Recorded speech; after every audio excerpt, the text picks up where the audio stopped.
A beautiful morning to you. Thank you so much for joining us on ConsumerHallaTV News this hour. I am Iri Ayomikule Ike. And now to the headlines. Nigeria Insurance Company's total asset. It's 4.619 trillion naira. NCC licenses 6 new ISPs as competition intensifies with Starlink MNOs. The federal government doubles January bond borrowing to 900 billion naira. Away from the headlines, the total asset held by insurance companies in Nigeria surged to a record of 4 trillion naira at the end of the second quarter of 2025. This is according to the Central Bank of Nigeria's latest quarterly statistical bulletin, which highlights the sector growing resilience and focus on investment in both tangible and intangible assets. The record underscores the insurance industry's ability to withstand the macroeconomic pressure while expanding it, underwriting its capacity and diversifying portfolios. The growth reflects a stronger premium inflows and higher investment activity, positioning the sector as a more sustainable contributor to Nigeria's financial system.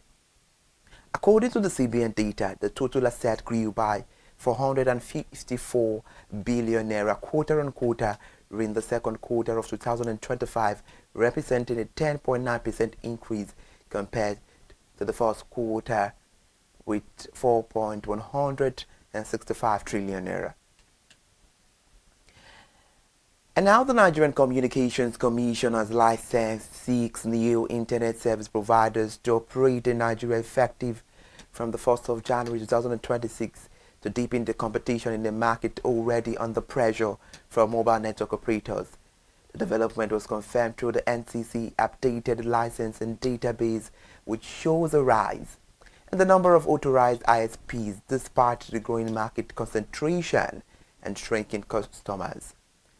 The new licenses come at a time when traditional ISPs are grappling with cheaper retail data offerings from MTN, Airtel, Globacom, and Nine Mobile, as well as disruption from Elon Musk's Starlink.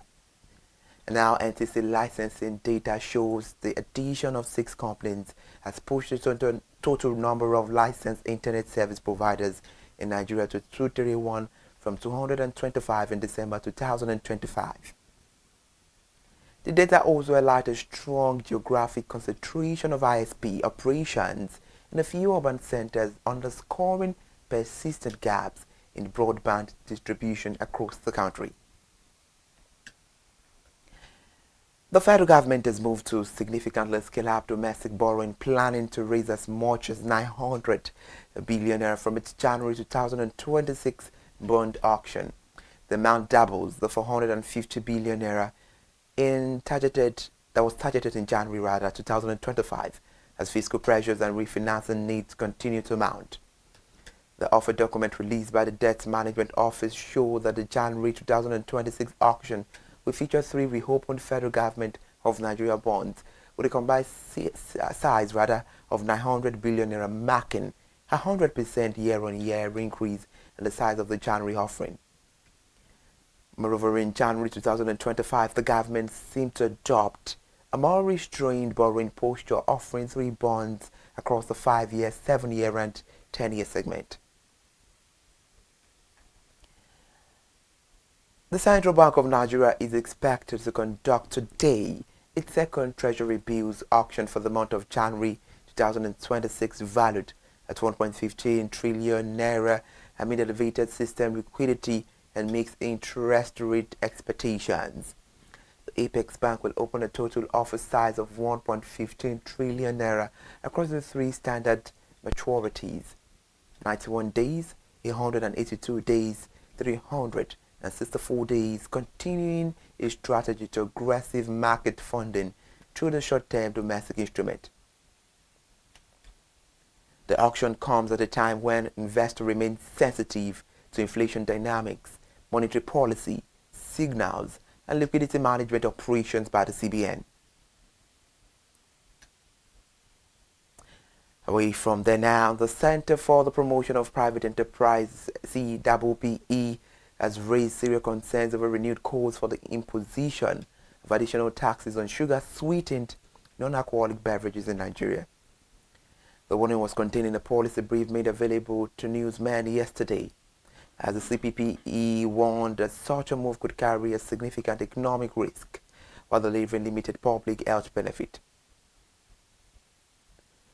However, while acknowledging the growing burden of non-communicable diseases such as diabetes and cardiovascular ailment, the policy advocacy group said a sugar-specific tax is misplaced, weakly supported by empirical evidence, and poorly aligned with Nigeria's structural and macroeconomic realities. The CPPE noted that advocacy for sugar taxation in Nigeria is largely influenced by externally derived policy frameworks, particularly from global health institutions, without sufficient adaptation to local conditions. And now the Lagos State government, through the Lagos State Wastewater Management Office, has sealed 3 residential properties across the Lekki-Ajah axis for various acts of environmental nuisance and unlawful wastewater disposal, posing serious risk to public health and environmental sustainability. This appears to be a continuation of similar exercises carried out by the state government along the axis for environmental infractions. And now, in his reaction to the enforcement actions, the General Manager of LSW MO, Engineer Adefemi Afolabi, warned against the deliberate environmental violations, stressing the state government resolved to protect residents from health hazards linked to improper wastewater management. And now from Lagos State to Ogun State, where the Ogun State Governor Dr. Abiodun has launched a first of its kind artificial intelligence-powered teaching and learning platform known as the Ogun Learning Enhancement and Academic Resource Network. The initiative is aimed at repositioning the state education sector for 21st century learning. The platform was officially unveiled yesterday at the June 12 Cultural Center, Abeokuta. However, speaking at the launch, Governor Abiodun said Ogun Learn would provide a comprehensive lesson resources and interactive learning support for students, while enabling teachers to plan lessons, assess teaching materials, and track performance more efficiently. Now we have to move to the north in Kano State, where the Kano State government has approved the promotion of 16,634 teaching and non-teaching staff across the 44 local government areas of the state. The approval was disclosed in a statement issued yesterday by the Director of Corporate Communications of the State Universal Basic Education Board, Balarabe Danlami. According to the statement, the Executive Chairman of SUBEB, Mr. Yusuf Kabir, announced the decision while addressing issues relating to staff promotion within the board. A statement says Governor Rabba Kabir Yusuf has approved the promotion of 16,634 teaching and non-teaching staff, whose promotion periods fall between July 2024 and July 2025. And now, as we move away from Kano State, let's move back to the CBN now. The CBN has unveiled an industry-wide offensive against rising digital fraud, with the aim of reducing fraud response time to under 30 minutes. The Deputy Governor of Financial System Stability, Mr. Philip Ikeazo, disclosed this at the 2026 Nigeria Electronic Fraud Forum Technical Kickoff Session in Lagos State, where regulators, banks, fintechs, payment service providers, telecom operators, and law enforcement agencies converged to chart a new course for fraud mitigation. It was represented by Mr. Ibrahim Umar Rizan, Director, Development and Finance Institution Supervision, as well, Ikeazo. Meanwhile, they said the CBN is walking through the net as it's pushing for a decisive shift from reactive controls to predictive real-time and enterprise-wide fraud management system across the financial industry, as electronic fraud losses have risen rather sharply in recent years. On a lighter note, to end the news this morning, Nigeria's celebrity chef Udabasi secured a third Guinness World Records title following a surprise recognition for achieving the world's largest serving of rice.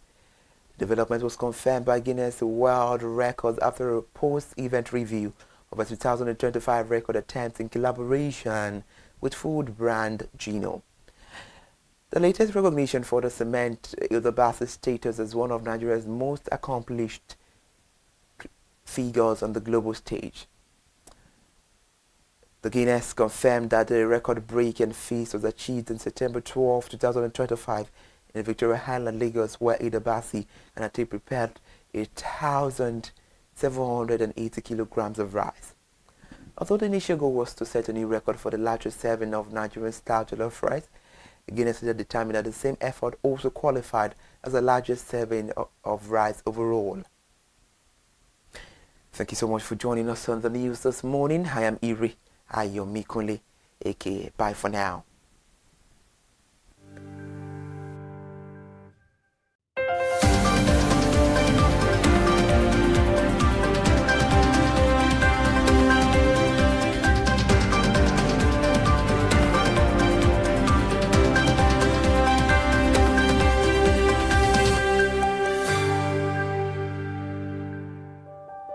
Hey there, do you know in the world today, everyone is a consumer, and as consumers, we all have the right to be heard. In Nigeria today, as a consumer, you have all right to product information, right to fair pricing, right to return goods, right to product labeling, right to fair dealings, and a lot more.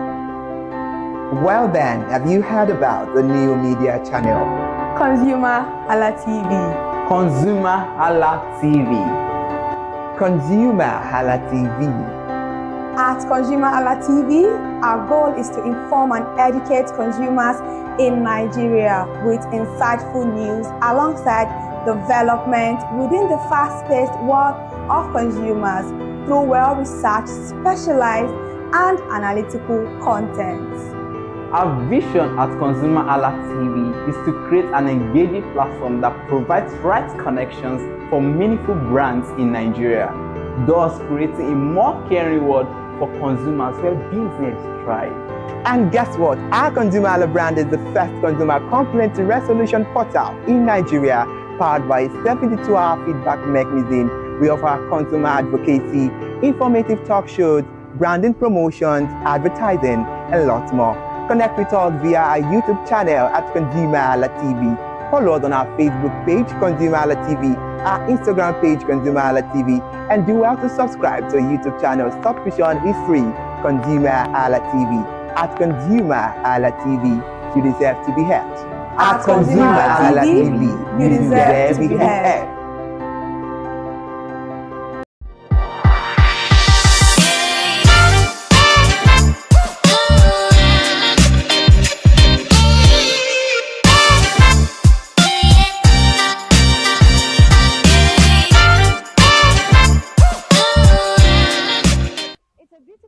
And you know what that means. It's another episode of Market Today on ConsumerHallaTV.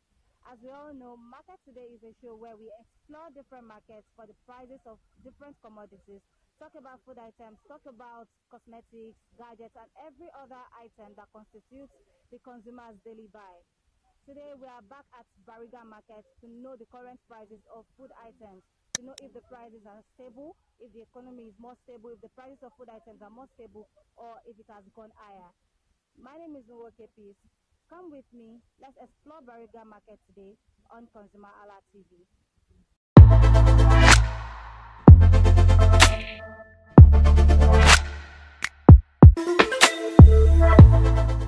Hello, good morning, ma. Good morning. How are you today? I'm fine. Okay, ma, can you tell me your name and what you sell in this market? My name is Rukayat Yabo Debe Odero. Okay, so what do you sell in this market? Pepper, Pepper, tomato, tomatoes, shum. flour, Yeah. and tatashi. Okay, so let's talk about the prices of the food items you sell. Tomatoes now basket is 20, 25, 30. Small basket or the big basket? It's big basket, 30, 25, 20. The crate one is 10,000, 8,000, 9,000. As the thing dry, so they sell. Okay, so let's talk about the smaller one, the one we have here right now. How much do you sell this? This one is 500, some 200, 500. But this one is 500 now.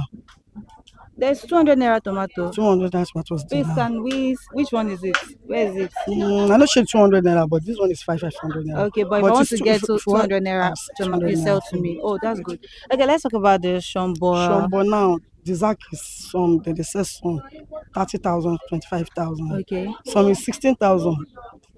That one is small one, that's solo one. Okay. But Tatashe now is 18,000, 15,000 naira for Zak. Okay. So, okay. How much is this? This one is 500. 500 naira Yes. per plate. Per plate is Okay. 500. What about the Tatashe? Tatashe is 500, but if you want 200 naira, I'll sell 200 You sell- naira. Or Tatashe and Bawa 500 naira, I'll sell. Wow. Pepper and Tatashe 500, I'll sell. Wow. Pepper have already come down now. So you said that the economy on food items is a bit stable. Yeah. Okay. Okay. So, where do you get them from? Where do you buy them from? From my 12. From my 12. Do you have a customer you buy there, or you just go there and you buy from I'll anyone? just you go see? there and buy pepper. Okay. So those pepper over there, that one that is unripe. That one is a ripe one. That one is 500, 1,000. Why is it different from the other ones? It's not the same thing, but this one, this black one, then they use and cook of other. That is why they buy that one separate. Okay. Sometimes they don't go see that one inside that Zak. Okay. So we buy them separate inside bath. So that one they cost more than that red one. That is why they share that one 500, 1,000. Okay. Mrs. Rukayat, please, how long have you been in this market? How long have you been in this business? Like 22 or 23 years. That's been a long time. So let's talk about last year compared to now. Is it the same price you're selling it for now that it was last year? No. This year, pepper come down very well. Okay. And market is okay for this pepper. Because this time by last year, tomatoes cost and pepper self cost. But this month, this year, that thing is coming down very well. Okay. So let's also talk about last week. Last week we were still fresh into the new year, and the price from last year's Christmas season, did it enter? Did it come through to the new year? No. This last year for Christmas, tomatoes rise up. Yeah. Because New Year and Christmas is outside. Yes. But now tomatoes, pepper is already come down. It's already stable. Okay. Thank you so much for your time. Thank God.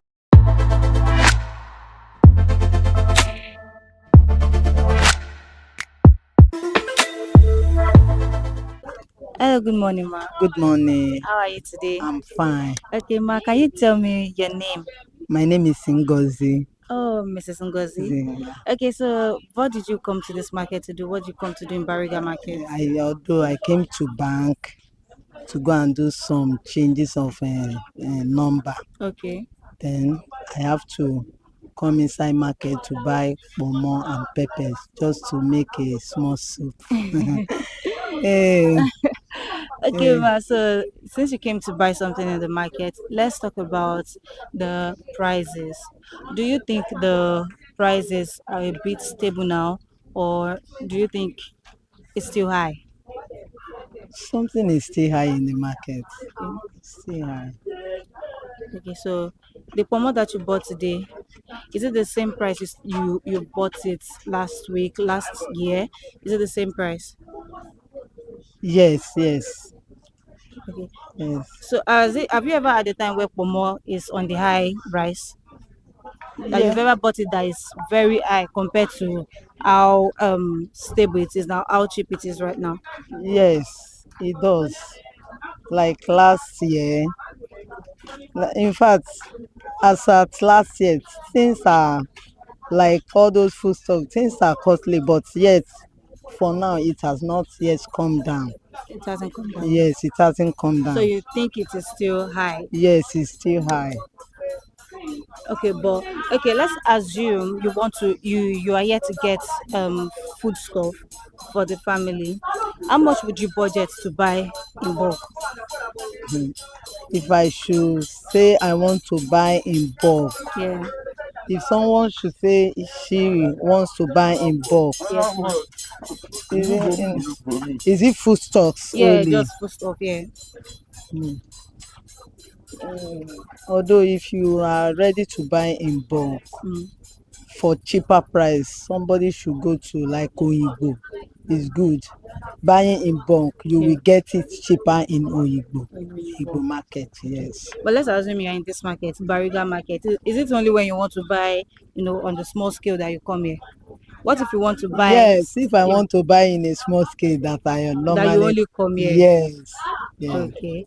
All right, ma. Thank you so much for your time. Thank you.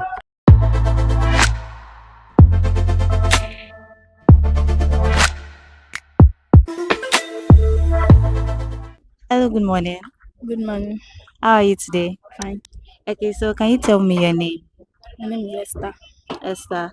Okay, so Miss Esther, what do you sell in Bariga market? I sell dry fish. Dried fish. So tell me the types of dried fish you have. We have mangala, we have folo, we have abori, and catfish. Okay. So which one is mangala? Which one is folo? Which one is catfish? Please, can you point it to us? This is mangala. Okay. This catfish. Okay. That's folo. Okay. And that's oje. Okay. So what about this one? Stockfish. The stockfish. Okay, so walk me through the prices of this item. How much do you sell the mangala? How much do you sell the folo? How much do you sell the catfish? The mangala is 2,000. Okay. The catfish is 500. The oje is 500 and the folo is 500. Okay. What about the stockfish? Stockfish, we have 500, 200. 500, 200. Is the 200 naira on here? Okay, this is the 200 naira one. The one in the nylon. Okay. So what about this one? This one's that seem very little. Baked fish. So how much is the baked fish? 200. 200 naira. Okay, so I said that you have egusi pepper over there. Egusi pepper over there. So that's a bowl of pepper rather. So how much do you sell the egusi? How much is the pepper? How much do you sell? How do you sell them? So the egusi 16, Okay. pepper 200, ogbonna 2,000. Per cup or per bowl? How do you sell? The wika is 16 of egusi. Okay. Pepper, tomato cup. How do you get them for that one? And do you get them from your supplier, or your supplier brings them to you? Supplier brings them. Yeah. Oh, okay. So you said that you get these items in bulk. When you get them in bulk, how much does it go for? Do they sell it in bags?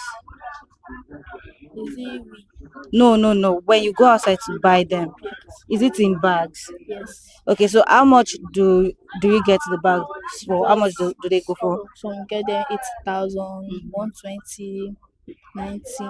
120, 90. For which one? Or is it This the one. same price for all of them? No. Okay. You can get this one of 120. You get the catfish of maybe 25. Okay. Then the oje will get 5. Okay. Then the oje will get it like 7,000 and the follow the same price, 7,000. So this break, because I need to understand this baked fish. Do you get it like this, or is it the pieces from some of the fish that you This get? is from some of the fishes.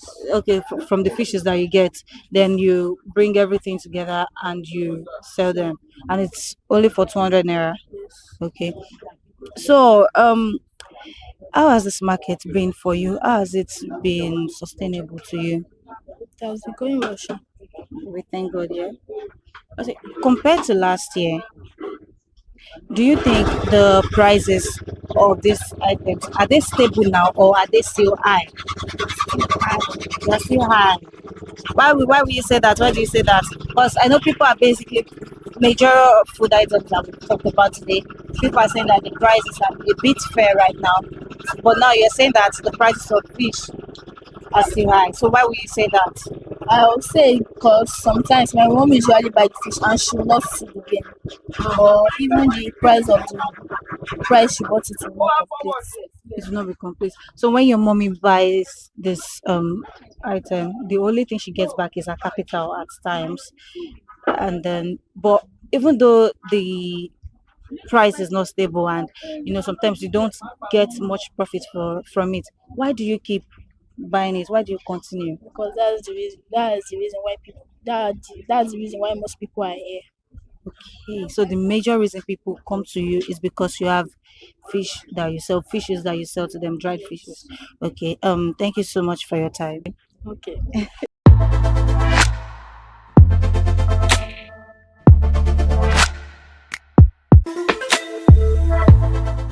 Hello, good morning, ma. Good morning. How are you today? Fine. Okay, ma, can you tell me your name and what you sell in this market? My name is Sharifat Unikoyi. I'm selling onions, potato, salt, sugar. Okay, so you have onions, salt, potato, and sugar in your store. Okay, ma, can you tell me the prices of the onions? How do you sell them? Sometimes I buy am like 60, 90. But as I buy it, I dey take sell. Okay, so how much is it now? If I want to buy onions from you, how much will you sell it for me? If I want buy like owo, reach 40. I'm selling it as e big. I will sell am 9,000, 8,000. That's 40. But on a smaller scale, if I'm going to buy something like this, how much will you sell it? 1,000. This is 1,000 naira. Okay. What about the potato? Potato 1,500. But that potato, as now, potato cheap. Okay. So sometimes I dey buy am like 30, 35, 25. But sometimes if that, because it gets season, Yeah. if it's season, they dey buy am like 60, 70. Okay. So let's talk about the sugar and salt that you sell. That salt is 70, bag of salt is 16,300. Okay.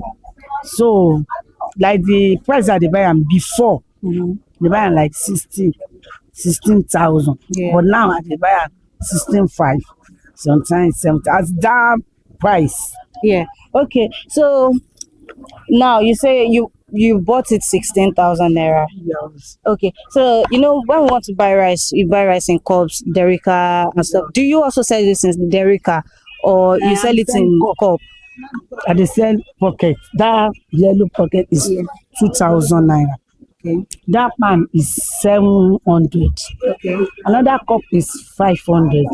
I get another one again, 300. Another one 200. 200 naira. Yes. So how long have you been in this market? That market is the Abiwala machine. How long have you been selling inside this market?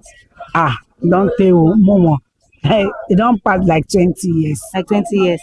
And it's only this business you've been selling, this onions and potatoes, salt and sugar. That's what you've been selling. Yes. Wow. But no, I'm selling onions before and potato. Okay. So and salt, but I just joined that sugar.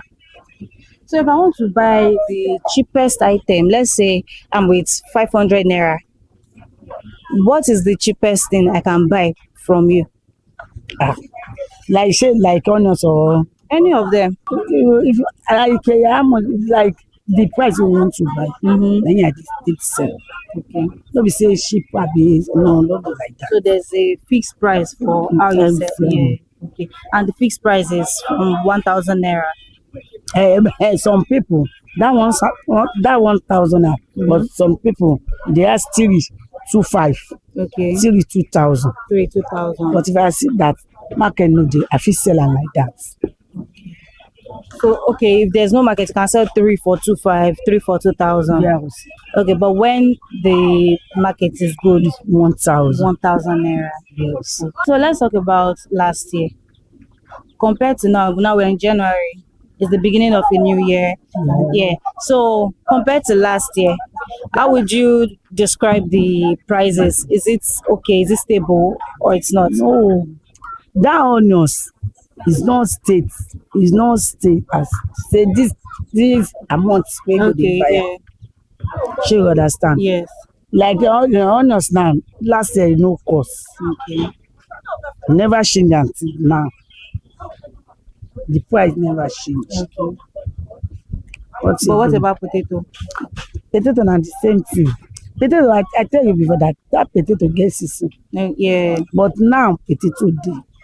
So where do you buy them from? If you want to go and buy it now in the market, where you get them from? Who is your supplier? No, I'm go my 12. My 12. Okay. Any place where I like, because I carry my money, so I feel buy it there. Okay. Thank you so much for your time, ma.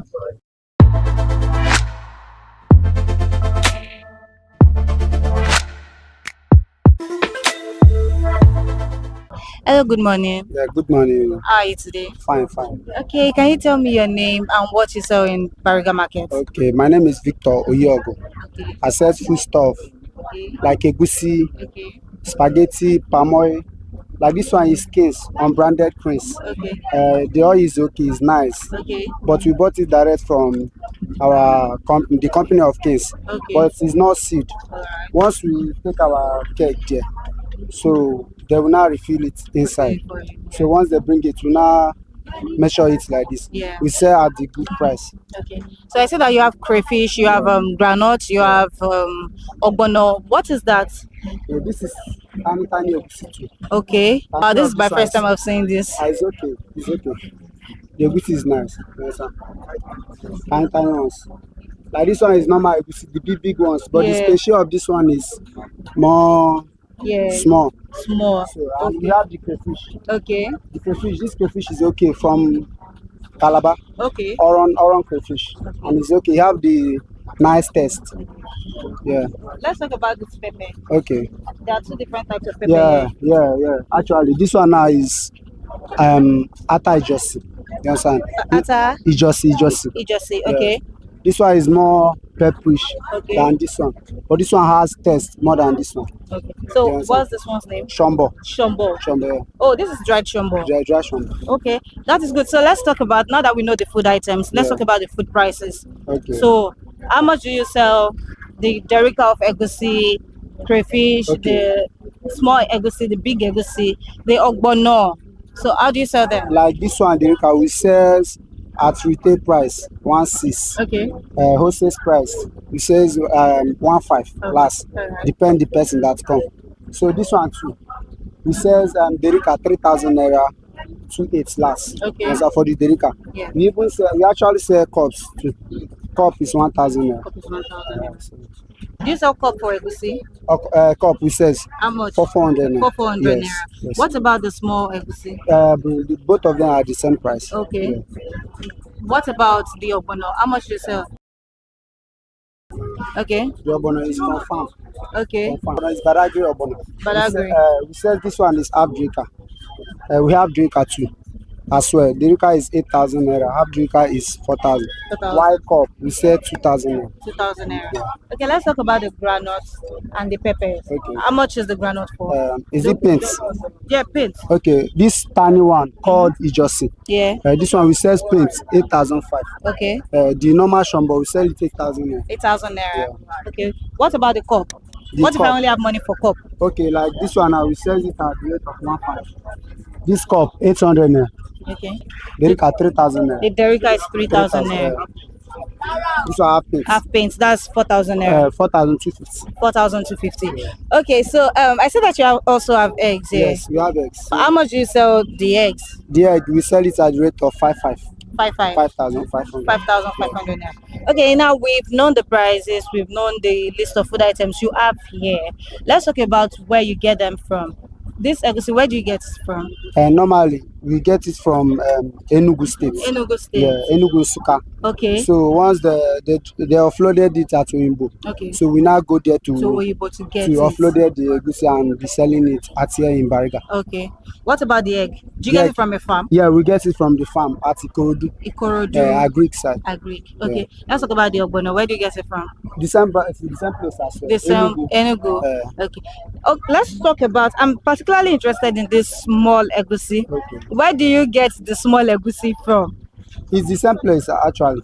You know, in Enugu, Isuka side, yeah. they have a big market there. Okay. So them are the one that get it direct from the farms. Okay. Some used to buy the egusi from Cameroon, Okay. but the Enugu is the main market. Main market. Yeah. Okay. So which one of this egusi do people buy more? Actually, people used to buy this one and buy this one. Most especially those people that are selling mama put. Okay. Those people that are selling mama put, they food, buy this one. Yeah, they buy this one because it swears Oh, okay. more than this one. More than But this one in taste, this one gives special taste. So if you were to recommend to me, which one would you advise I buy? It's choice, sir. You understand? This one have special taste more Okay. than this one. But Okay. this one used to swell. Swell. Once you are making it in order to make more profit, Yeah. that's to use this one too. Because it swell more, much better than this one. Okay, let's talk about last year compared to now.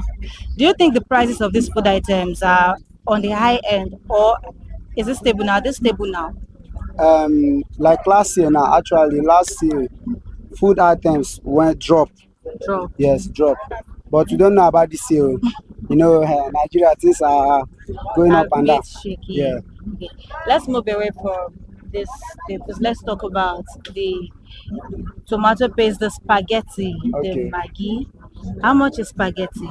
Spaghetti, we bought it at the wholesale price Okay. from the distributors at the rate of 18.4. 18.4. So we now sell our own price differently. Okay. Yes, and like here we sell retails at the price of 1,000. 1,000. Yeah. Normally we used to sell one carton 18.8, 18.8. but we get it at the distributor side 18.4. 18.4. Okay. So you mentioned that this granite oil, you get it from the company. The company of the case. The company of the case. So we took our kegs there. They will now refill it to us. So we now Repackage it. repackage it. Okay, so if you're getting the keg, the one you take to them, how much do you buy a keg from We them? bought it at drums. Drums. Like Okay. this keg now. So for this, Nine of this is one drum. okay, Yes, we get it at come to this smaller scale. If you're going to sell this bottle to me right now, how much would you sell it? we sell it at the rate of 1.8. 1,800. That's the last price. Yes, that's last. And I have my best customer, Machala. All right then. Thank you so much for your time.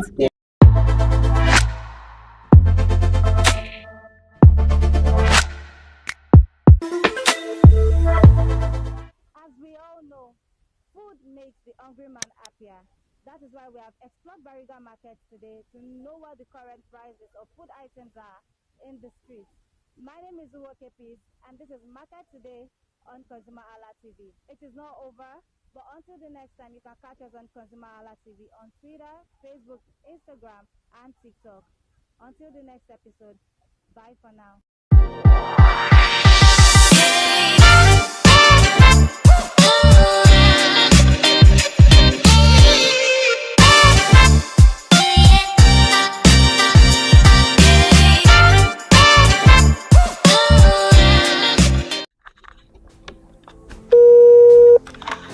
Hello consumers, you have the right to be heard, absolutely. So join us on the conversation, share your brand experience, where you tell us all your experiences about brand on the outer world via our YouTube channel every Wednesday from the hour of 4:20 to 5:20. You can watch us via our YouTube channel, ConsumerHallaTV, and subscription is free. Follow us on all our social media platforms, ConsumerHallaTV. Share your brand experience. It's about storytelling. It's about experiences. Hello consumers, you're welcome to another exciting episode of Consumer Voice on ConsumerHallaTV. I am Matilda Omenai. As you already know, Consumer Voice is a show where we'll be visiting different places in Lagos to check out people's preferences, hear what the consumers have to say about different leading brands that they make use of. Hello, it's your boy here, Iremofeko Foworola, and you know what? They call me the AUF General Overseer. Every day is a blessing and it is meant to be enjoyed maximally with AUF packages that put a smile on our faces.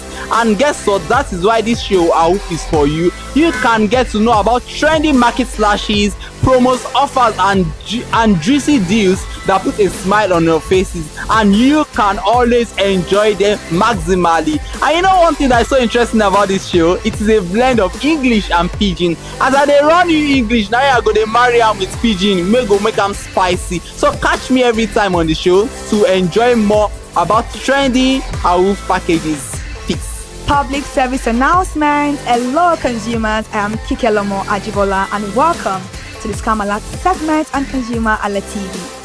Scam Alert educates viewers about various scams affecting consumers. We learn tips on how to identify fraudulent activities and provide advice on protecting our personal information. We aim to raise awareness and empower viewers to avoid falling victim to scams. We cover various topics such as phishing, identity theft, fraudulent investment schemes, and many more. You want to catch up on how these scammers invade our lives? Join us every Tuesday by 12:30 p.m. for Scam Alert on our YouTube channel at ConsumerHallaTV. Subscription is absolutely free. And in case you're not following us across all our social media platforms, follow us on Instagram, Facebook, X, TikTok at ConsumerHallaTV. Don't say I didn't do anything for you this 2025. Bye. Welcome to In the Marketplace. We are taking you on a journey behind the scene of Nigeria's most vibrant market. From the sight and sound of the market to the stories of the people who makes it thrive. We will be sharing the untold stories that brings this market to life. Join us as we explore the history, challenges, and triumphs of the market vendors. We will dive into the daily lives of the people who call markets home and uncover the secret that makes this market special. You will get to see the passion, energy, and dedication that goes into making this market success. Tune in to the In the Marketplace on ConsumerHalla TV on Thursday by 11 a.m. to experience the sight and sound. Don't forget to follow us on all our social media handle on ConsumerHalla TV. I am Elizabeth Abefe. Hello fellow consumers, are you looking for a program where we give analysis about brands and a program where we project the voice of the consumer? Join my team and I on Consumer Analytics and Resolution Box by calling on the program to get your issues resolved. And in case you are wondering where Consumer Analytics and Resolution Box will be showing, please join us on our YouTube channel at ConsumerHallaTV. Subscription is free by 2 p.m. to 4 o'clock p.m. every Monday and Wednesdays. Consumer Analytics and Resolution Box will be airing and will be here to provide you any information on brands and also issues that you have pending for us to resolve. Also follow us across all our other social media platforms, Instagram, Facebook, X, TikTok at ConsumerHallaTV. And that is why at ConsumerHallaTV, you deserve to be heard. Hi everyone, I am Iri Ayomikunle Eke. Join me live on Perspective every Mondays to Friday from the hour of 9 to 10, where we have meaningful and engaging conversations about all the burning and pressing issues making the round. Issues related to our economy and consumers. It's conversing, it's relatable, it's beyond interview. We have expert analysts who gives updated analysis about all aspects of a conversation. Join the moving train by subscribing to our YouTube channel, ConsumerHallaTV, and do well to follow us on all our social media platforms, ConsumerHallaTV. Stay informed. Thank you. I am Matilda Omenai. As you already know, Market Today is the show where we visit different markets across Nigeria, Lagos, to check out the prices of different things, ranging from household items to foodstuffs to cosmetics, electronics, every other thing. In a world of hustle and bustle, entertainment keeps us alive, and that is why at ConsumerHallaTV we ensure you enjoy all around 360-degree entertainment program. Screen Time is the show for you, where you enjoy top 5 countdown, celebrity of the week, exclusive interview, and other segments. Don't mind him, he's just a jealous person. Oh, His new movie release, update, and Screen Time. I'm going to enjoy myself because this is my favorite time on the program. I get to recommend good movie for you, and I'm also waiting for you to recommend movies to me also in the comment section. Screen Time is not just all about entertainment, it is relaxing and also educational. So that is why we are bringing to you Screen Time on ConsumerHallaTV. And in case you're wondering where to join us every Mondays by 5 o'clock p.m. at ConsumerHallaTV on our YouTube channel. Subscription is very, very free. Morning. Good morning. All right. Now, thank you so much for joining us on the conversation. Happy New Month. Happy New Month. All right. Actually. Okay. I'm sure you're ready for the conversation. I am. This is my first time on Perspective. All right. Good Let's then. go. Let's kick start. On today's edition of Perspective, we'll be decal a bit because we'll be looking into the crucial role of a medical laboratory scientist in the fight against the antimicrobial resistance. And the medical laboratory scientists are key players in fighting antimicrobial resistance, AMR, I beg your pardon.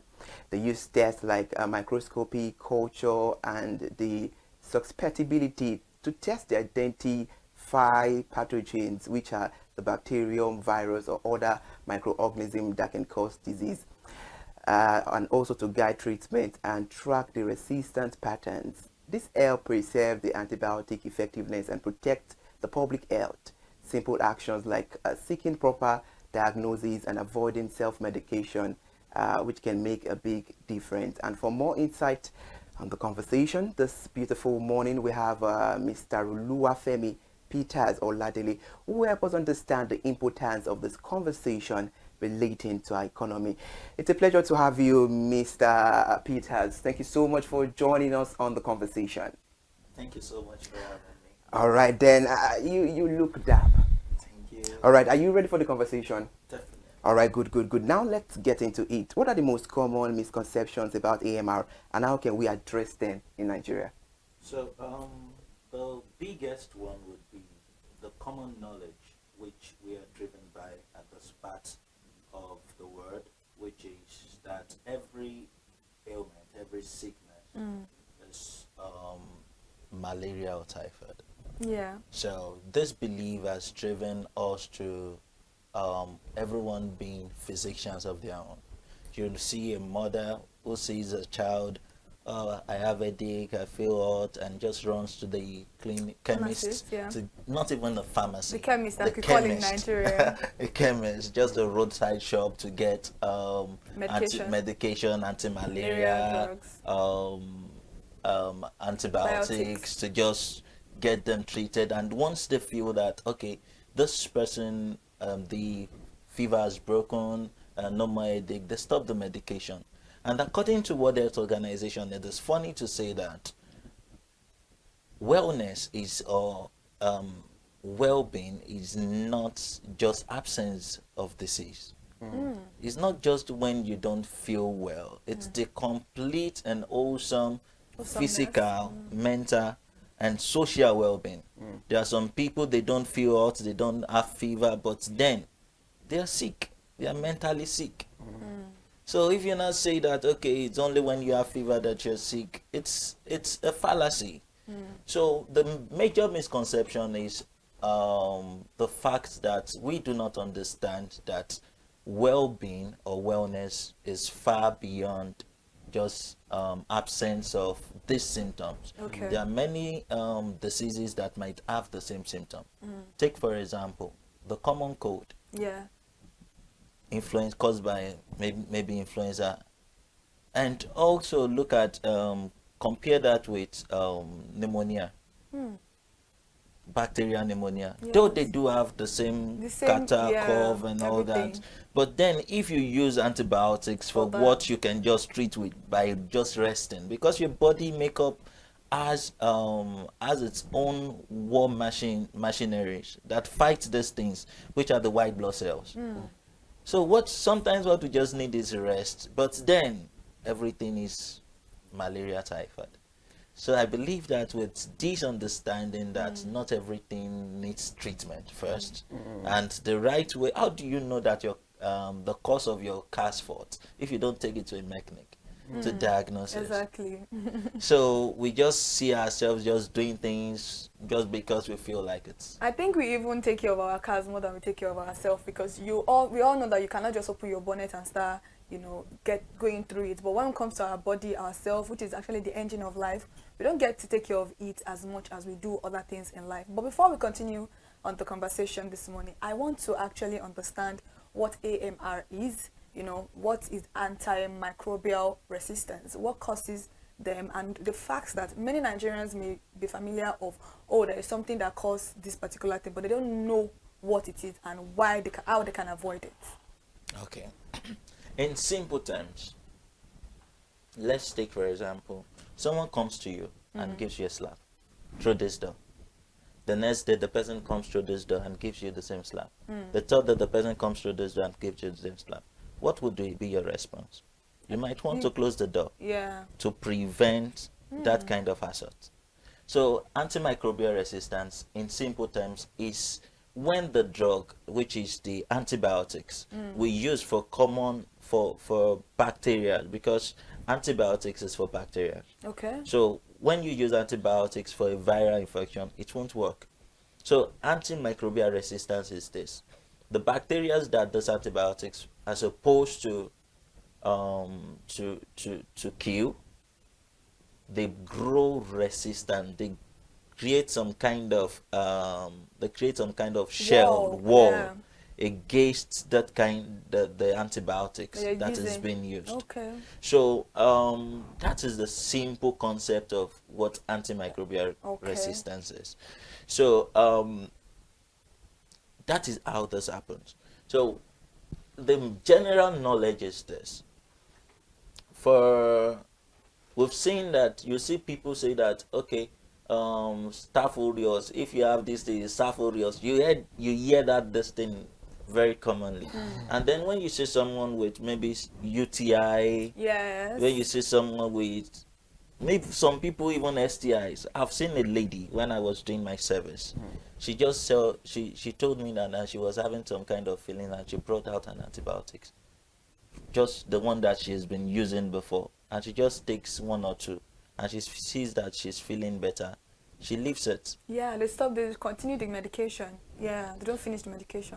But then the thing is this: when you use antibiotics as prophylaxis, that is, you use it as a preventive measure. Or you continuously use it. Yes, it creates some kind of the bacteria. It kills some of them, while it immunizes some of them. Okay, it empowers them, so that when you use that drug subsequently, it won't work for that. For the one what you're targeting it for anymore. Yeah. So I get that. That means that it's in common terms, it has killed all the good bacteria that's supposed to protect you when you're using the particular drug. Yes, there is that. There is that. Okay. And there is the fact that when you're supposed to use, this is how it works. When you use a medication, it goes through processes. Okay. Your liver breaks it down, releases the active part of that drug into your system, and then it is transported to that target cell where it's needed. Okay. So what happens is that when you use that drug, and there's something we call bioavailability of the drug. So when you use that drug, it kills some of them. And that is why, and when it gets to a point, the availability of that drug in the system reduces. Okay. Which is why some people will tell you use this drug twice in a day.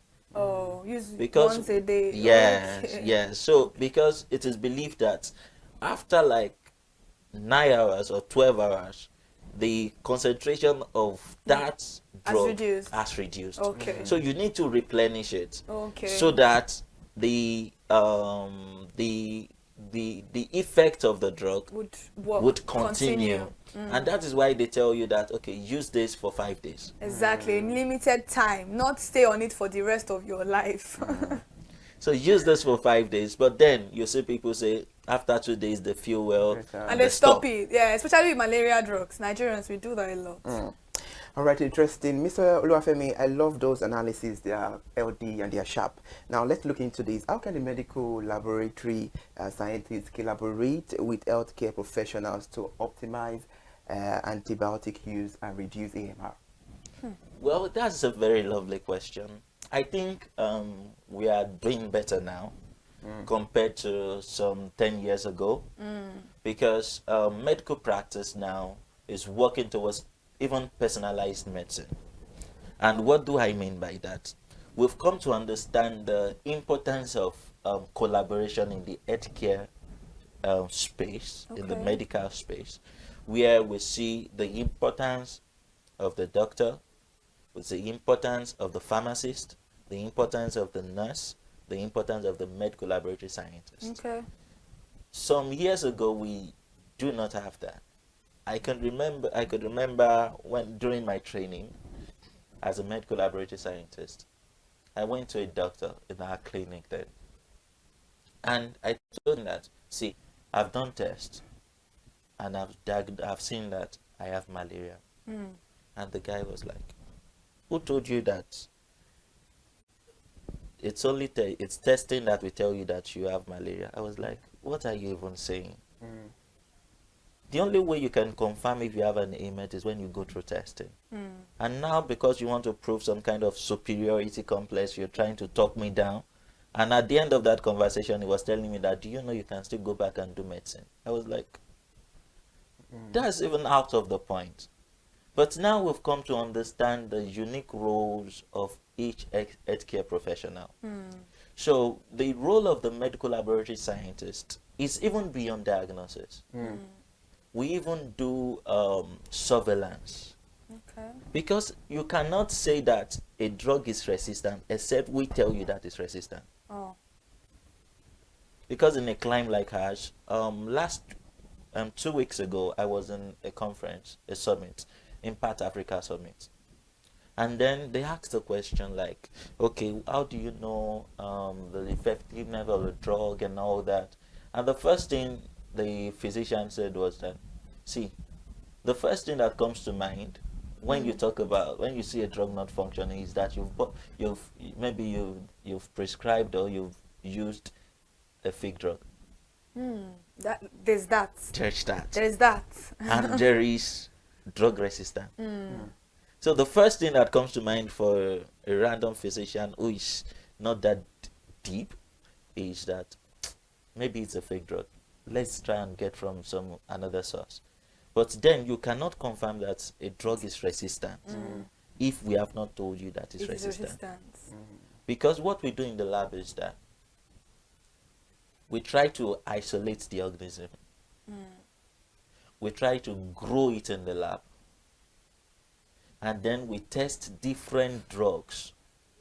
We identify it that, okay, this is this, this is that.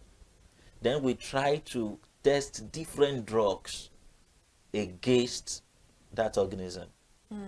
And then we now track the one that is effective, the one that is not effective. We call it resistant drugs, and we now detect the ones that are sensitive. So you're saying that it's not only antibiotics that can be resistant to somebody.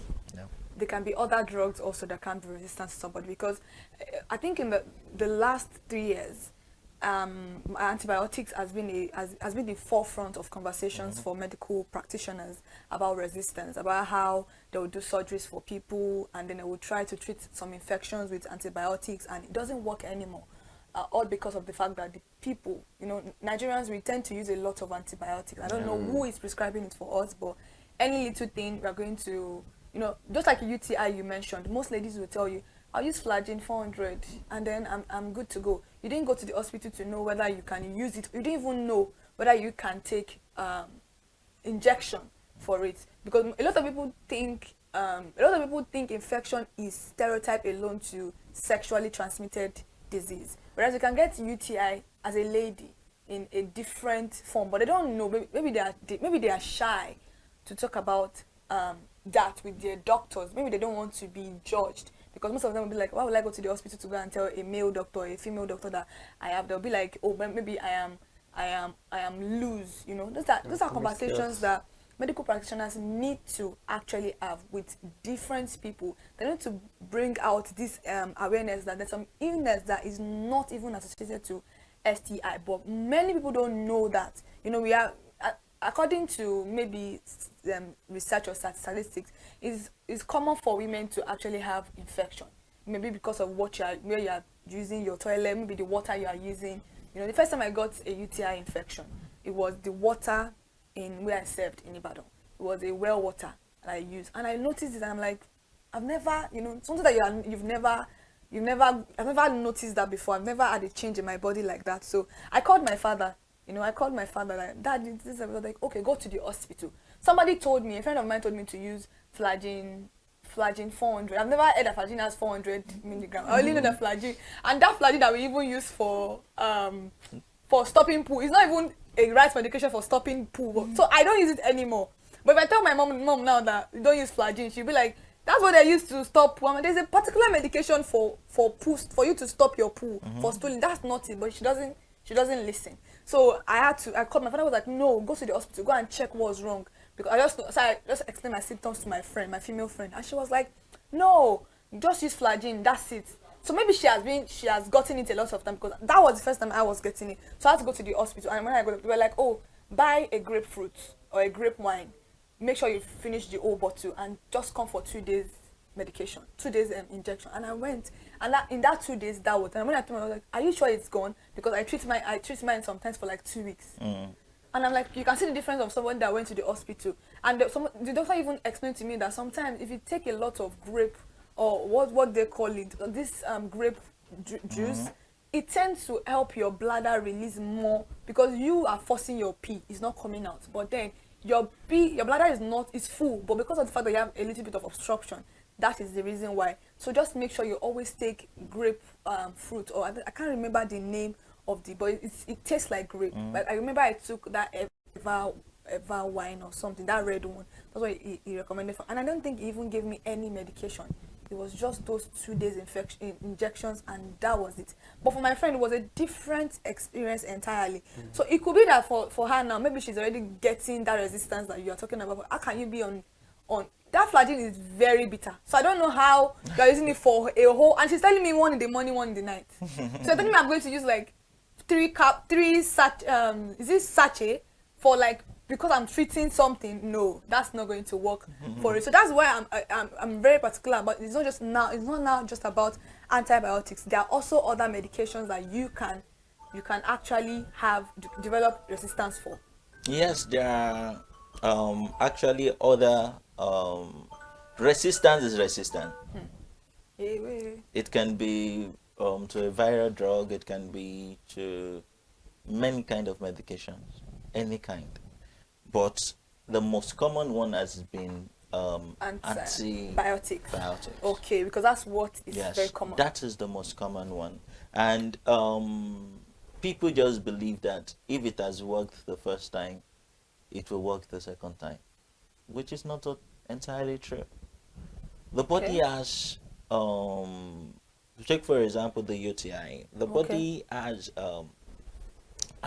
good microorganisms that actually protect you. But then when you use antibiotics indiscriminately, you kill them. Those are the good bacteria I was talking about. Yeah. So you kill them, and then you allow for these bad microorganisms to be playing ball.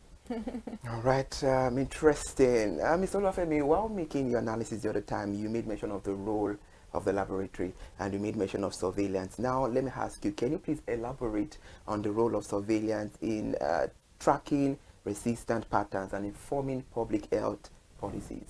So, like I said the other time, we've had a lot of policies around antimicrobial resistance, which has helped also in preserving and protecting higher burden on our healthcare system. Because currently, you will talk about brain drain. I saw a consultant, I think nephrologist, saying that in the current statistics for consultant nephrologists is 1 to 1, is it 1 million in Nigeria? Now imagine a situation whereby, and what happens when antimicrobial resistance occurs and we do not track it down now, is that it increased hospitalization rate. People will keep on coming back and coming back and coming back to treat the same thing. And it increases the burden on our healthcare system. The same time a doctor would used to attend to like other people, they will keep on using it to attend to same persons. So we see that, and then we've had the role of the medical laboratory scientists to help the physician track down and know how to make their treatments more effective. So, like I said the other time, you cannot know if a drug is resistant if we do not tell you that it's resistant. We are the ones that know the pattern. We see it from the lab that, okay, after a while, and that is the reason for data. We have our data. So we see it from pattern that, okay, over a while, and for example, we have MRSA, which is the methicillin resistant Staphylococcus aureus, which is being tracked right now. That is the role of a medical laboratory scientist. So we see the pattern, we see the drugs that are being resistant to these things. And then we alert the policymakers that, see, these are the drugs that we've seen over time that is becoming resistant to this class of organisms.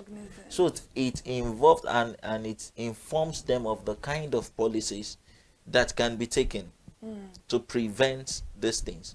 So in the National Action Plan it took effect from last year 2024 to 2028, over a 4 years period. There is the antimicrobial stewardship, which is a policy that promotes the prudent use of antibiotics in both human and animal.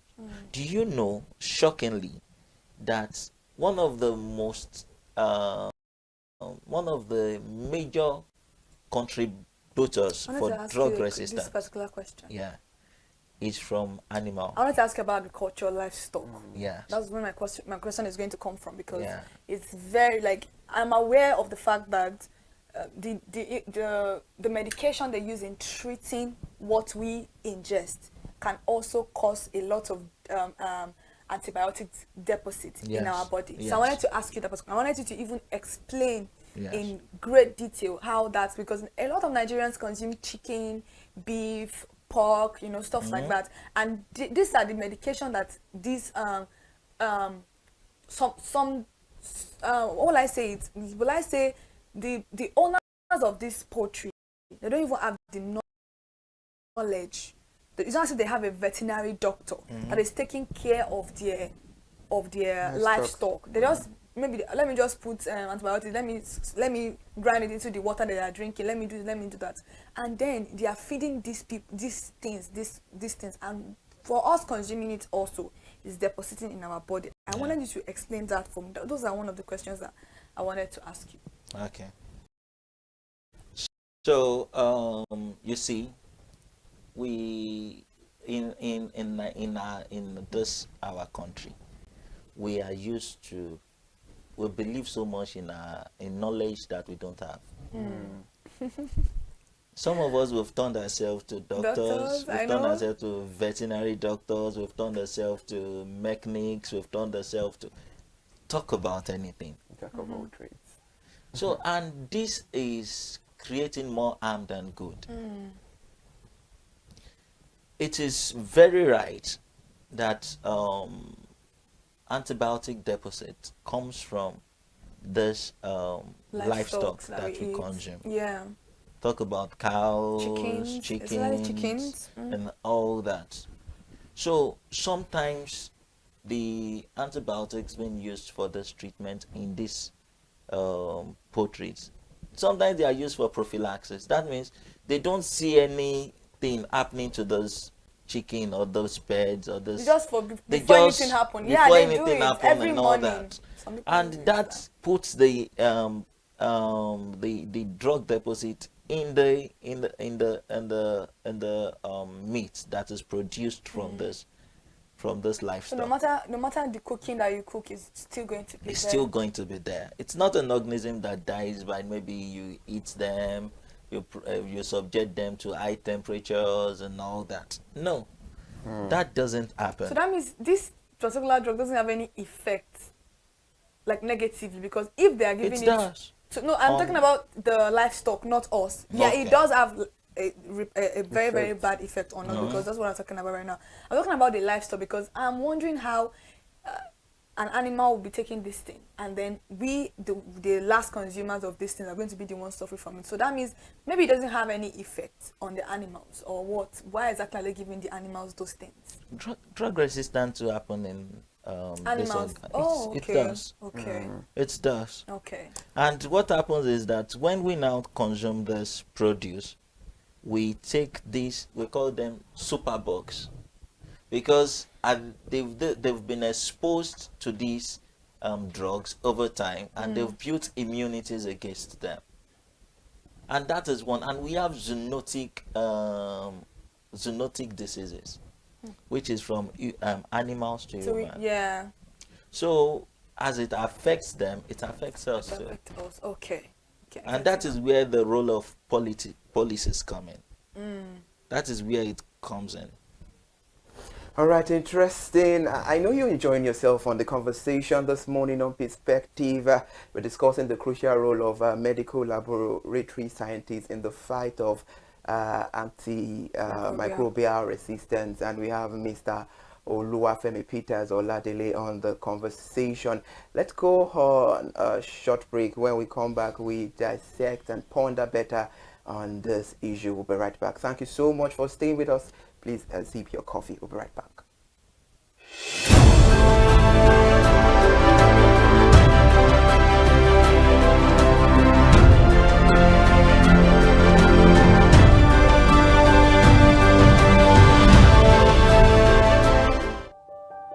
Hey there, do you know in the world today, everyone is a consumer, and as consumers, we all have the right to be heard.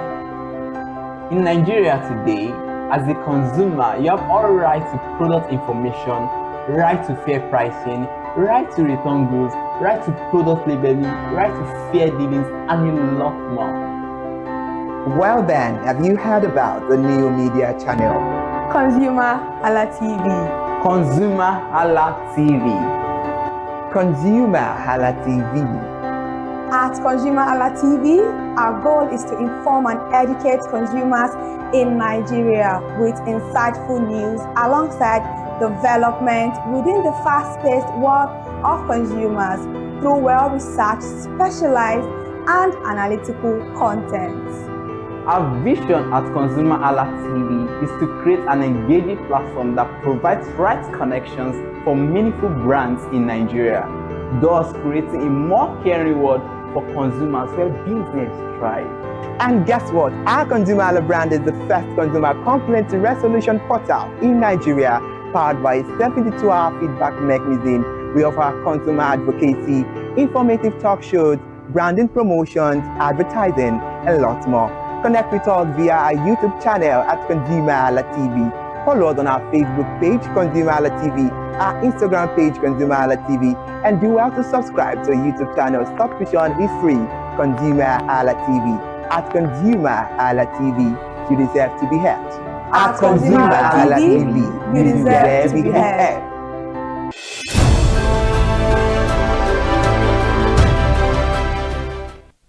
Well, I appreciate you for still staying there and watching Perspective on ConsumerHallaTV. This is where we have discussions about pressing issues and burning issues making the round. And on the conversation, we are having something important that it's crucial to talk about. That is the crucial role of a medical laboratory scientist in the fight against antimicrobial resistance. And we have Mr. Oluwafemi Peters Oladele on the conversation. Now let's get to it. What are the implications of AMR on Nigeria's healthcare system? So when we talk about how this directly affect our healthcare system, one of the things we'll talk about is the effect of AMR, which is treatment failure. You notice that you keep on treating the same thing over and over again. And then this is increasing the burden on our healthcare system. So take for example, another topic is this typhoid thing. When people say that I have typhoid, and I have this thing, I have that, how do you know you have typhoid? Because before you have typhoid, the way you ingest salmonella is, have you taken any dirty water? Did you, how are you sure that? You can't even assert. If you have typhoid, you won't be the one to tell us you have typhoid. So you just say people just when they feel fever or they are pooing, they tell you that they have typhoid. Or diarrhea. Or diarrhea. which of course increases the burden, the healthcare burden we are faced with in the healthcare space. Where treatments now fail. We are now burdened with the fact that new researchers will now have to look for new drug that can treat these infections. Vascular infection. All right, I love this conversation a lot because it has to do with the daily lives of we Nigerians 247. And now you've told us about the implications of AMR on the healthcare system in Nigeria. So what step can Nigerians take to prevent AMR? And how can we promote the awareness? Because she mentioned about the awareness earlier on and about responsible antibiotic use, because there is a whole lot of misuse outside there.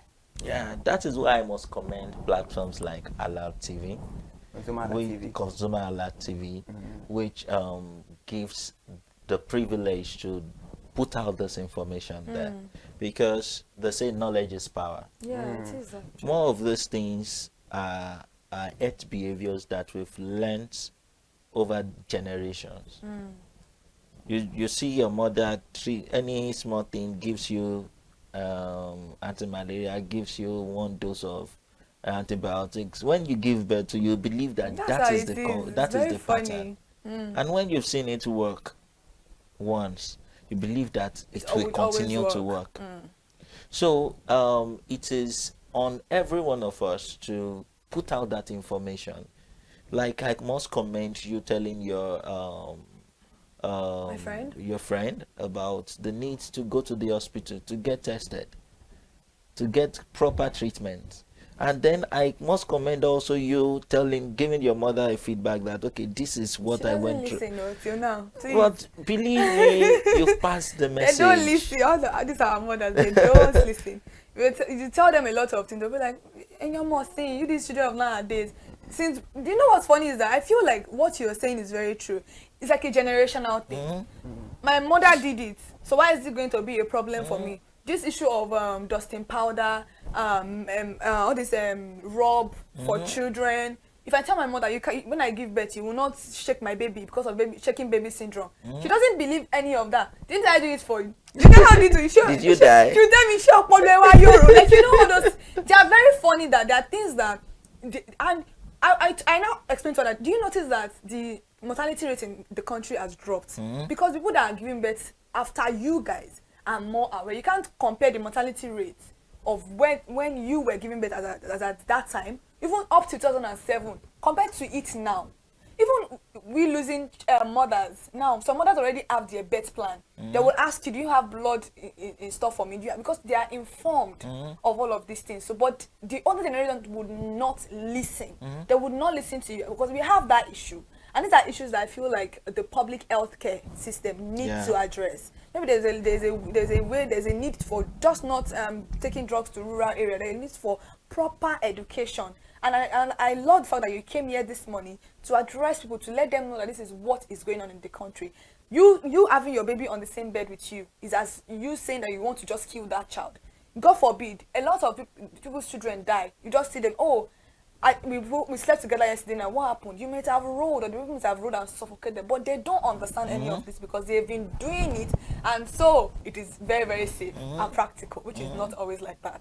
Very true. All right, now, what do you think is the fears of Nigerians that make them neglect hospitals and laboratory when they are feeling ill and prefer to do self-medication? Because this is becoming alarming, and right now we need to create that awareness that what you're doing is bad, and it's high time people stop it and do the right thing at the right time.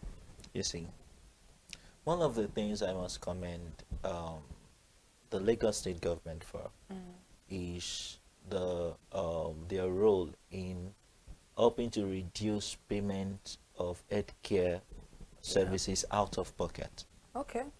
So you see the Lagos state, what do they call them now? I think, is it Lamasa or something, that are in charge of HMOs, Lagos State HMOs, Health Management organizations. Yes. So you see them going to rural communities to tell them that, okay, you can be on this platform and then you don't need to pay for healthcare services. A lot of them actually. So, Niger girls, I've seen a lot. Yeah. So one of the major contributors for people not patronizing it's money. And would you blame them? No.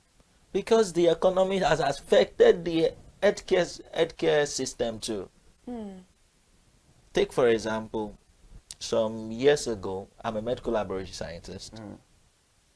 One of our reagents used in testing HIV used to sell for 18,000 naira. Guess how much it is now? Just to test for HIV. As in the kit used for testing. Guess how much it is now? How much? 120,000. I was thinking about that. 18,000. From 18,000. That was when? That was about a year ago or a year and a half. That's 2023. Let's say 2023. Let's say 2023. Wow. Now it's 120,000. Where would the money come from? People will pay. So one of the major reasons why people don't use healthcare facilities is because of money. And then the solution to that is we should encourage our people to be on HMO platforms. So it's not only because many people think HMO is just for office people, 9 to 5. No. So it's not just for office people. No, it's not. It's not.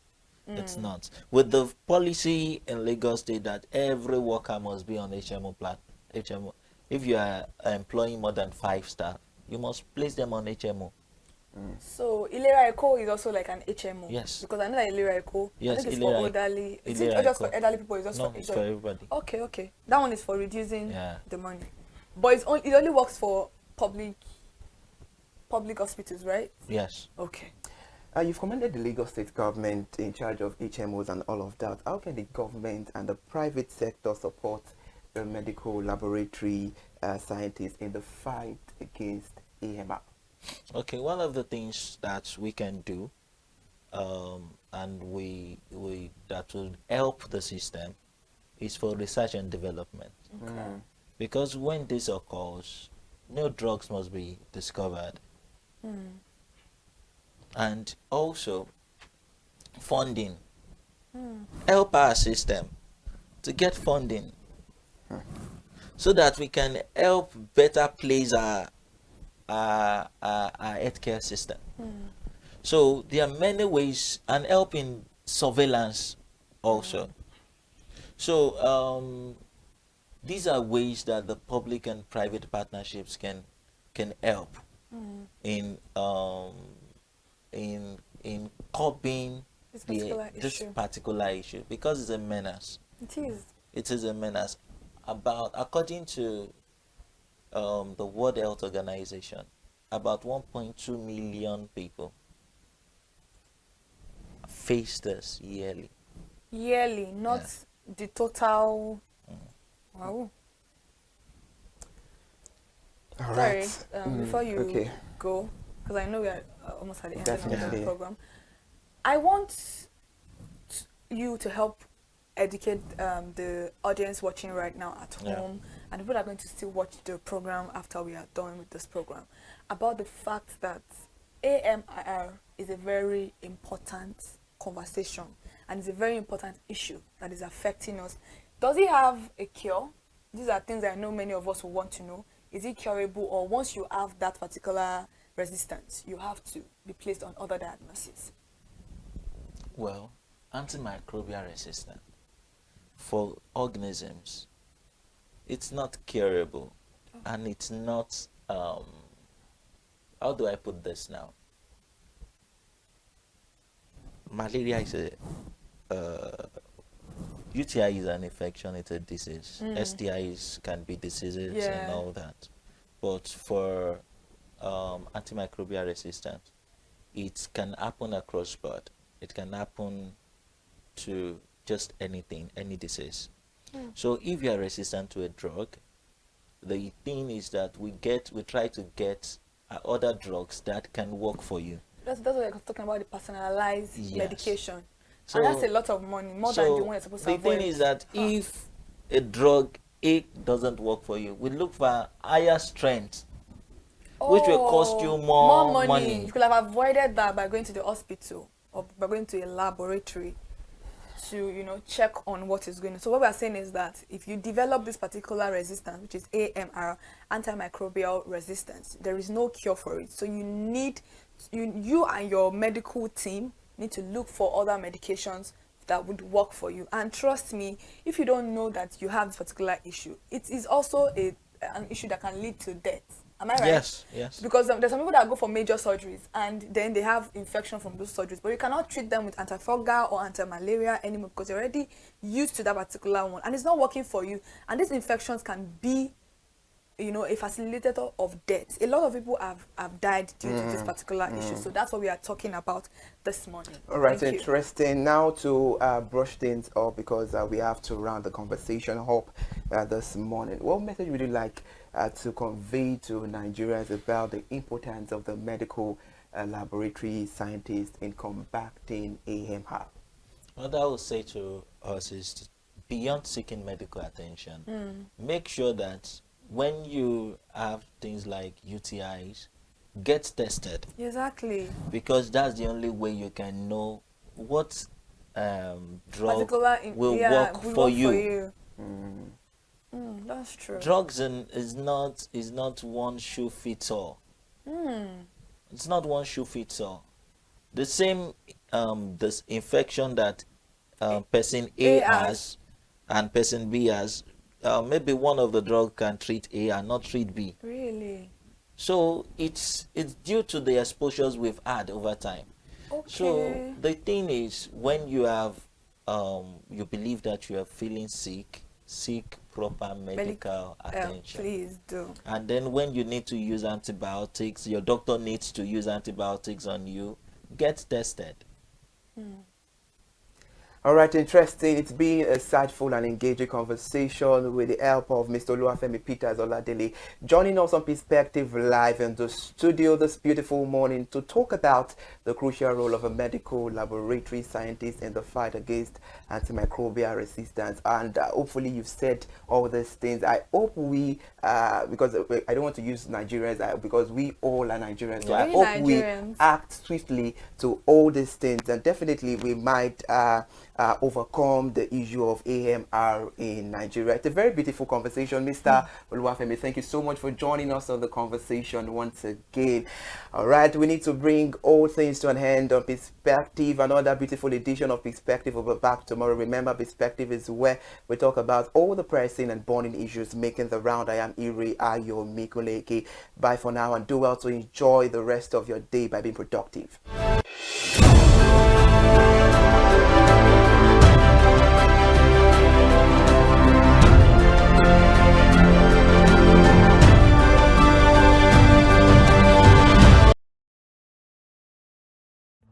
My name is Tunde Olufowora, and I'm the CEO of Bandai Communications. We are we call the publisher or the owner of the new initiative called ConsumerHallaTV.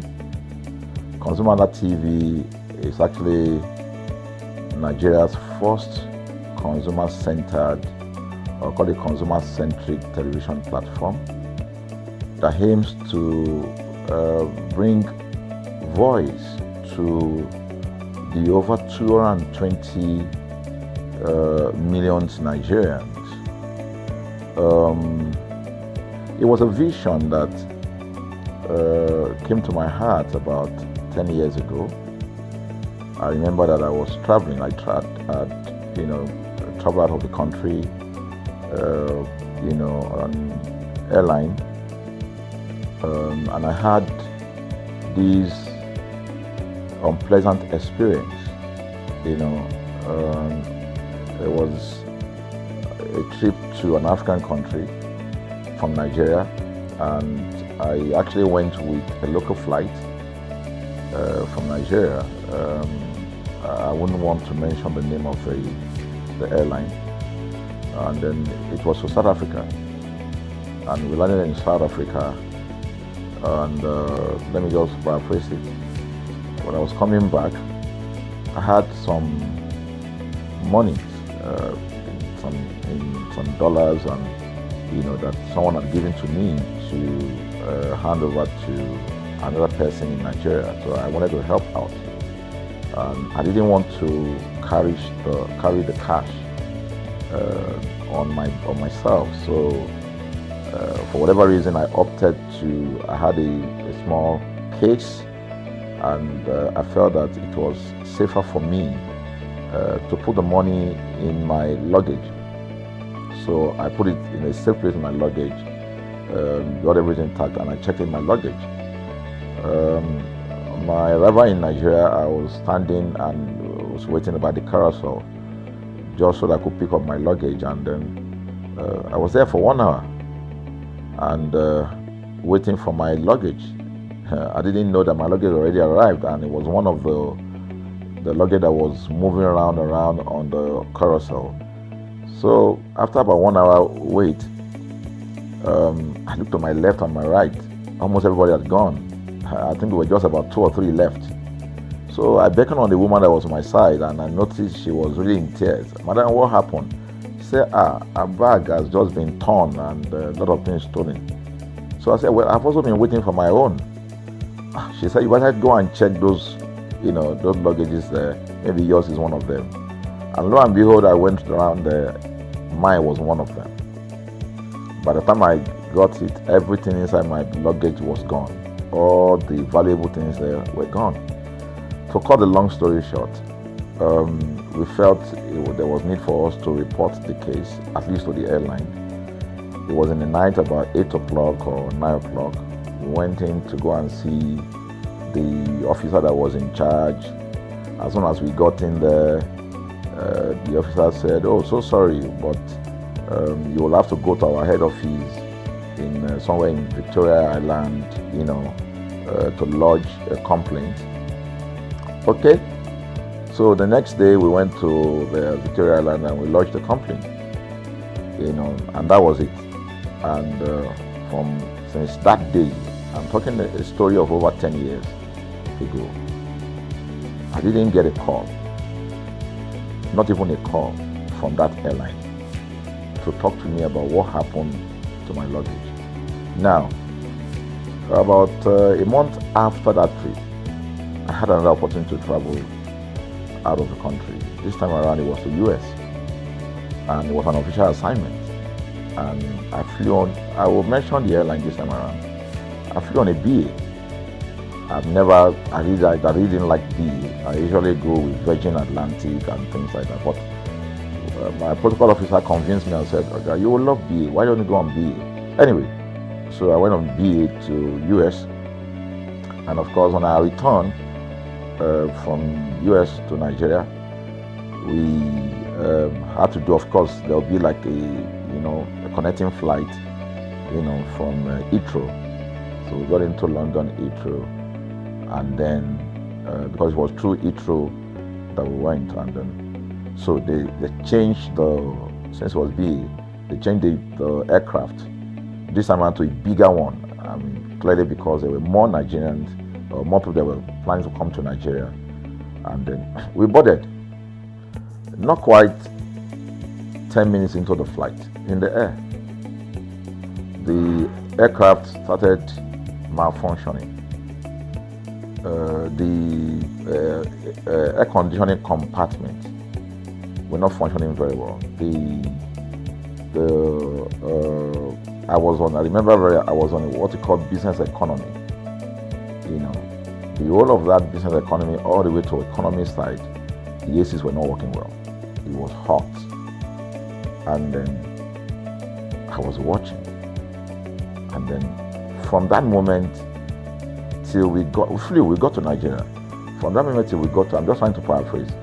From that moment till we got to Nigeria, I could remember very well how many times the pilot, broke into conversation and had to apologize and say, "We're really very sorry about this."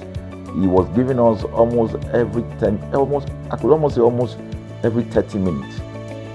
There's always a kind of update. "So sorry, this is what we're doing now, this is what we're doing." While we were on that journey, I also remember an incident. So they came, the crew apparently couldn't resolve they couldn't manage the crisis or what was going on about it. They couldn't fix it. So they come up and said, "We're so sorry, but for all the inconvenience, we're declaring, free lunch, free whatever it is you want, you can get." So trust Nigerians, you need to hear how everybody was jubilating, But something struck me. The experience I had just about a month before, and this experience, somehow I started comparing them. I was trying to see how this matter will be managed. Again, to cut the story short, we landed in Nigeria on BA. Before we landed, the pilot announced and said that for the inconvenient, they will be giving a voucher of £50 to everyone that flew on that aircraft. I thought it was a joke. I mean, it was my first time with BA, but for what I knew or know of the British man, a British man would never even play with his 1 penny, talking of £1. So I felt that must be a joke of the year. So we left. I got back to my office. I think it was just about a week after. Our officer, our guys in our mail room came up and said, "Oh, you have a parcel." So I said, "Parcel? Yeah." So they bought this parcel wrapped. I opened it and boom, I bought the document out. It was the £50 voucher from BA. So what's the tenor of this story? An experience with one airline was terrible. No apology. An experience with another one, even though it was a bad experience, but it was very well managed. So managed that even if we have suffered anything in that aircraft, you probably, for the sake of how they manage it, will have forgiven them. So that was how this journey started. So I started thinking, my mind, this is what we go through in this country. But are we different from other nations? So God put in my heart the idea of ConsumerHalla. That's why the Hala came with consumer. And we started that journey about 10 years ago. We started by creating a platform called ConsumerHalla, where consumers, so I discovered that Nigerian consumers don't have a voice. So things happen, and that's it. We live with everything. So we've started the journey from creating the platform.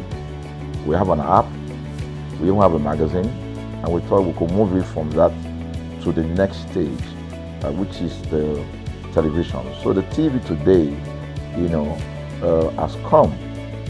So I would say precept by precept, line upon line, we have been able to build on our aspiration, to finally bring to birth this unique and exciting platform, So it's a digital telecast, and our goal is to further connect consumers in Nigeria to brands with insightful news, development within the fast-paced world of consumers. The world of consumers is growing at a very fast pace, So we want to inform Nigerians. We want to get them educated about their rights, So our role is that we're going to educate consumers in Nigeria, all right?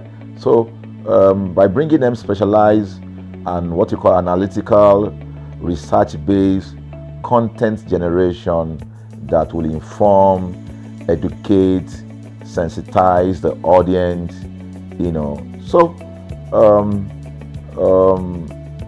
that's ConsumerHallaTV.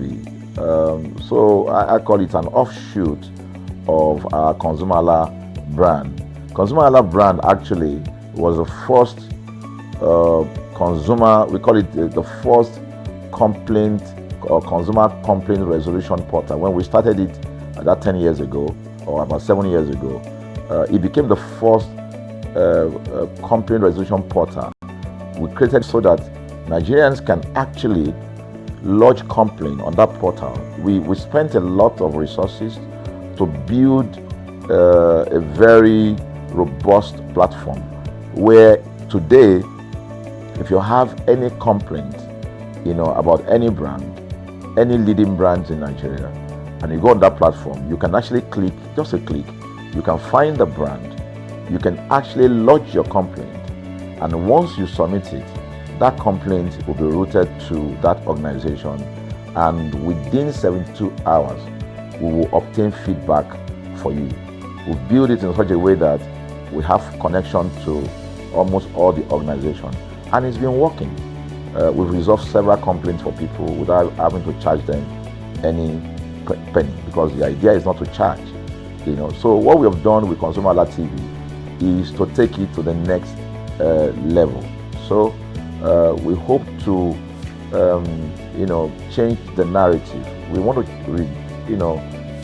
give the right direction. Nigeria has the largest consumer market in the world, with a population of over 220 million people. Why should we be the one that is suffering the most? Everywhere you turn to, it's as though Nigerian consumers don't have a voice. You're traveling, you buy a ticket. For whatever reason, an airline will wake up middle of the night,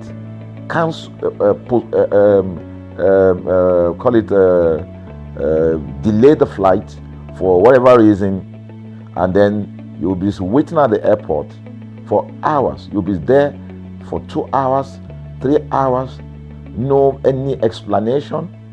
Then while you're there, they can even wake up and say, oh, flight has been cancelled.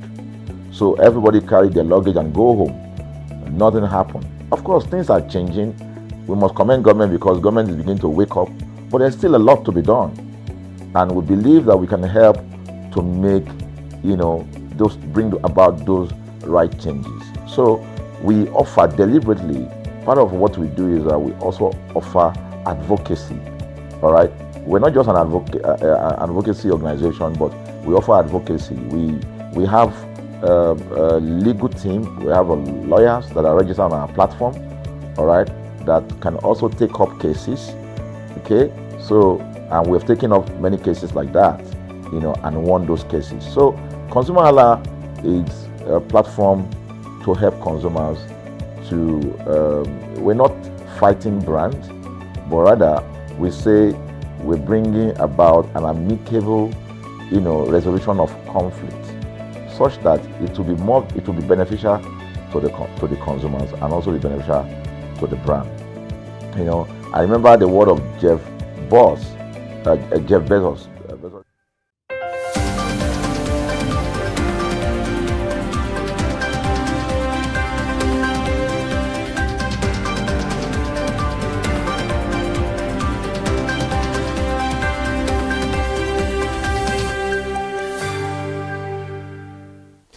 Good morning. Thank you so much for joining us on ConsumerHallaTV News at 10. I am Iri Ayomikole Ike. Now let's start the news. The total assets held by insurance companies in Nigeria surged to record of 4.619 trillion naira at the end of the second quarter of 2025.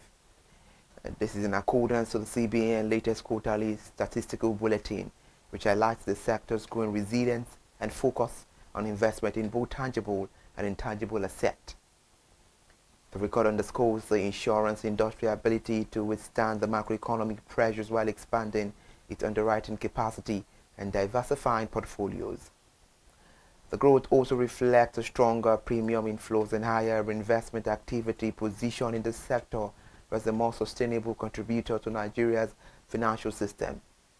Meanwhile, according to the CBN data, the total asset grew by 454 billion naira quarter-on-quarter in the second quarter of 2025, representing a 10.9% increase compared to the first quarter, which is about 4.165 trillion naira. Having said that, now talking about the NCC, as the Nigerian Communications Commission has licensed 6 new internet service providers to operate in Nigeria effective from the 1st of January 2026, and also to deepen the competition in the market already under pressure from mobile network operators. The development was confirmed through the NCC updated licensing database, which shows a rise in the number of authorized ISPs despite the growing market concentration and shrinking customers. The new license comes at a time when traditional ISPs are grappling with cheaper retail data offerings from MTN, Airtel, Globalcom, and Nine-Mobile, as well as disruption from Elon Musk's Starlink. The NCC licensing data shows that the addition of 6 companies has pushed the total number of licensed internet service providers in Nigeria to 231 and 225 in December 2025. The data also highlight a strong geographic concentration of ISP operations in a few urban centers, underscoring persistent gaps in the broadband distribution across the country. In a new development, the federal government has moved to significantly scale up domestic borrowing planning to raise as much as 900 billion naira from its January 2026 bond auction. The amount doubles the 450 billion naira it targeted in January 2025, as fiscal pressures and refinancing needs continue to mount. The offered document released by the Debt Management Office showed that the January 2026 auction will feature 3 reopened federal government of Nigeria bonds with a combined size of 900 billion naira, marking a 100% year-on-year increase in the size of the January offering. Moreover, in January 2025, the government seemed to adopt a more restrained borrowing posture, offering 3 bonds across the first year, 7-year, and 10-year segment. Away from that, the CBN is expected to conduct today its second Treasury bills auction for the month of January 2026, valued at 1.15 trillion naira amid elevated system liquidity and mixed interest rate expectations. The Apex Bank will open a total offer size of 1.15 trillion naira across the 3 standard maturities: 91 days, 182 days, 364 days, continuing a strategy of aggressive market funding through a short-term domestic instrument. Reports say the auction comes at a time when investors remain sensitive to inflation dynamics, monetary policy, and as well signals alongside liquidity management operations by the Central Bank of Nigeria. And now the Center for the Promotion of Private Enterprise has raised serious concerns over renewed calls for the imposition of additional taxes on sugar-sweetened non-alcoholic beverages in Nigeria. The warning was contained in the policy brief made available to newsmen yesterday. The CWPE warns that such a move could carry significant economic risk while delivering limited public health benefit, while acknowledging the growing burden on non-communicable diseases such as diabetes and cardiovascular ailment. The policy advocacy group said a sugar-specific tax is misplaced and also weakly supported by empirical evidence and poorly aligned with Nigeria's structural and macroeconomic realities. The CWPE noted that advocacy for sugar taxation in Nigeria is largely influenced by externally derived policy frameworks, particularly from global health institutions, without sufficient adaptation to local conditions.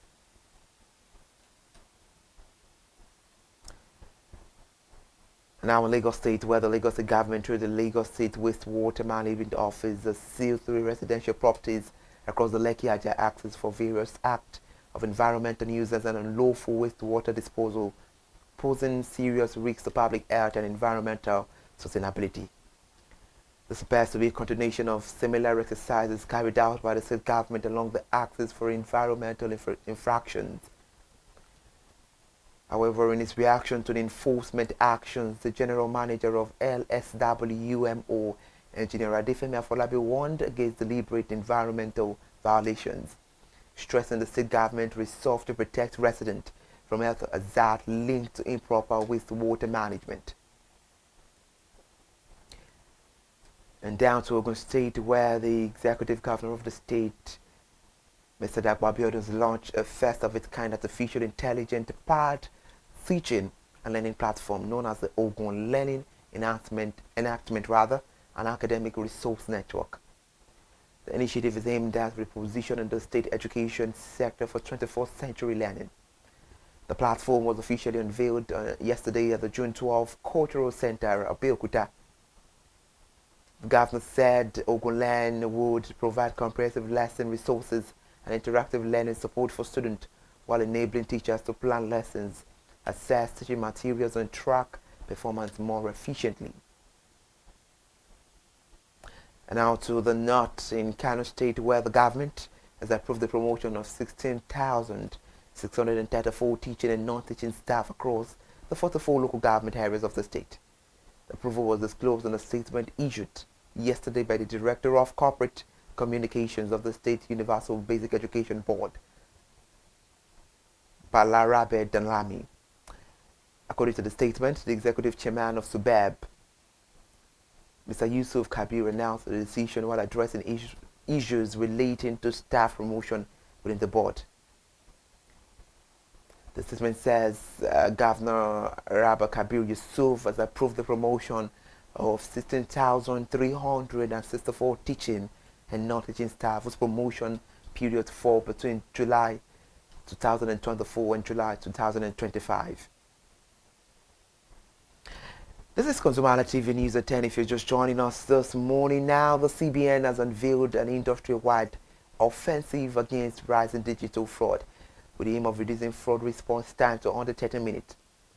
The Deputy Governor, Financial System Stability, Mr. Philip Ikiazo, disclosed that the 2026 Nigeria Electronic Fraud Forum Technical Kickoff Session in Lagos, where regulators, banks, fintechs, payment service providers, telecom operators and law enforcement agencies converge to chart new codes for fraud mitigation. Meanwhile, it was represented by Ibrahim Omar Rizan, who is the Director of Development and Finance Institution Supervision, made it known that Mr. Ikiazo said the CBN is working through NEF and also pushing for a decisive shift from reactive controls to predictive, real-time and enterprise-wide fraud management system across the financial industry as electronic fraud losses have risen sharply in recent years. And now to end the news, Nigerian celebrity chef Hilda Bassi secured the third Guinness World Records title following a surprise recognition for achieving the world's largest serving of rice. The development was confirmed by Guinness World Records after a post-event review of a 2025 record attempt in collaboration with food brand Gino. The latest recognition further cements Hilda Bassi's status as one of Nigeria's most accomplished figures on the global stage. The Guinness Book of Records confirmed that the record-breaking feat was achieved on September 12, 2025 in Victoria Island, Lagos, where the Bassi and the team prepared 8,780 kilograms of rice. Although the initial goal was to set a new record for the largest serving of Nigerian-style jollof rice, and Guinness later determined that the same effort also qualified as the largest serving of rice overall. We end the news this morning. Follow us on all our social media platforms to be part of our latest news update and subscribe to our YouTube channel. I am Ire Ayomi Kunle AK. It's a pleasure having you there watching the news and joining us this morning. Bye for now.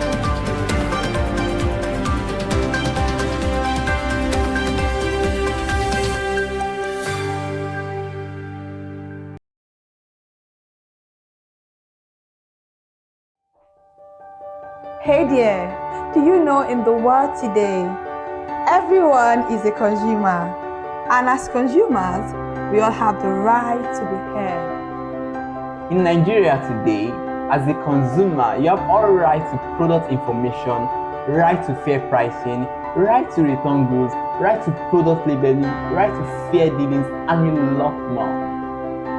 Well then, have you heard about the new media channel? ConsumerHallaTV. ConsumerHallaTV. ConsumerHallaTV. At ConsumerHallaTV, our goal is to inform and educate consumers in Nigeria with insightful news alongside development within the fast-paced world of consumers through well-researched, specialized, and analytical content. Our vision at ConsumerHallaTV is to create an engaging platform that provides right connections for meaningful brands in Nigeria, thus creating a more caring world for consumers where business thrive.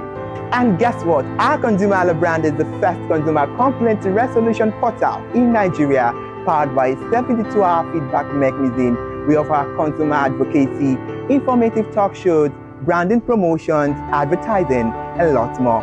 Connect with us via our YouTube channel at ConsumerHallaTV. Follow us on our Facebook page, ConsumerHallaTV, our Instagram page, ConsumerHallaTV, and do well to subscribe to our YouTube channel. Subscription is free. ConsumerHallaTV. At ConsumerHallaTV, you deserve to be heard. At ConsumerHallaTV, you deserve to be heard.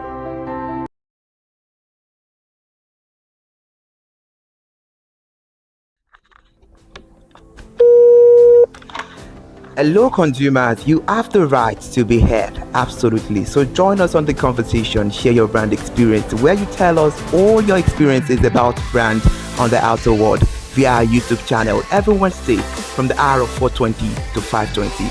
You can watch us via our YouTube channel, ConsumerHallaTV, and subscription is free. Follow us on all our social media platforms, ConsumerHallaTV. Share your brand experience. It's about storytelling. It's about experiences. Hello consumers, you're welcome to another exciting episode of Consumer Voice on ConsumerHallaTV. I am Matilda Omenai. As you already know, Consumer Voice is a show where we'll be visiting different places in Lagos to check out people's preferences, hear what the consumers have to say about different leading brands that they make use of. Hello, it's your boy Iremofeko Foworola, and you know what? They call me the AWUF General Overseer. Every day is a blessing and it is meant to be enjoyed maximally with AWUF packages that put a smile on our faces. And guess what? That is why this show AWUF is for you. You can get to know about trendy market slashes, promos, offers, and juicy deals that put a smile on your faces, and you can always enjoy them maximally. And you know one thing that is so interesting about this show? It is a blend of English and Pidgin. As I dey run you English, now I go to marry am with Pidgin, make am spicy. So catch me every time on the show to enjoy more about trendy AWUF packages. Public service announcement. Hello consumers, I am Kikelomo Ajibola and welcome to the Scam Alert segment on ConsumerHallaTV. Scam Alert educates viewers about various scams affecting consumers. We learn tips on how to identify fraudulent activities and provide advice on protecting our personal information. We aim to raise awareness and empower viewers to avoid falling victim to scams. We cover various topics such as phishing, identity theft, fraudulent investment schemes, and many more. You want to catch up on how these scammers invade our lives? Join us every Tuesday by 12:30 p.m. for Scam Alert on our YouTube channel at ConsumerHallaTV. Subscription is absolutely free. And in case you're not following us across all our social media platforms, follow us on Instagram, Facebook, X, TikTok at ConsumerHallaTV. Don't say I didn't do anything for you this 2025. Bye. Welcome to In the Marketplace. We are taking you on a journey behind the scene of Nigeria's most vibrant market. From the sight and sound of the market to the stories of the people who makes it thrive. We will be sharing the untold stories that brings this market to life. Join us as we explore the history, challenges, and triumphs of the market vendors. We will dive into the daily lives of the people who call markets home and uncover the secret that makes this market special. You will get to see the passion, energy, and dedication that goes into making this market success. Tune in to the In the Marketplace on ConsumerHallaTV on Thursday by 11 a.m. to experience the sight and sound. Don't forget to follow us on all our social media and on ConsumerHallaTV. I am Elizabeth Abefe. Hello fellow consumers, are you looking for a program where we give analysis about brands and a program where we project the voice of the consumer? Join my team and I on Consumer Analytics and Resolution Box by calling on the program to get your issues resolved. And in case you are wondering where Consumer Analytics and Resolution Box will be showing, please join us on our YouTube channel at ConsumerHallaTV. Subscription is free by 2 p.m. to 4 o'clock p.m. every Mondays and Wednesdays. Consumer Analytics and Resolution Box will be airing and will be here to provide you any information on brands and also issues that you have pending for us to resolve. Also follow us across all our other social media platforms, Instagram, Facebook, X, TikTok at ConsumerHallaTV. And that is why at ConsumerHallaTV, You deserve to be heard. Hi everyone, I am Iri Ayo Mikunle Eke. Join me live on Perspective every Mondays to Friday from the hour of 9 to 10, where we have meaningful and engaging conversations about all the burning and pressing issues making the round. Issues related to our economy and consumers. It's conversing, it's relatable, it's beyond interview. We have expert analysts who gives updated analysis about all aspects of a conversation. Join the moving train by subscribing to our YouTube channel, ConsumerHallaTV, and do well to follow us on all our social media platforms, ConsumerHallaTV. Stay informed. Thank you. I am Matilda Omenai. As you already know, Market Today is the show where we visit different markets across Nigeria, Lagos, to check out the prices of different things, ranging from household items to foodstuffs to cosmetics, electronics, every other thing. In a world of hustle and bustle, entertainment keeps us alive, and that is why at ConsumerHallaTV, we ensure you enjoy all around 360-degree entertainment program. Screen Time is the show for you, where you enjoy top 5 countdown, celebrity of the week, exclusive interview, and other segments. Don't mind, it's just a jealous person. Oh, New movie release, update, and Screen Time. I'm going to enjoy myself because this is my favorite time on the program. I get to recommend good movie for you, and I'm also waiting for you to recommend movies to me also in the comment section. Screen Time is not just all about entertainment, it is relaxing and also educational. So that is why we are bringing to you Screen Time on ConsumerHallaTV. And in case you're wondering where to join us every Mondays by 5 o'clock p.m. at ConsumerHallaTV on our YouTube channel. Subscription is very, very free. And in case you have not followed us across all our social media platforms, please do so. We are begging you, on Instagram, Facebook, Twitter, and also TikTok at ConsumerHallaTV. What are you waiting for? Click on that follow and subscribe right now. And from the I to the R to the E to the M to the F to the E, my name is Iremofe Kokorola, the man always clothed in wealth and strength. And I am Kikelomo Ajibola. Ta-da!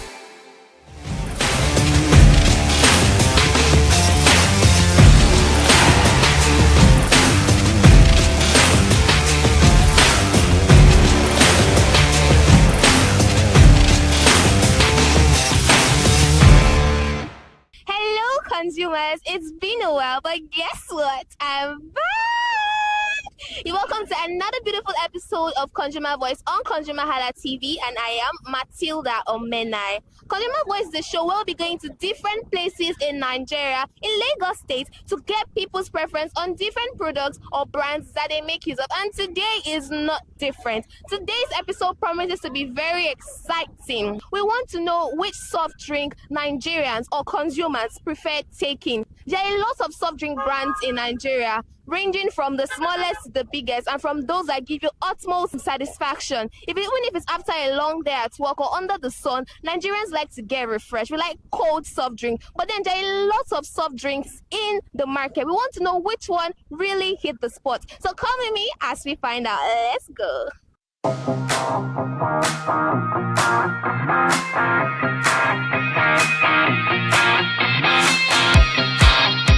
Good morning. Good morning to you. How you doing? I'm alright. Okay, so what's your name? Kelvin. Kelvin. So do you take soft drinks? Sure I do. Which one do you take? Fanta precisely. Why Fanta? I don't know. It's just something I like. Okay, so have you tried other brands? Sure I have, yeah. Like which one? I tried Coke, Pepsi, I've tried everything, literally. But I just prefer Fanta. What's that one thing about Fanta that makes it stand out for you? There's no like specific reason why I like it. But I know for me, I think maybe it's because it resonates with me personally. Yeah, in some kind of way. Can you explain why or how? It's Fanta watching. If I tell them, would they endorse me? Never can tell. Okay. Well, There's something peculiar about Fanta. Now, there is Fanta, there is Mirinda. It's almost similar, but there's a different taste in it. Sure, I don't even have both. You see, for Fanta, it has this sensational. I don't know, but it's very different. It's just very different. Okay. So for how long have you been taking Fanta? All my life. All your life? All my life. I don't think any other said about Fanta. And they will say Fanta is not good for men, but me, I love Fanta. You love Fanta? Yeah. Okay, so do you think the price is quite affordable? I don't think it's affordable now because we started from 100 naira to 150. From 150, we went to 300 and it's corrected to 500. But what can we do?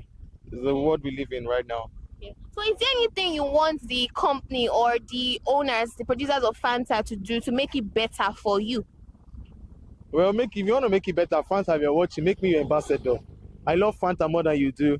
And I think for me, right, I've made my friends, I've influenced them to like love Fanta as well. So if you're watching, make me ambassador. Okay, one last question. So if you were to take Fanta, probably you've had a very long day and you're walking on the road, the sun is scorching and you want something to cool you down and then you want to get Fanta. What snacks do you get with it? Meat pie. Meat pie? Yes, now your body now meat pie. Okay, rate Fanta 1 to 10. 10. 10. So Fanta is a 10. It's a 10 over 10. Okay, clack it. Okay, thank you.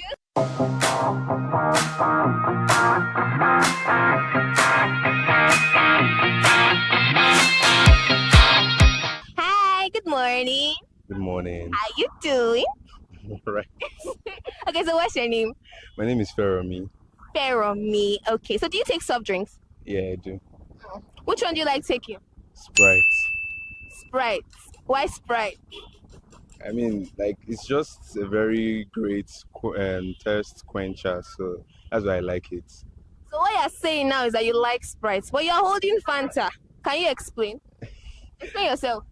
Fanta was just the only drink I could find at the moment, so and I needed a drink, so yes, I just had no choice. Okay. Like, Fanta is my second choice after Sprite, yes. So for how long have you been taking Sprite? For, shall I say, 10 years.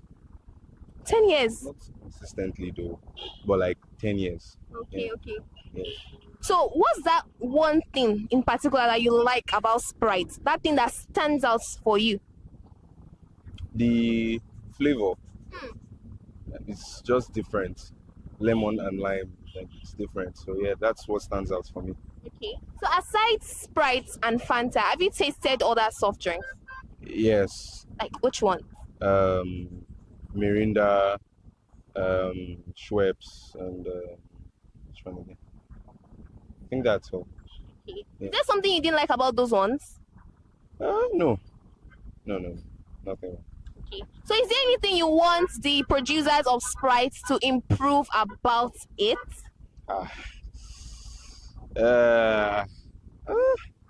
don't think I have anything to say concerning that because I mean I feel like Sprite is just Sprite, and of course I don't think they can make it taste like the foreign ones because like the foreign ones, there's just something about it just tastes different. I don't know what they did to those ones and the ones in Nigeria. Foreign ones just taste better. But I don't know if they can make it taste like that one. Sure, no problem. Okay. Yeah. So do you think Sprite is affordable? Coming from 10 years, I feel like the price of Sprite has changed because Sprite I used to get it like 200 and now it's like 500. So like if it can be cheaper, of course, I won't mind. Okay. So now let's imagine this. You are very tired and you've been under the sun for a very long time, and then you want to get Sprite because you want to quench your thirst, but then you need to take snacks along with it. Which snacks is your go-to? Donuts. Why donuts? I mean, it's just donut. Like I don't have a particular reason. It's just something I would go to. Like I would choose that over any other snack. But if I don't find donuts, maybe like should I say gala? Gala. I'm not a fan of biscuits and all those things. So the last question. If you had to rate Sprite on a scale of 1 to 10, what would you rate them? Ding, ding, ding, ding, ding. 8. 8. Why 8? Because of its refreshing taste now. Yes. So you can't give it 10. Oh no. Why? Okay, well, if it's on the basis of like Sprite's price, both foreign and Nigerian, let's say 9. 9. Yes, 9. But for the Nigerian one, 8. 8. I like the emphasis on the Nigerian one. All right, thank you very much.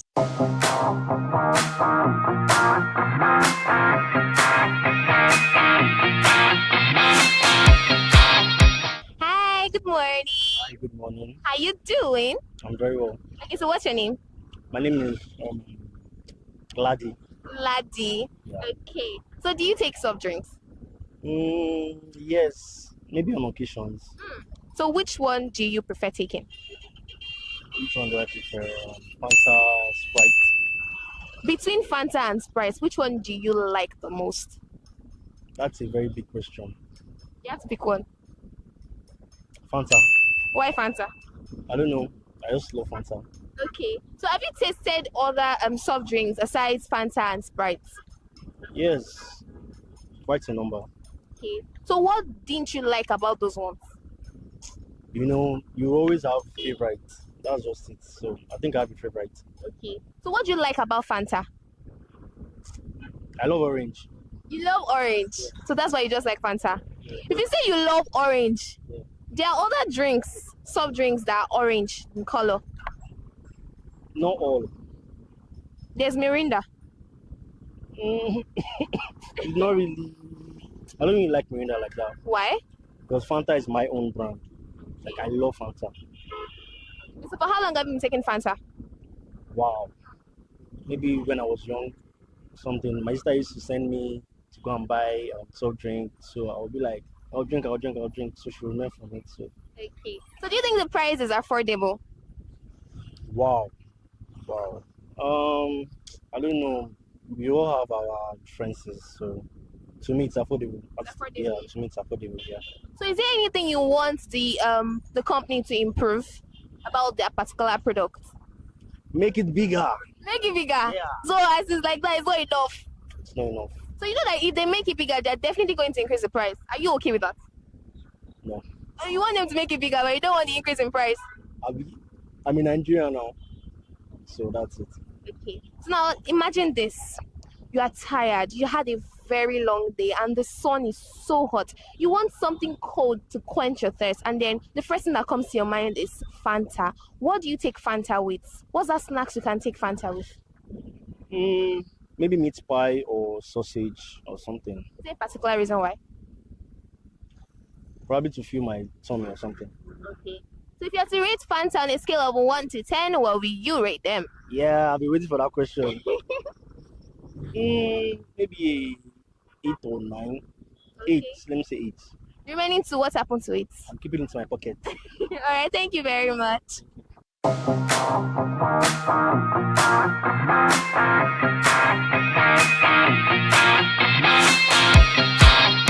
Good morning, ma. Good morning. How you doing? Fine, thank you. Okay, so what's your name? My name is Favor. Favor. So do you take soft drinks? Yes, I do. What particular one do you like to take? Fanta, actually. Fanta. Yeah. Why Fanta? The taste is awesome. Really? Yeah. So for how long have you been taking Fanta? Since childhood. Since childhood? Yeah. Okay. So have you tasted other soft drinks? Yeah, I do. I've tasted other soft drinks. Like which ones? Like Pepsi, Mm-hmm. and Coke, 7-Up, and all of them. Is there anything you don't like about those particular brands? Not really. They are okay though, but for Coke, I think the gas, when you open it, I don't like that part. That I go for Fanta. I'm okay with it. Yeah, that's it. So do you think Fanta is affordable? They are all of the same prices. But do you think it's affordable? Like the price is okay? It's affordable. The price is okay. Yeah. Is there anything you want the company to improve about that particular product? They should just keep maintaining their good taste. They should just continue the quality and also. That's all. Okay. So now imagine something. You are very tired, the sun is hot, and you're walking under the sun, and then you want to take Fanta to just quench your thirst. What's that snacks you go to? What's that snacks you buy to take along with your Fanta? If I see gala, I'll go for it. Okay, Yeah. okay. That's the best combo. That's best combo. Alright. So if you could rate Fanta on a scale of 1 to 10, what will you rate them? 9. 9 over 10? Yeah. Why? What happened to 10? I don't want to give them the old 10, so I have to give them 9. Yeah. All right, thank you very much, ma.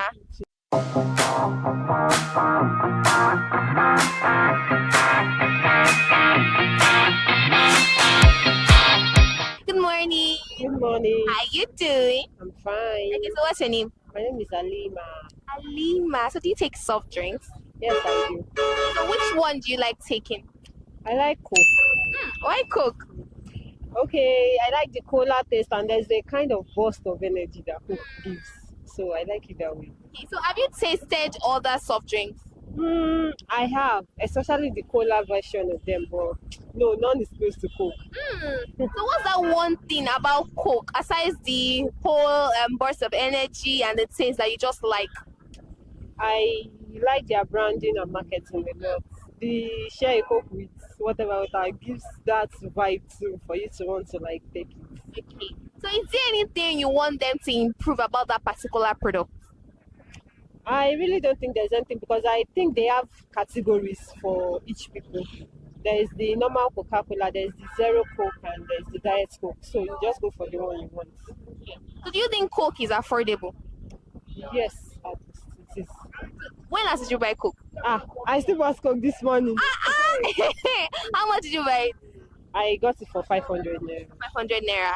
Okay, so you think it's affordable for you? I think so. Okay. So now let's imagine something.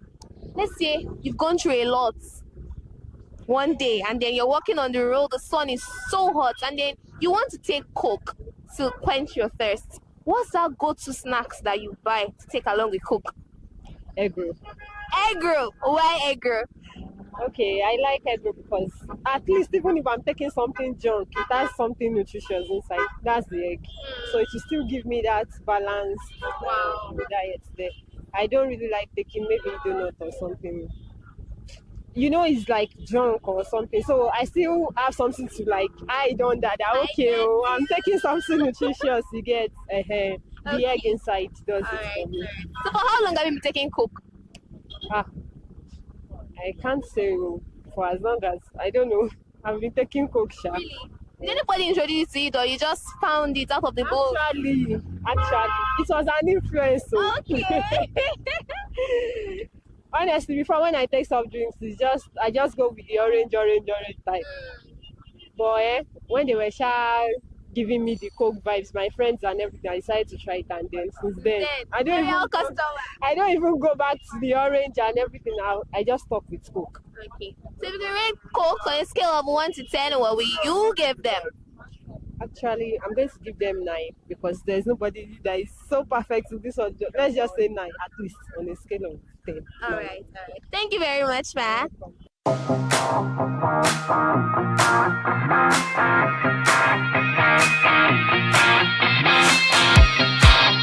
Good morning, ma. Hi, good morning. How you doing? I'm good, and you? I'm good too. So what's your name?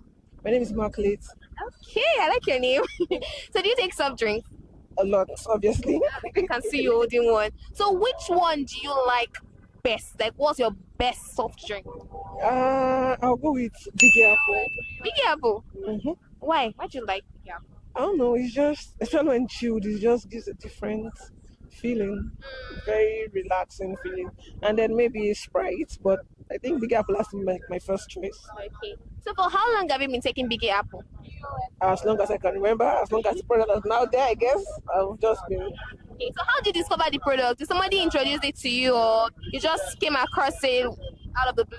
I wanted to get some drinks, and I think I saw it there. And, okay, let me try, and then let me try, the rest is history. So what's that one thing you like about Big Apple? The taste, the feel. When you drink it, the feel, for me, it's different. It gives me one very relaxing feel, and especially when it's chilled though. I think it's just the feel I get when I taste it. And then there's this near apple. I don't know, you just do. I get it. Okay, so is there anything you want the producers of that particular brand to improve? Not really. So you like it the way it is? Yeah. Okay. Except if generally. Okay. Generally, the price comes down. I was about to ask you, do you think it's affordable? For an average Nigerian, yes, it is. For an average Nigerian, it is. So now picture this. You are tired, you're walking on the road, you've had a very long day, and the sun is scorching hot, and then you see Biggie Apple very chilled, and then you take it, but then you want something to like take along with it, snacks to go with it. What's that go-to snacks that you're going to take? When I'm on the road or when I'm at home. On the road or maybe at home, you just go home from a very long day. If it's on the road, I think it will just be the next thing I can think of is sausage roll. Okay. If you're at home. If I'm at home, pizza. Okay. You look like a minister for enjoyment. I like enjoyment too. Okay. Alright, so last question. If you could rate Biggie Apple on a scale of 1 to 10, what will you rate them? 8.5. 8.5. What happened to 10? I guess there's no 10. Alright, but you're a 10. You're a 10. I'm shy. Alright, thank you very much, ma'am. Bye.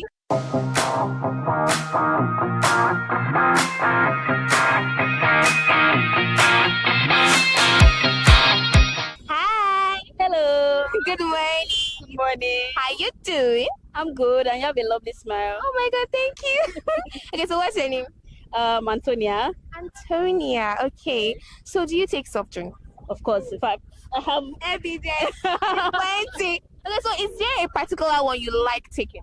It's just Coke. I'm a Coke person. Okay, so for how long have you been taking Coke? My darling, maybe 10 years or something. Loyal customer. I'm a very loyal customer. It's Coke. I mean, it's so bad that I try not to buy the pack because if I buy it, I'm going to finish it in no time. Wow. Okay, so how did you get to know Coke? Did somebody introduce you to it, or like you just saw it out of the blues? Oh well, I tried a couple of soft drinks. I used to take Pepsi and the likes, and then I started Coke, and then before I know it, it just became my favorite. And we've been together forever. So if you don't have Coke, I'm not taking anything else. It's Coke or nothing. Okay, so now you say you tasted and you tried other soft drinks. Yes. Is there something you don't like about those ones? Oh well, I think it's just the taste of this one. When it's really hot and you take Coke, there's a way it refreshes you differently from those other ones. Those ones sometimes taste like juice to me. The soda, this one gives that soda kind of, feel. So yeah, that's why it's special for me, really. So is there anything in particular that you just like about Coke? Everything is Coke, come on. And red is my favorite color, so it's everything for me. Okay. So now imagine this, just picture it. Okay. You are tired, you're walking on the road, you've had a long day and the sun is scorching hot, and then you see a very chilled bottle of Coke. Okay. And you need a go-to snacks for it. What's that go-to snacks that you take along with Coke? I can't think of any because I'm not really a snack person. I'm just take Coke like that. Yeah. At that spot I can even just take 3. I'm good. I don't need to snack on anything else. So is there anything you want them to improve about that particular product? Nothing. Leave it the way it is. I love it the way it is. Just leave it that way. Don't change anything. Just leave it that way. So do you think the prices are affordable? Well, prices of things have really gone up generally. So I think it's still, for me to still be able to buy like 2-3 in a day. So yeah, I don't have an issue with the price really. So if you have to rate Coke on a scale of 1 to 10, what will you rate them? 1 over 10. You didn't even wait for me to finish. 1,000. Definitely. All right, thank you very much.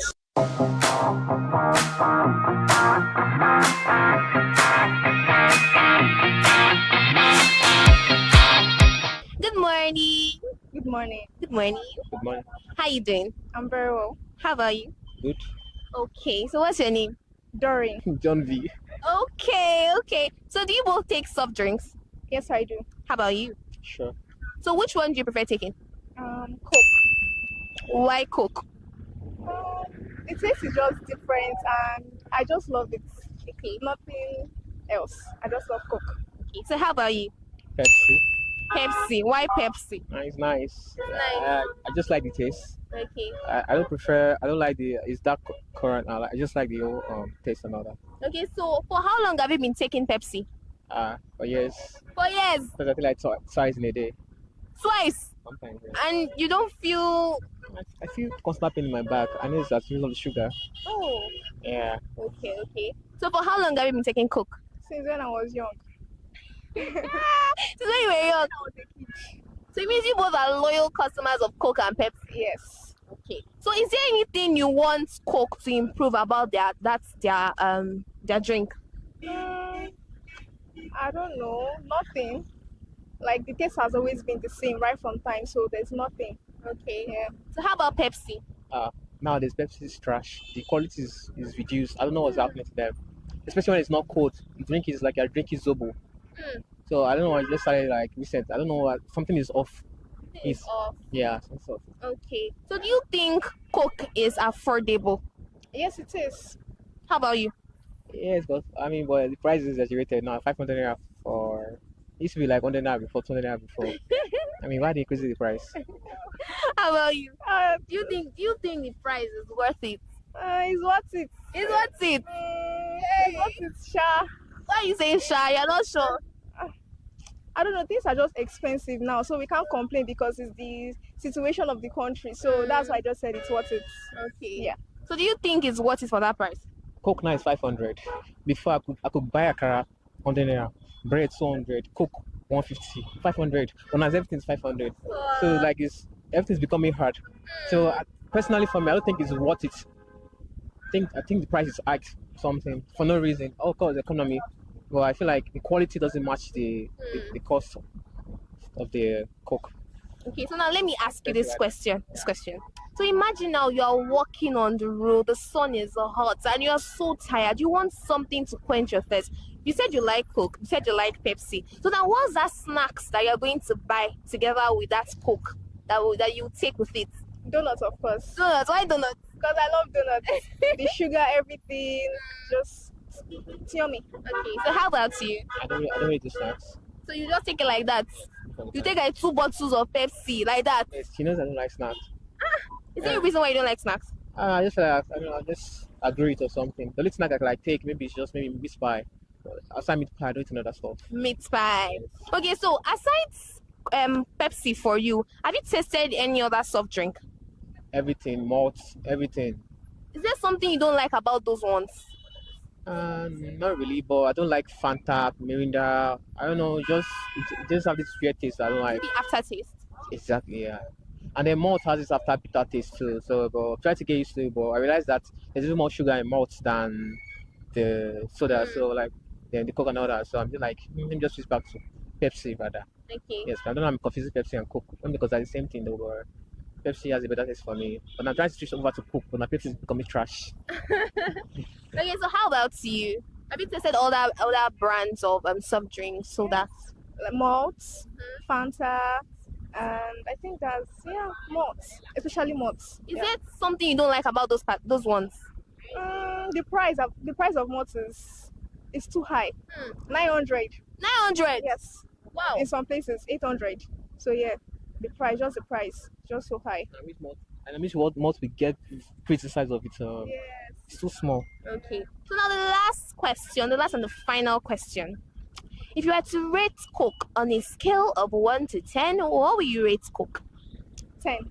10. Coke, yeah. 10 over 10 because it ate. How about you for Pepsi? 7.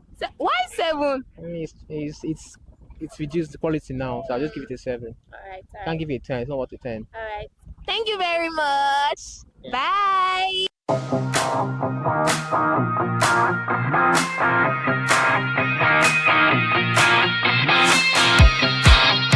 The results are out. We've gone to the streets and we are back with what consumers prefer taking. And guess which brand has won? Fanta has won for today's episode. And that's all we can take for Consumer Voice on ConsumerHallaTV. I am Matilda Omenai. Until next time, bye.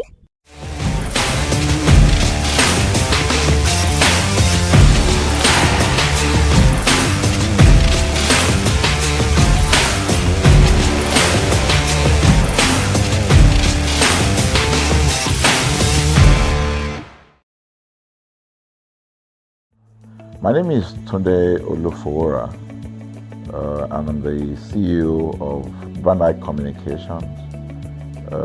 We are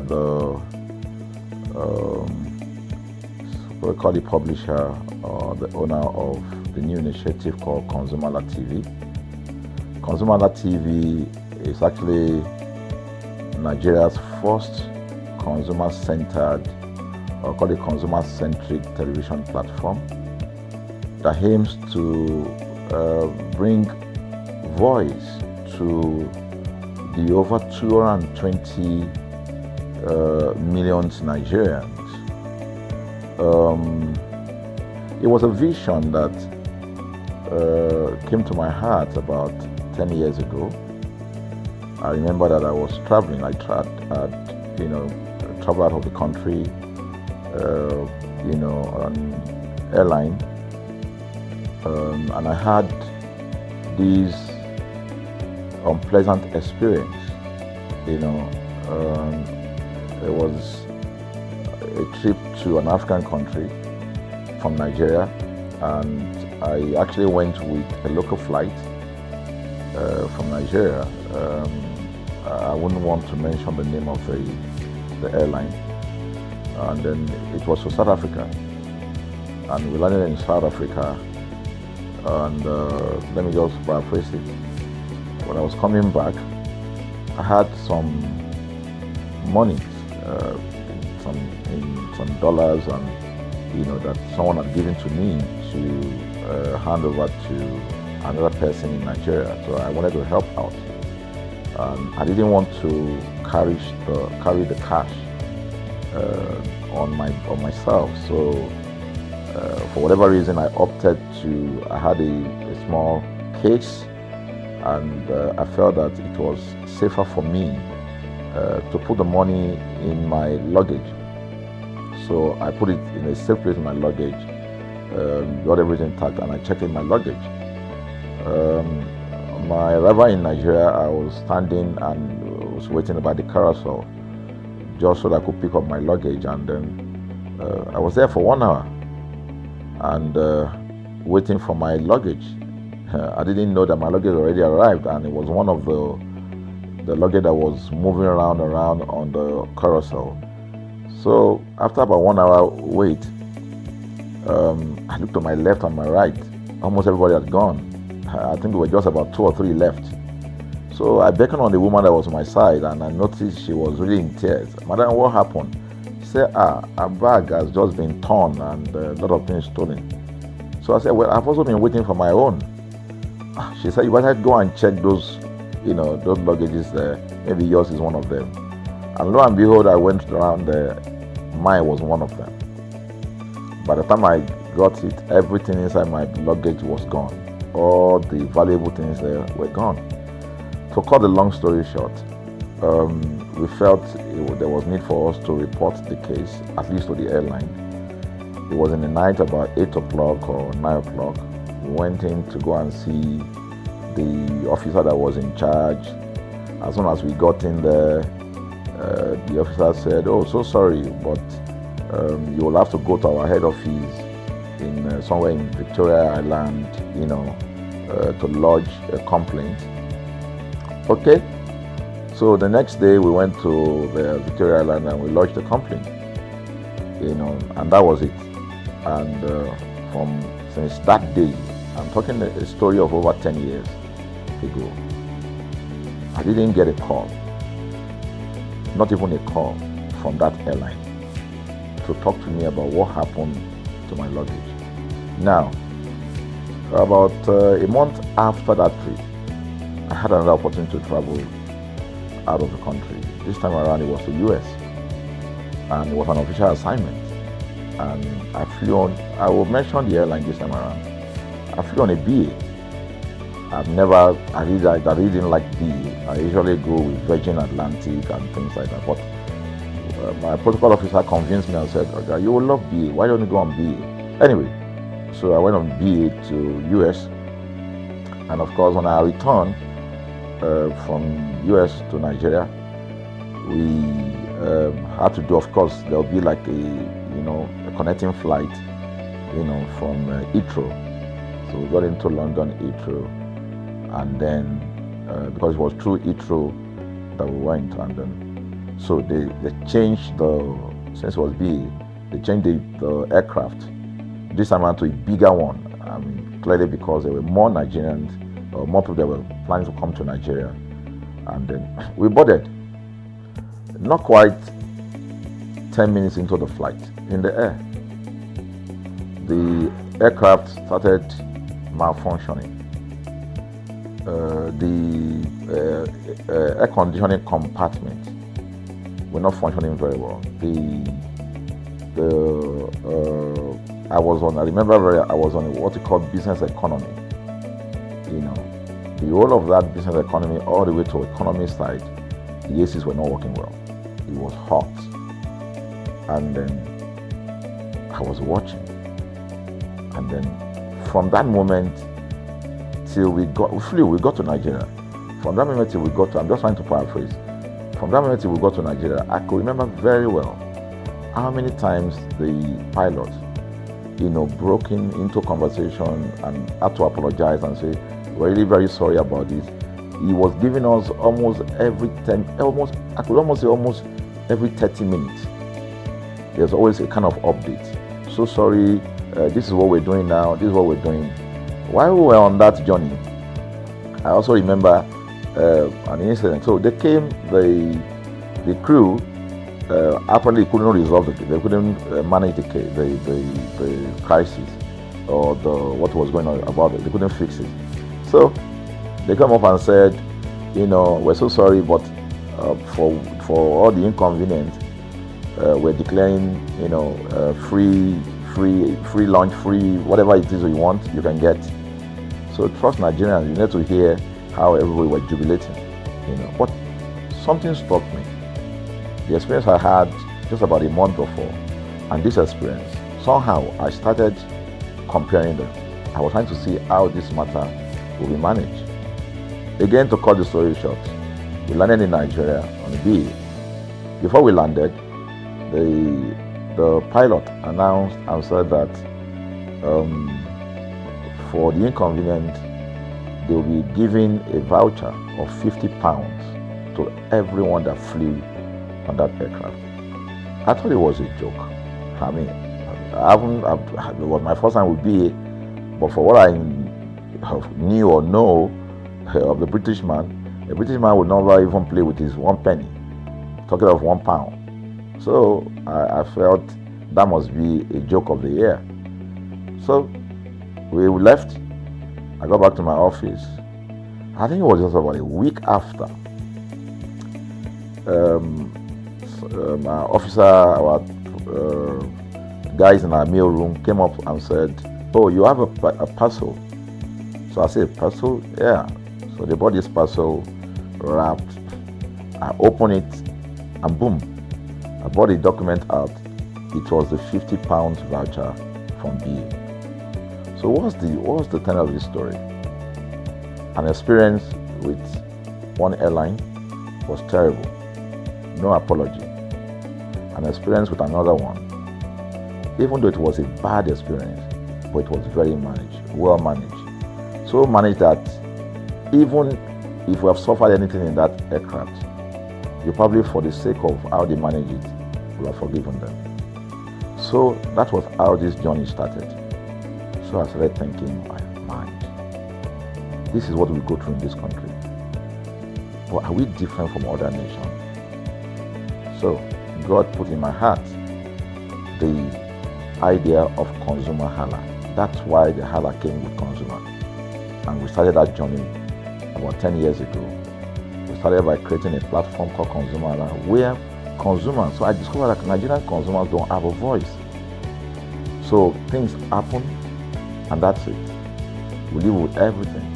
So we've started the journey from creating the platform. We have an app, we even have a magazine, and we thought we could move it from that to the next stage, which is the television. So the TV today, has come. So I would say precept by precept, line upon line, we have been able to build on our aspiration, to finally bring to birth this unique and exciting platform, So it's a digital telecast, and our goal is to further connect consumers in Nigeria to brands with insightful news, development within the fast-paced world of consumers. The world of consumers is growing at a very fast pace, So we want to inform Nigerians. We want to get them educated about their rights, So our role is that we're going to educate consumers in Nigeria, all right? So by bringing them specialized and what you call analytical, research-based content generation that will inform, educate, sensitize the audience, So that's ConsumerHalla TV. So I call it an offshoot of our ConsumerHalla brand. ConsumerHalla brand actually was the first we call it the first complaint or consumer complaint resolution portal. When we started it about 10 years ago or about 7 years ago, it became the first complaint resolution portal.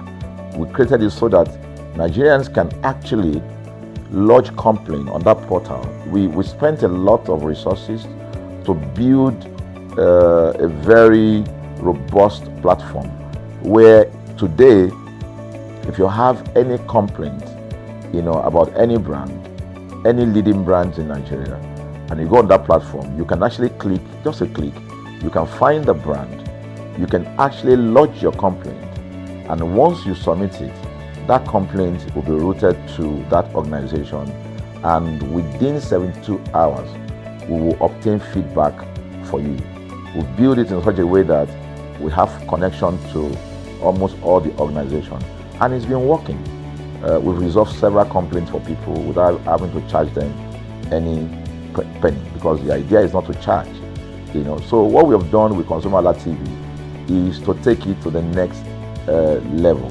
So we hope to change the narrative. We want to give the right direction. Nigeria has the largest consumer market in the world, with a population of over 220 million people. Why should we be the one that is suffering the most? Everywhere you turn to, it's as though Nigerian consumers don't have a voice. You're traveling, you buy a ticket. For whatever reason, an airline will wake up middle of the night,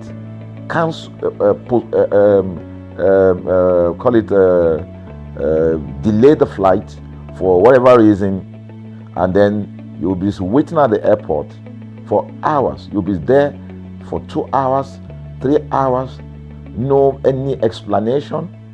Then while you're there, they can even wake up and say, oh, flight has been cancelled. So everybody carry their luggage and go home. Nothing happened. Of course, things are changing. We must commend government because government is beginning to wake up, but there's still a lot to be done. And we believe that we can help to make, bring about those right changes. So we offer deliberately, part of what we do is that we also offer advocacy, all right? We're not just an advocacy organization, but we offer advocacy. We have a legal team, we have lawyers that are registered on our platform, all right, that can also take up cases, okay? So, and we've taken up many cases like that, and won those cases. So, ConsumerHalla is a platform to help consumers we're not fighting brands, but rather we say we're bringing about an amicable, resolution of conflict, such that it will be beneficial to the consumers and also be beneficial to the brand. I remember the word of Jeff Bezos. Bezos is the founder of Amazon. He said that the most important single thing, all right, for an organization is to focus obsessively, use the word obsessively, on the customer. We often say that customers is a king. They should sit at the top of the ladder. In our environment, customers are the ladder. A brand wakes up today, decide what product to produce. They wake up today, decide how much the consumer should pay. They wake up to decide everything for consumers. So consumers are just at the receiving end. And yet, they are milking the consumers. There's no price regulation in this country. None. People just wake up and fix prices. Look at the power. Government wakes up, we change policy, we wake up and we get people to pay more. We think it's time for consumers to begin to speak out. In speaking out, in engaging, we can get the brand to begin to do what is right. And of course, I know that the consumers themselves need to be educated. So our role, our vision also is to ensure that we educate consumers, we bring awareness. A lot of Nigerian consumers don't even know about their rights. You buy a product from a supermarket. I've had this experience. You buy a product from a supermarket, all right? For whatever reason, you take that product back to your house, and maybe something went wrong somewhere. By the time you take that product back to the shop where you bought it from, and you say, "Oga, this thing," you know what's going to tell you? "Oga, na me make am. Na me make am now. That's why I buy am." Meaning that there's nothing I can do to the product. So you lose the product, then you lose your money, because the money is not refunded. The product you can't use. Only in Nigeria. Only in Nigeria. Let me give you another experience I had. In the course of this, because I went around, in doing this. I was in US, I was in UK, I was in South Africa, I was in Germany, just because of this, to just study the environment. I was in a friend's house in UK, in London, and then what happened? We were going to go out, and he was going to dress up. So he said, "Oh," to me, I was seated in his sitting room. So he said, "Oh, wait a minute, I picked up an iron, that's the pressing iron, 2 days ago or so from a store. Oh, let me try this, let me just try and use that to iron my shirt and we can go out." So I was seated, the TV was on, I was watching. While I watched him, he brought out the pressing board, spread it out, brought the iron out in my presence, plugged in the iron, and then as soon as he switched on the power button, we just had a spark. Boom! Ooh. The guy was raged. Then he goes, What just happened?" So he said, No, these guys are in trouble, they're in soup. I was thinking, what are you going to do? I was trying to compare that experience to what would have happened in Nigeria. In my presence there, he opened the pack. There was a card inside it. Inside that card was a call, number to call. And he called the shop or wherever he got the thing from. I was hearing the conversation that was going on. And all he said to them on the phone was, "Look, by the time he even called, clearly because they already, through the call, they could trace where he was calling from and who was calling. He said, "Yeah, I picked up this number, I picked up this iron yesterday, and guess what? I just plugged it to power, and then this thing just, stopped, didn't work." At the other hand, I could hear the voice, "Oh, we're so sorry. We're sorry about that." And they said, "This is your address, yeah. Don't worry, we'll get you a replacement." All right.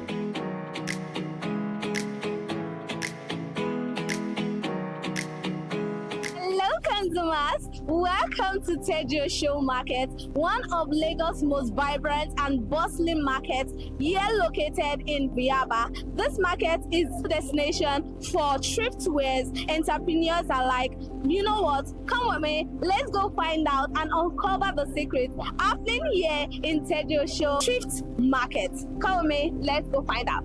Lagos, a city that reinvents itself every single day. A city where style is not always about luxury, but about survival, creativity, and expression.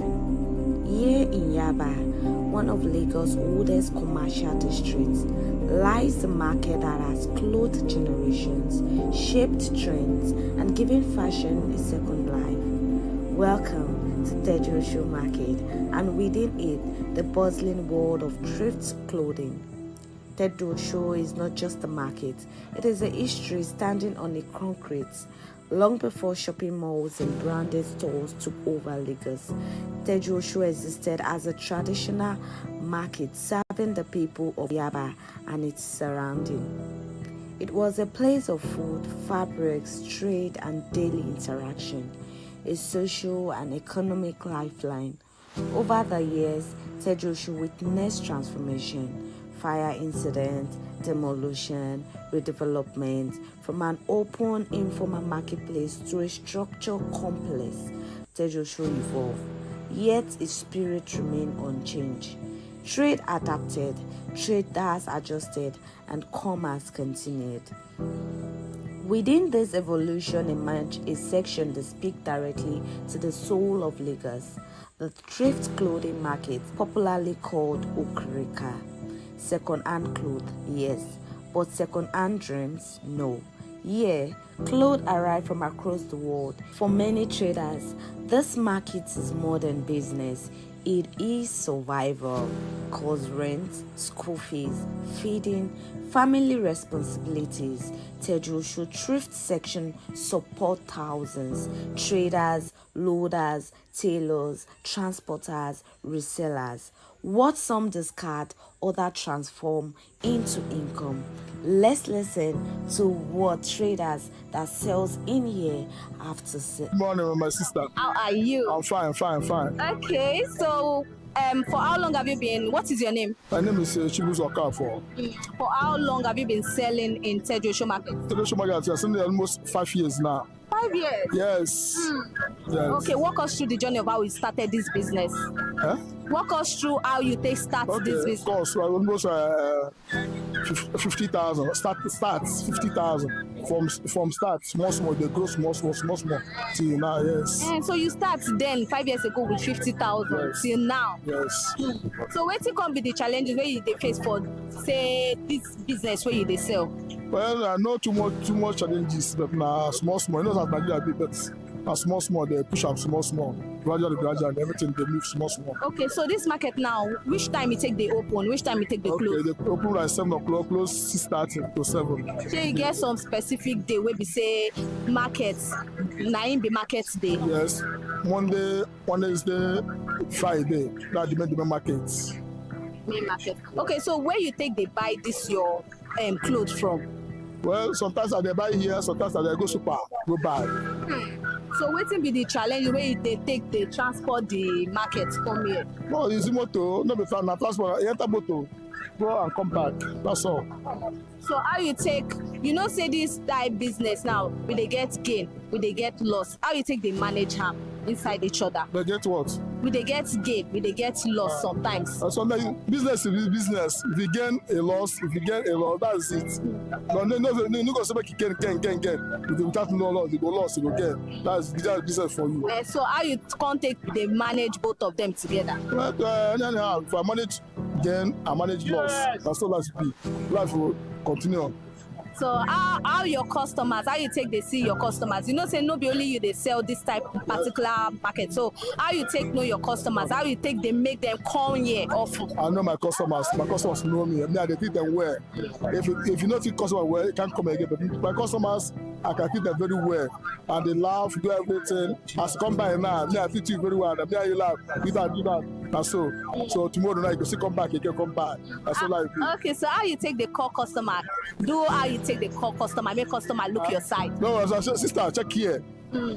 Bros, check here. Now if you see return, you go see me, go back.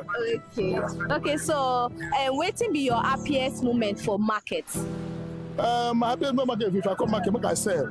Don't see if I come make I no sell. If I come make I sell market, not my happiness.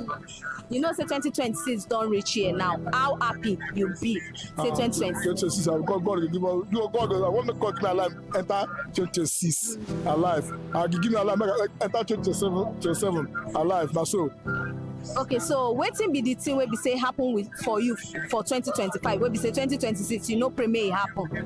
Many things. This is the problem I felt this year. Make I no first of 2026. That is it. Okay, so wetin they call this market where we dey? Okay, this market is Popo Street, Yaba. Yes, Popo Street, Yaba, where they're selling okreka. Okreka. Where you dey come far from where you dey? Oh, I dey Mush side. From Mush they come from. Mush side? Mushi. Mushi? Mushi, yeah. Why you no come dey sell for Mushi? Why you come pick here? No market for Mushi now. Na provision for Mushi. Yes. Thank you very much, sir.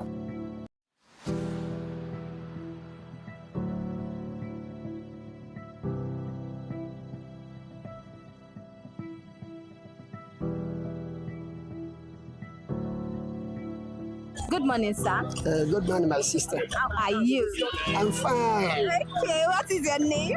My name is Vincent Okoro from Imo State. Oh, for Imo State, come they sell market for Lagos? Yeah, my sister. So, for how long have you been selling markets here in? Well, it's about 2 years experience now for this pant trouser. For this pant trouser, 2 years? Yeah. Before you started selling pant trouser, what were you selling? But then I'm doing contracting work for my village. So it's because of a condition of Nigeria.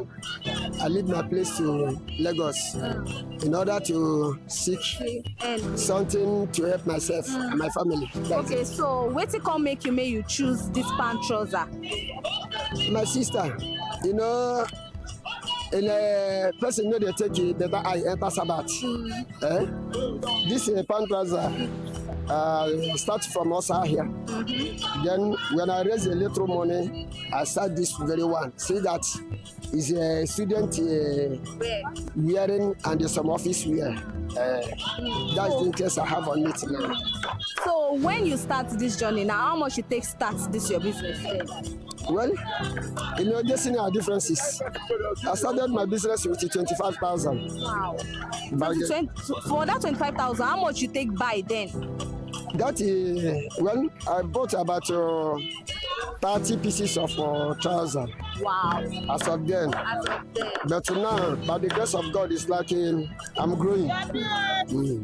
So what will be the challenges where they this clothes business where they sell? Well, the challenges we are having that dollars is going up when Nigeria economic is very bad. So you can buy this thing at the wholesale of our bell 180,000 today. Tomorrow you buy it to 200 or 280. That's the challenges we are having over there. And again, transportation.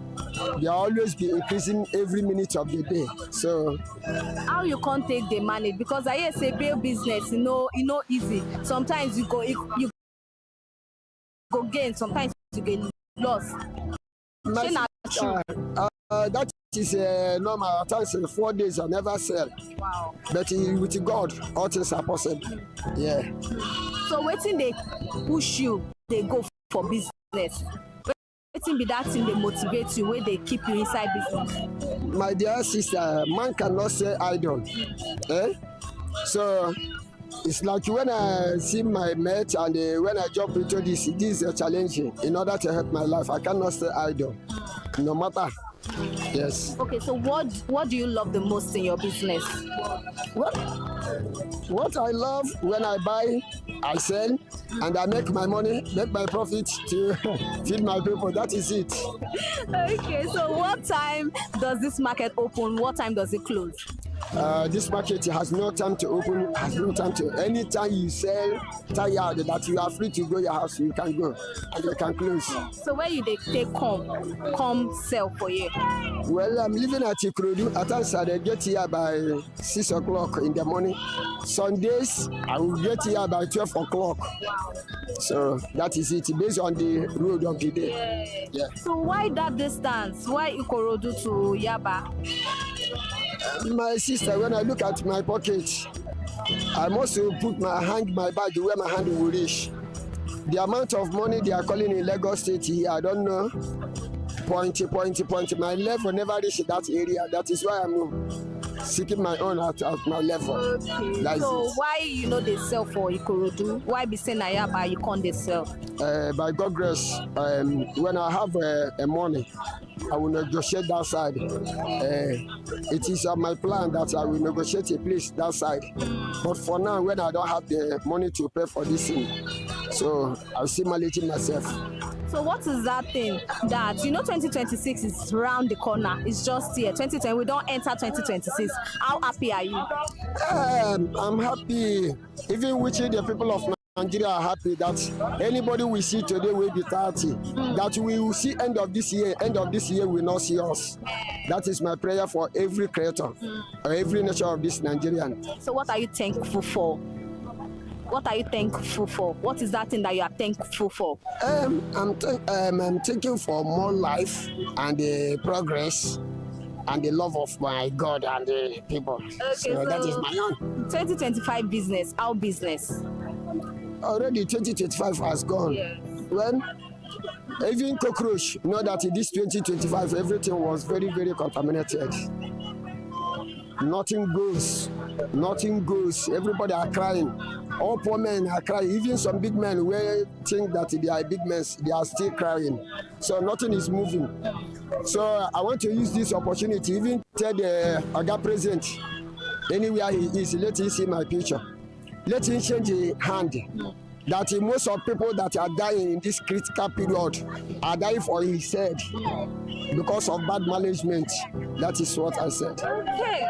Thank you very much, sir. According to a young man, he said this business was actually his mom, but then he took over, and ever since he graduated and everything changed. But ever since, he has been okay, because as far as he could feed in it, he could survive, then everything will be fine. Let's listen to what he has to say. Good morning, sir. Yeah, morning, what's up? I'm fine. How are you? I'm okay. How you day? I'm alright. I still say you don't dey park. Yeah. You don't close for the day. For the day, I know I come out very early this morning, so I'm like rounding up. Wow. Okay, what's your name? Obina by name. Where you say they come from? Ajegule far. Ajegule? Yeah. Why you come pick Yaba to the sell for Yaba? Because this is where we have shop. My mom sells here. Yeah. So since when you don't wake up, say come for Because after 6 this morning, I've left my area trying to come here, beat the old dog along the road. So when I come here, I'm the early morning business. Towards 7:30. People will come and buy from Ox. Now, they will not go and resell. You kind of wholesale. So they will buy early. So they can now go and start selling. Yeah. So walk me through the journey of how you started this business. I know you said it's for mommy, but it's my mom's business. It's not my business personally, but actually my mom has been to the business for a long time. Not from Cotonou. Wow. Now she now have to have shop here. So by then I was in school. So after I finished school, Nigeria and everything is not planned. So after school, I think I'm a graduate, so but I'm here selling OKs. Because no job. So I have to keep my body and soul. So I have to come and join my mom down here. So that's it. Okay, so what is the challenges in this business, this shift business? The main challenge is rain. Yeah, this close. Yeah. Once rain start falling now, you see people running up and down, haters are trying to secure their goods, trying to make rain. But once rain beat it, that's the end. Even though it's a full bag, even though it's half bag, that's the end. So how many bags did you carry out today that you remain this one? Just 2 bags. Wow. Like this 2. So, like I told you, people will come and select and stuff. So I'm going to islands, I'm going to Aswani, so I'm going to anywhere. So that they will not buy, they will go. So the only one will pack them and will clear them towards the weekend. That's what we call clearance. Clearance? What's clearance? Clearance is, after you sell for the week, it'll be Monday, Tuesday, Wednesday, Thursday, Friday. On Saturday, all the ones that are remaining, people will come and carry all of them clearance. For free? Not for free, but it will be cheaper rates. Because some of them use it in ships as rags. So still carry them and go and resell in all those villages like Ogun State or all those sites. So by Monday again, this is a bills. By Monday again, we'll carry that one out, start fresh. Okay, now people are always saying sometimes build business is very difficult, only if you have experience, a lot of experience, because sometimes it's not what you plan to ship for, you will see inside. How true is it? It's true because in fact all business has difficulties. This one now it's not that difficult, but it's what you ordered you will get. So you can't come here now and say you need tops and shirts and somebody give you jeans or knicker. No, it's clear. When you come, you tell them you need a bale of maybe shirts or trousers. They will give you that one. But when you have the challenges, like I told you, just that range and transport, carrying it here from here to where you're selling, from here to the other place, all transports. So that is the challenge we have. Not that much. Just that range and transport. So where did you carry your own goods from? Where do you shop? These are the bales. Yeah, this bill, where did you carry them from? Arena now. Arena. All the way from Arena, where they will offload it from ship. So we're carrying our boxes, all those Sienna boxes. We'll be conveying them here. Even in the night, they will bring some. So in the morning, we'll start selling some. Okay, now you said it's a process. So this arena now, you said from ship and all of that. Yeah. So is it that you would have booked down, you'd have specified this is the time? Already, they would have made the project down. They will ship it in. And you have some certain months where it's coming. And you'll be in contact with. Yeah. So once they are coming, they'll be letting you know that the ship passes through and so your goods have arrived. Press your trailer, your driver, go and pick your container. From there, you run around. Maybe in the night, anytime they arrive, within midnight, within the morning, anytime, you have to hurry up and go and clear your goods to make sure your money is safe. It's your money now. But if you waste time, all these area boys might destroy your goods. And that's your loss. So have you ever experienced whereby you bought something, but that is not what you met inside? Originally, no. Because exactly what you demand is what they give you. As far as this whole case is concerned, they don't do such. Exactly what you demand is what you get. If you demand for shirts and somebody give you pants, you won't open all of them. You just see that this is pants, so it's not shirts. You call the person back. Wow. Yo, bro, you made a mistake. You gave me pants, maybe bra, instead of shirts and trousers. He said, snap it and send it. You have your phone, you snap. Yeah. You forward it. You don't get out. You come and take it back. So they'll be the one to pay for the ticket back? Yes, because it's their fault. They already made your demands already. So now they gave you the wrong one.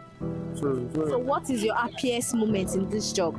I don't understand. What is that happiest moment? What makes you happy in this job? Or what makes you happy in this job is that it's a business that you don't always lose. You are sure of like when you come out every day. So far you sell, you will not lose. You must make sales. Every day people buy. Every day people wear clothes. Every day people sell clothes. People in your house, they'll be calling you on phone. Because of where are you? I want to buy, they'll be calling you because people need them. It's everyday commodity, just like bread. So the joy is that you will not lose, no losses. You always turn over, always. Okay, so what do you like about this particular market?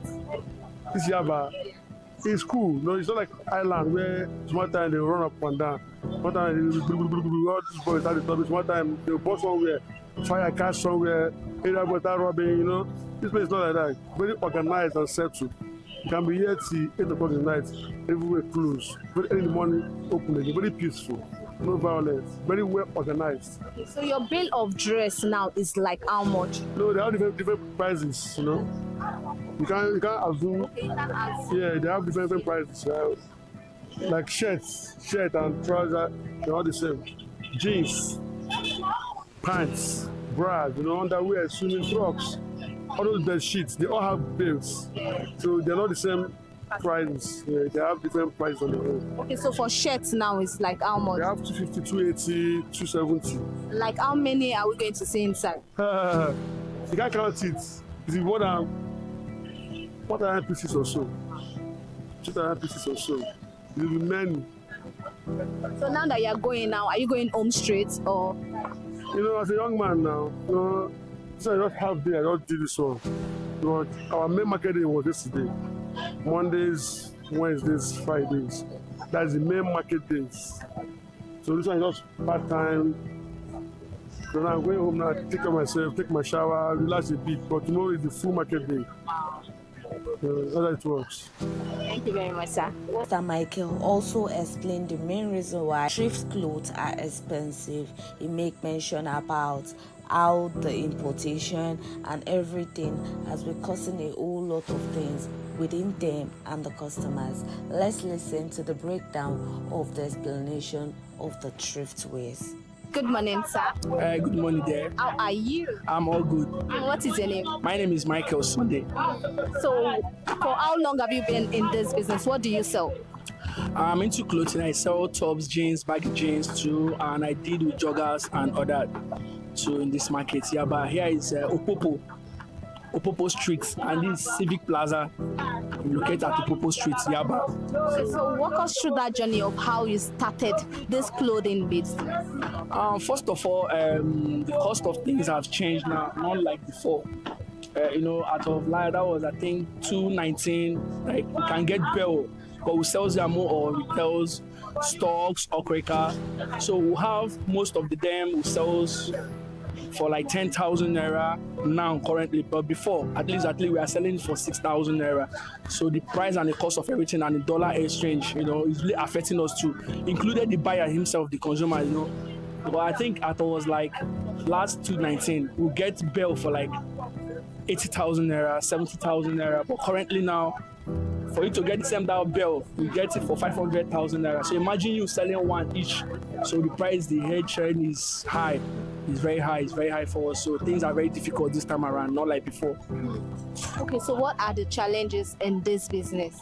The challenging in the business is all about you yourself to sell. How can convince the customer to let the customer understand that cost of things has been changed now, the rate of prices of everything has changed, because we will buy and to resell too. So we retail our own prices. So the customer that are coming, okay, let's assume now example, customer that come as of last year to come and pick up a dress, let me say, take example like a baggy jean of a price of, let's say, 10,000 naira.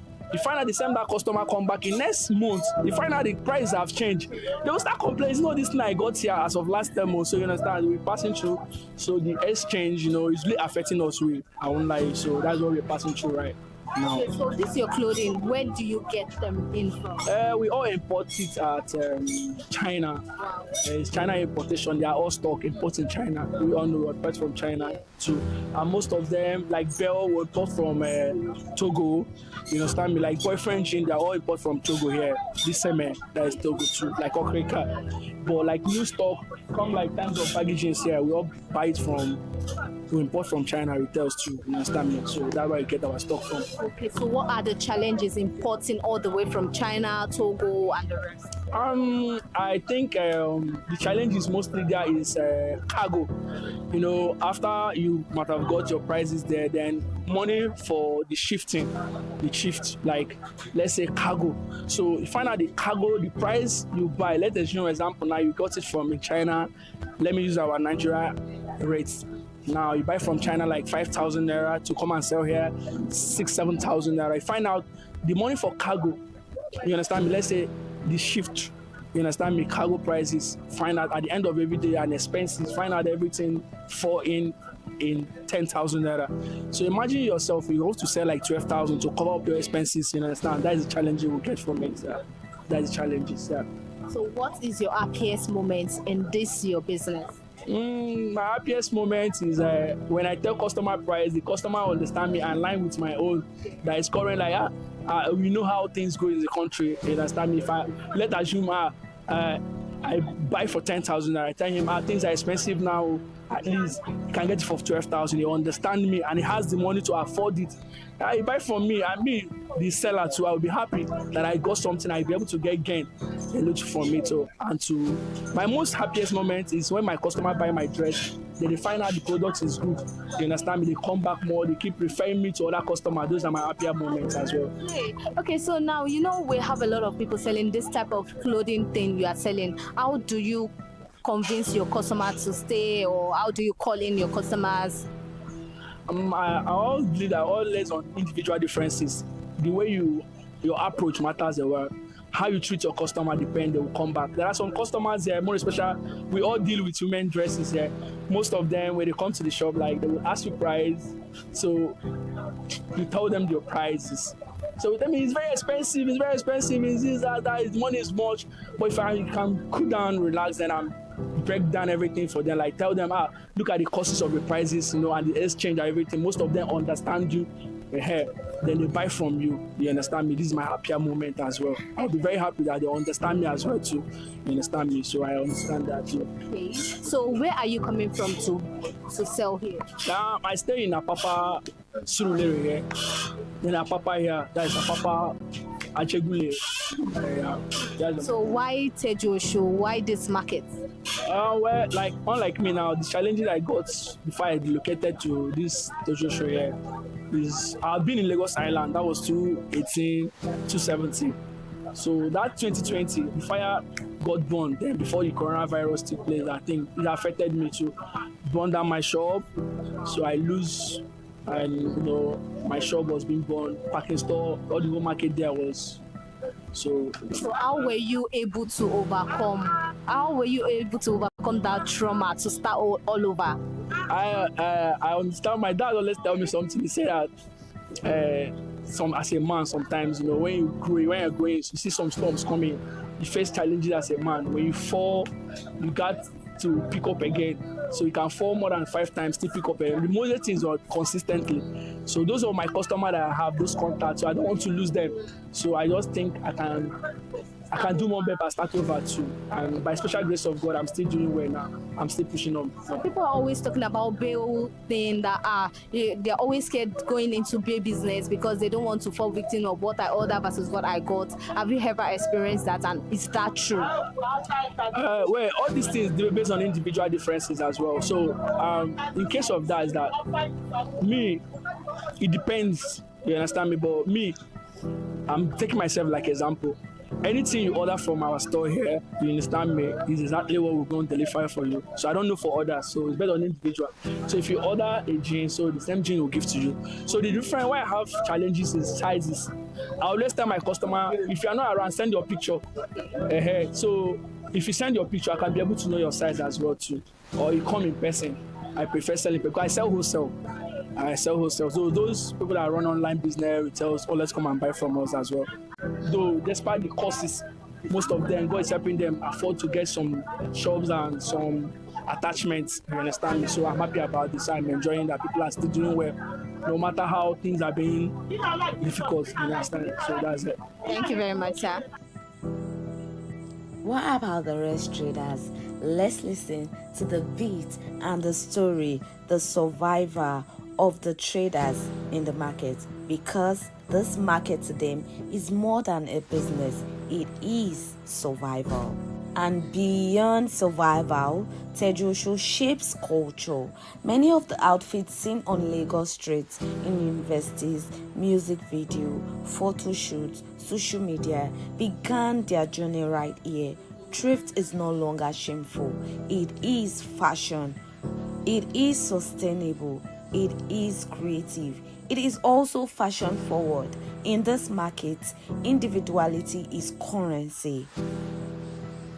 And according to the traders here, markets here are Mondays, Wednesdays, Friday. That is those particular days that market booms and you have to see a whole lot of people. Not that other days they don't sell, they do, but then it is just different. Let's listen to them. Morning, sir. Yeah, morning. How are you? I'm all right. What is your name? I'm Ikechukwu Christian Elowa. So, for how long have you been here in Tejosho Market? Actually, we've been here over 20 years now. 20 years? Yes. What do you sell here? We sell clothes, okay clothes. Okay, so walk us through the journey of how you started your business. How will I say it? We started just the way others started too. It has been a long journey, but we're doing well. It's just that there's a problem when it comes to our business, nature of business. There's no price control. And if the government has given us a price control, it should have been fair. 2025 has been a good year, but it's not as friendly as it used to be before. You understand? So, but we still thank God for everything. So 2026 that is coming up now, we're really trying to tell the government that they should try and have price control. When it comes to price control, let them have price control. It will help us to grow because everything has really changed. We're only, will I say, we're struggling, suffering and smiling, trying to put something in the ends ahead, to put something into our mouth and everything. But if you talk about us using it to create something, it can't come like that unless we have it in a large and big quantity like that. So, but we still thank God. We're doing well. God has been very faithful. Okay, so apart from the price control, what are the challenges in this okay business? We have a lot of challenges there. Actually, those customs, when they inflate the price there, it affects us. It makes them, they still release it. They still come to the store, but their eyes is still on it when you are selling. So it's not friendly, but we still thank God for everything. We're doing well. We're doing well. I'll just tell you the truth. God has been faithful. So that's it. Okay, so what are you grateful for in this business? What is that thing that keeps you going in this business? Continuity. We've been moving. The more you are consistent in what you're doing, you get something doing. You achieve something. There will be a goal somewhere. There's no problem. It's when you're being consistent, you eat well, you'll be feeding well. But not that it takes you to the because the nature Nigeria is going now is not friendly. Okay, so we know that a lot of people are selling this type of thing you are selling. How do you cajole your customer? How do your customer locate you and all of that? It depends. The kind of manners and way you talk to your customer make them come. Sometimes we even have to bring ourselves a little bit low for them to understand that we need them. We play with them, we joke with them, we make them understand that this is what is going on. You understand? And sometimes when they look your character, look the kind of way you attend to them, they come closer. So being faithful, God has been doing it. Let me know. What is your happiest moment in the market? The day you come to the market and God blesses you becomes your happiest day. Sometimes you come, you don't do the same the way it was yesterday, but when you come around, God still shows mercy. And that day shows mercy is the day you're happy. And then Papa God, thank you. So it's just like that. Okay, so what time does this market open? What time does it close? It's a free place when you access from 6 o'clock to 7 in the evening. Okay, it's allowed. It's a free place. It's a nice place to be. And just that they have people to hook up each day. For what? For the space and everything you're using. Every day. Every day? Yes, from even Sunday. If there's market, even if there's no market. To Sunday. Apart from Sunday, they don't collect. But Monday to Saturday. Sunday, you are free. But they know nobody comes to the market. But then some people still play around. Come down and we're doing well. God is faithful. I will just have to be sincere to you. He's faithful. Okay, so what is that thing that happened in 2025 in the business and your core in 2026? 2025 has come, about to go. We only pray that that thing that happened at 2025, the prices of things went up. We would like to pray for the prices of things to go down this time around. Let it be friendly. I still even give thanks for those who buy clothes. It's not easy. Feeding is not easy in Nigeria here, but you that still can feed and can still buy clothes and change your wardrobe, you are trying. You're making it look real for yourself, meaning that God is faithful to them too. If God is fine for them, He's fine for us. So that's just it. But 2026, I pray that God should just try and bring the price of things down so that people will still be coming the way they used to come before. You can't compare this time and now. Things has really changed. So what type of customer do you pray for in 2026? Those ones that can buy and buy in quantity. When they buy, they go to resell. It makes us happy. And we still thank God. We thank God. When they come, it makes us look good. Okay, so what then do you have in store for your customer? 2026 is going to be a very new year, and we still have a lot of things. When they come, they see types of things. These are okay use, London use. You understand? You know their product there is expensive, but here is a little bit cheaper because they throw it out. And most things they buy at a good price, a very big rate there. To hear it's condemned, so it has to be a lower price. So you're still wearing what they are wearing. They themselves like coming here to come and buy from us. And when you throw it out, they come here and buy, take it down to where it's. We have a lot of them that come all the way from that place too. They buy from us because they know the prices. Like when you say Primark and all these ones like that, Schengen or whatever, their products are cheaper here. Okay, so where do you get your okay from? Where do you buy? Place for it, where they bring it. Arena, when you go to Arena, you see a lot of people, they bring it down there. All these white people and the Nigerians, and where they bail it, they break it down. So it's friendly. So how do you transport it down from there, down You here? have people who do that, that's their job. You have people who, that is their particular job. That's what they do. And that's what they do for means of living survivor. So we ourselves, we are marketers and we break it down for them. So what do you like about this particular business?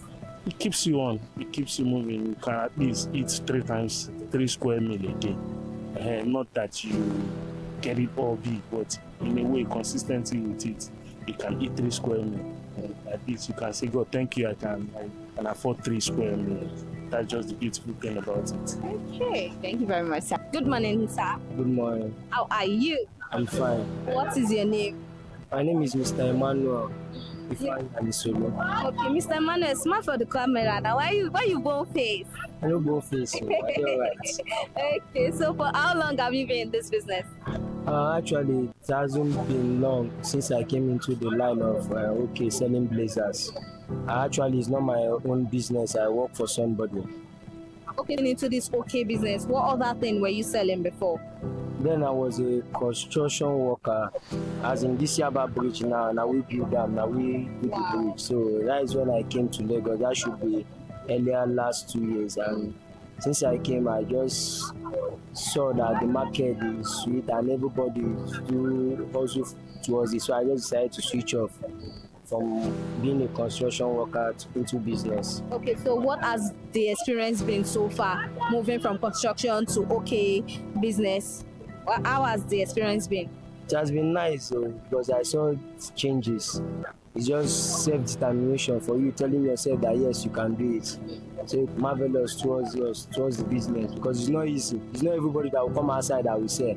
But we just give glory to God that in our own side we are still pushing up. Okay, so what are give glory to God that in our own side we are still pushing up. Okay, so what are the challenges? There's a lot of challenges. So now all these ones you're seeing here now, they are my August money. Now all these ones you're seeing here now, they are my August money. But men looking at them now, you're looking as if they are nothing. The challenge is there is that at times you do open bell, what you desire or wish to see in that bell, you're not going to see it.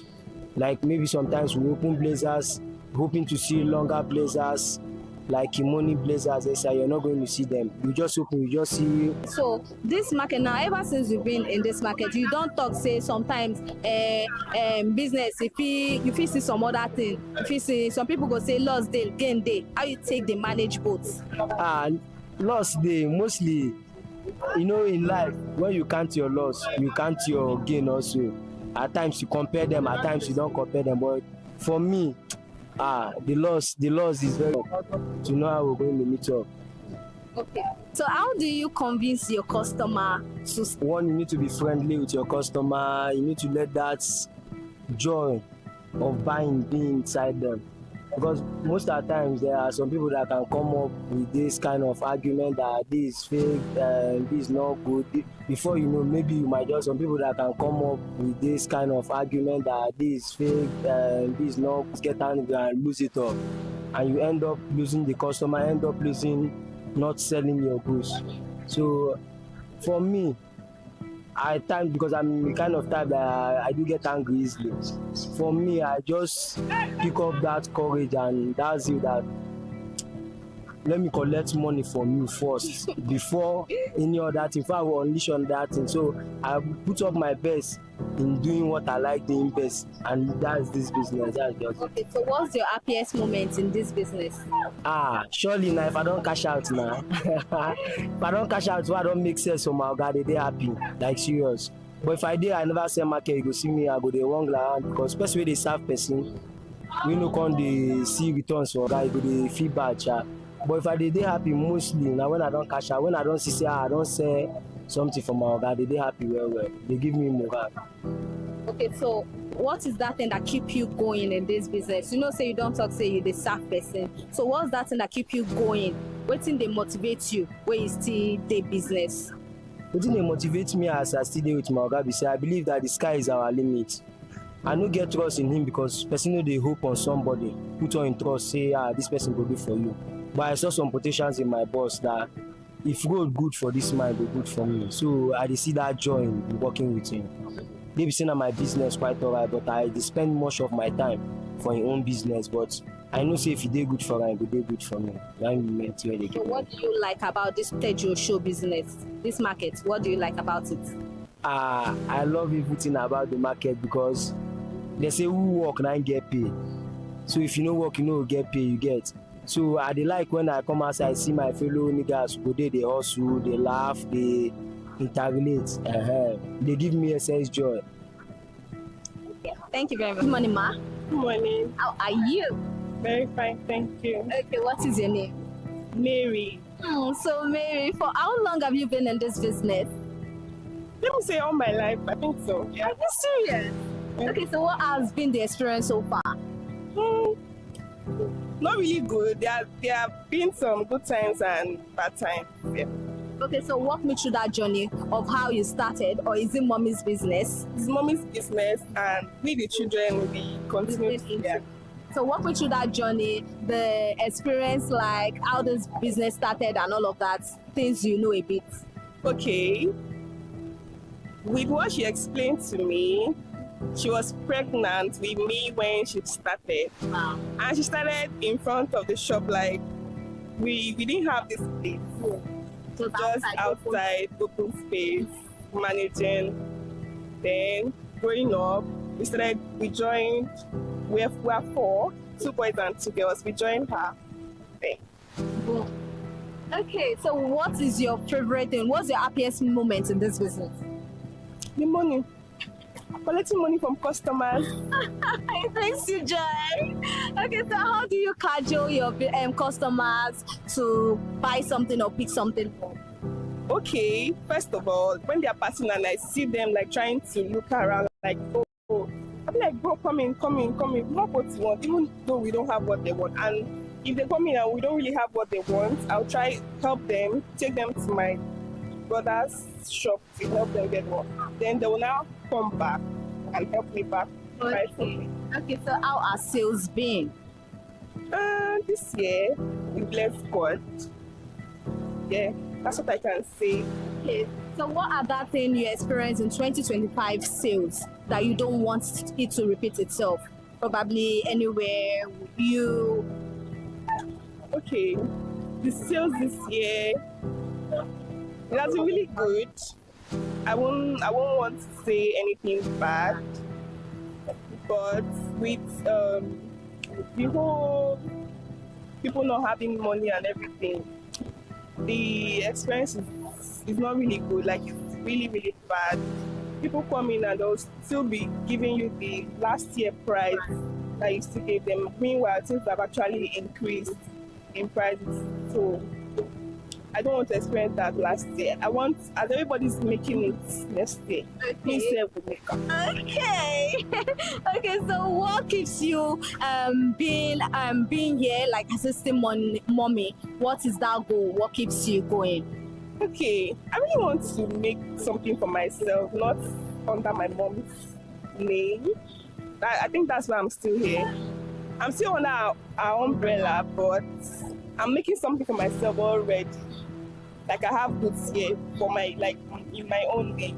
So that's it. Okay, so what's your plan in 2026? Getting my own shop. Are you serious? I love that vibe. Okay, so now 2026 is here. On January 1st, what's that thing you do on a regular day? I just sleep because I don't come to the shop. I just stay home and sleep, cook, wash clothes. I don't really go out. So how are we going to get that shop in 2026 if we sleep? January 1st. It's the first of the year, so we have to rest. Even Jesus was sleeping in the storm, so who am I? Not bothered. So 2026, we are not bothered. Okay, I love that vibe. Thank you very much.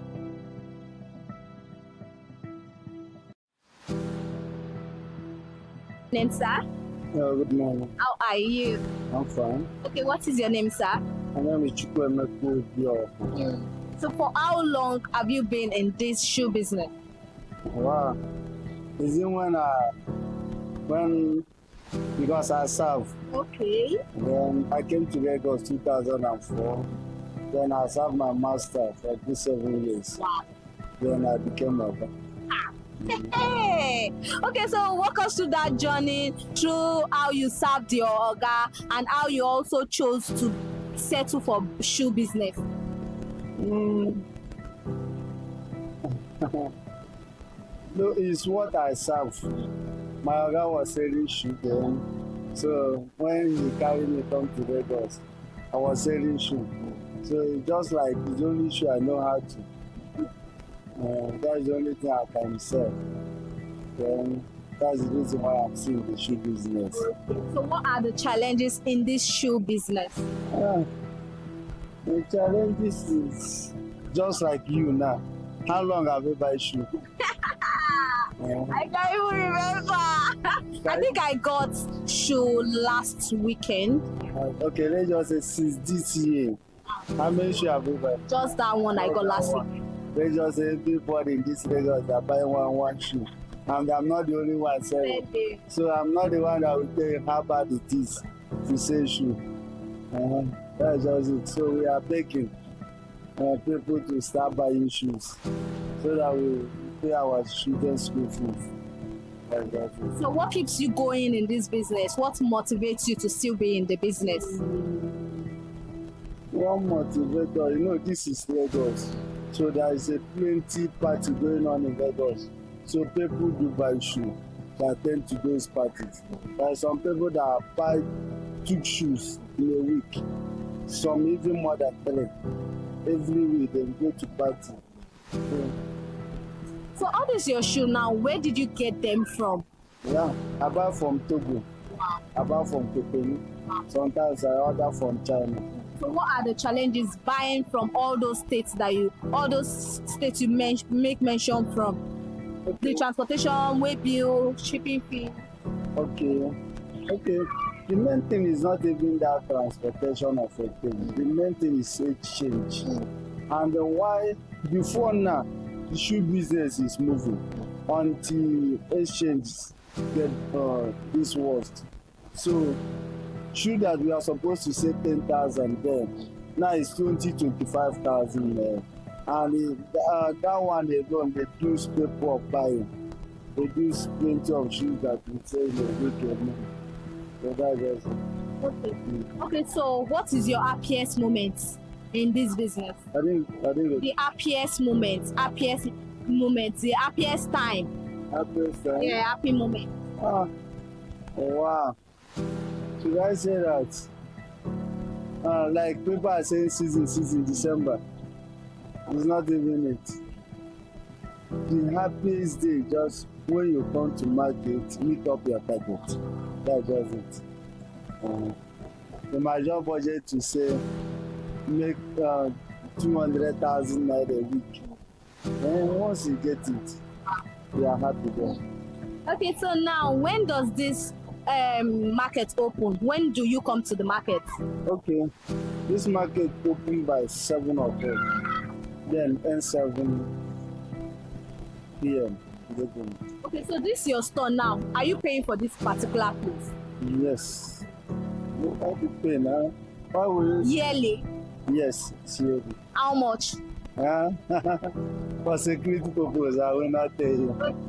Okay. So I just want to ask how you are keeping to pay rent, and as you said, no sales all the time and all of that. How are you managing together? Now I know I told you that I serve my order. That is the main reason of serving. So not just that the man said to you start a business. He will teach you how to save your 5 naira. when you sell one pair of shoe, that one pair of shoe, the shop length must have at least 5 naira out of one pair of shoe sell, and they must keep it very.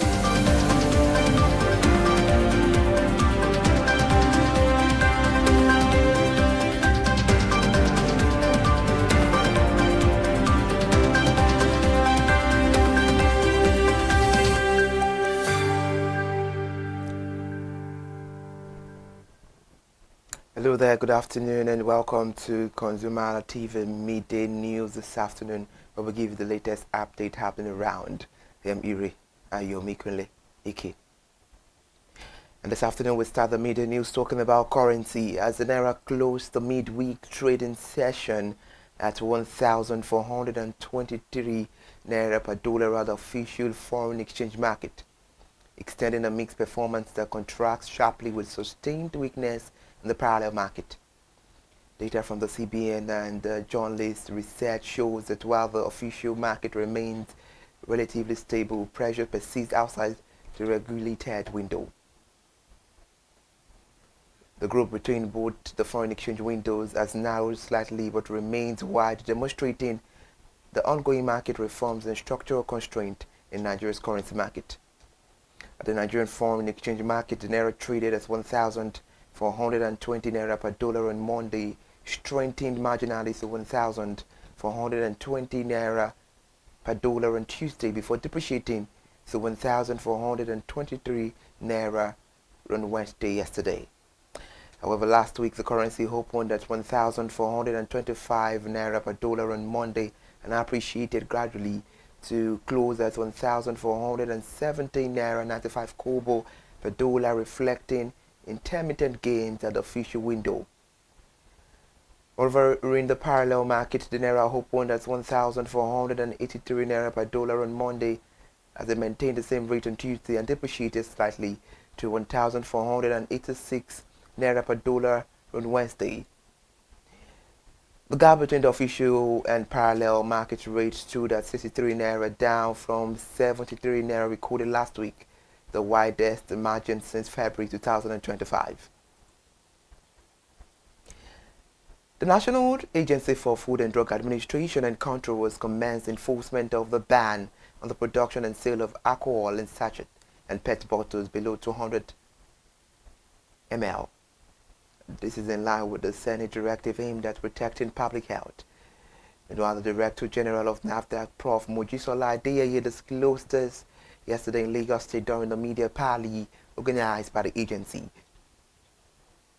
She explained that the agency had received a matching order from the Senate, which paved the way for the resumption of enforcement activities.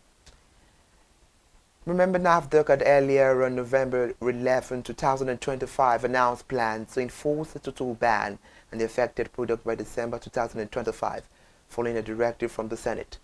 However, implementation was temporarily halted after the federal government directed an immediate suspension of all actions related to the ban, pending consultations and a final decision. Away from that, the total asset held by insurance companies in Nigeria surged to a record of 4.619 trillion naira at the end of the second quarter of 2025.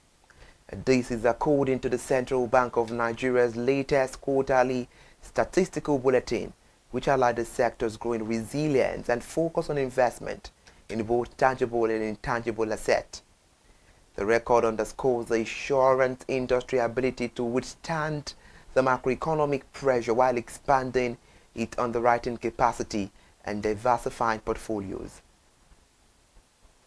Moreover, the growth reflects stronger premium inflows and higher investment activity, positioning the sector as a more sustainable contributor to Nigeria's financial system. According to the CBN data, the total asset grew by 454 billion naira quarter-on-quarter in the second quarter of 2025, representing a 10.9% increase compared to the first quarter, which is about 4.165 trillion naira. And now via communications, the Nigerian Communications Commission has licensed 6 new internet service providers to operate in Nigeria effective from the 1st of January this year. And this aim is to deepen the competition in the market already under pressure from mobile network operators.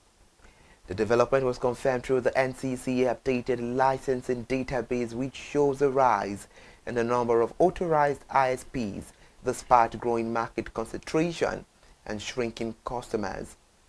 The new license comes at a time when traditional ISPs are grappling with cheaper retail data offerings from MTN, Airtel, Globacom and Nine Mobile, as well as disruption from Elon Musk's Starlink. And our NCC licensing data shows that the addition of 6 companies has pushed the total number of licensed internet service providers in Nigeria to 231 from 225 in December 2025.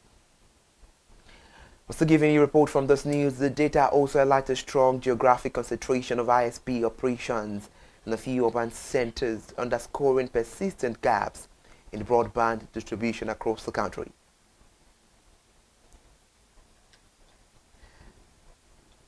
And another highlight, the federal government has moved to significantly scale up domestic borrowing, planning to raise as much as 900 billion naira from its January 2026 bond auction. The amount doubles the 450 billion naira it targeted in January 2025 as fiscal pressures and refinancing needs continue to mount. The offer document released by the Debt Management Office showed that the January 2026 auction will feature 3 reopened federal government of Nigeria bonds with a combined size of 900 billion naira, marking a 100% year-on-year increase in the size of the January offering. Remember, in January 2025, the government seemed to adopt a more restrained borrowing posture, offering 3 bonds across the 5-year, 7-year and 10-year segment. The CBN is expected to conduct today's second Treasury bills auction for the month of January, valued at 1.15 trillion naira, aimed and amid rather elevated system liquidity and mixed interest rate expectations. The Apex Bank will open a total offer size of 1.15 trillion naira across the 3 standard maturities: 91 days, 182 days, and 364 days, continuing its strategy of aggressive market funding through short-term domestic instrument. The auction comes at a time when investors remain sensitive to inflation dynamics, monetary policy signals, and liquidity management operations by the CBN. The Center for the Promotion of Private Enterprise has raised serious concerns over renewed calls for the imposition of additional taxes on sugar-sweetened non-alcoholic beverages in Nigeria. The warning was contained in a policy brief made available to journalists yesterday. CPPE warned that such a move could carry significant economic risk while delivering limited public health benefit. By acknowledging the growing burden of non-communicable diseases such as diabetes and cardiovascular ailment, the policy advocacy group said a sugar-specific tax is misplaced, weakly supported by empirical evidence, and poorly aligned with Nigeria's structural and macroeconomic realities. The CPPE noted that advocacy for sugar taxation in Nigeria is largely influenced by externally derived policy frameworks, particularly from global health institutions, without sufficient adaptation to local conditions. Here in Lagos State, the Lagos State government through the Lagos State Wastewater Management Office has sealed 3 residential properties across the Lekki-Ajah axis for various acts of environmental nuisance and unlawful wastewater disposal, posing serious risk to public health and environmental sustainability. And now this appears to be a continuation of similar exercises carried out by the state government along the axis for environmental FMO. Engineer Adefemi Afolabi warned against deliberate environmental violations, stressing the state government resolve to protect residents from health hazard linked to improper wastewater management. Away from Lagos State, the Ogun State Governor, Mr. Dapabedos, launched a first of its kind artificial intelligence-powered teaching and learning platform, known as the Ogun Learning Enhancement and Academic Resource Network. The initiative is aimed at repositioning the state education sector for 21st century learning. The platform was officially unveiled on Wednesday, yesterday, at the June 12th Cultural Center, Abeokuta. The governor. To end the news this afternoon, Nigeria celebrity chef Hilda Basil secured the third Guinness World Records title following a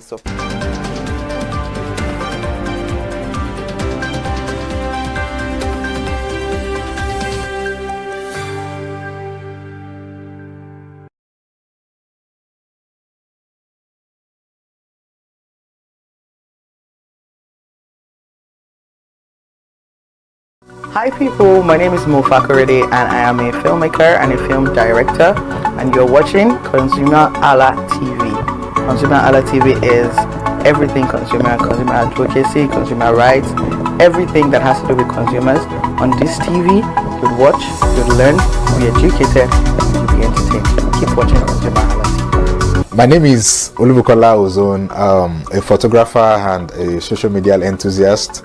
You're watching ConsumerHalla TV.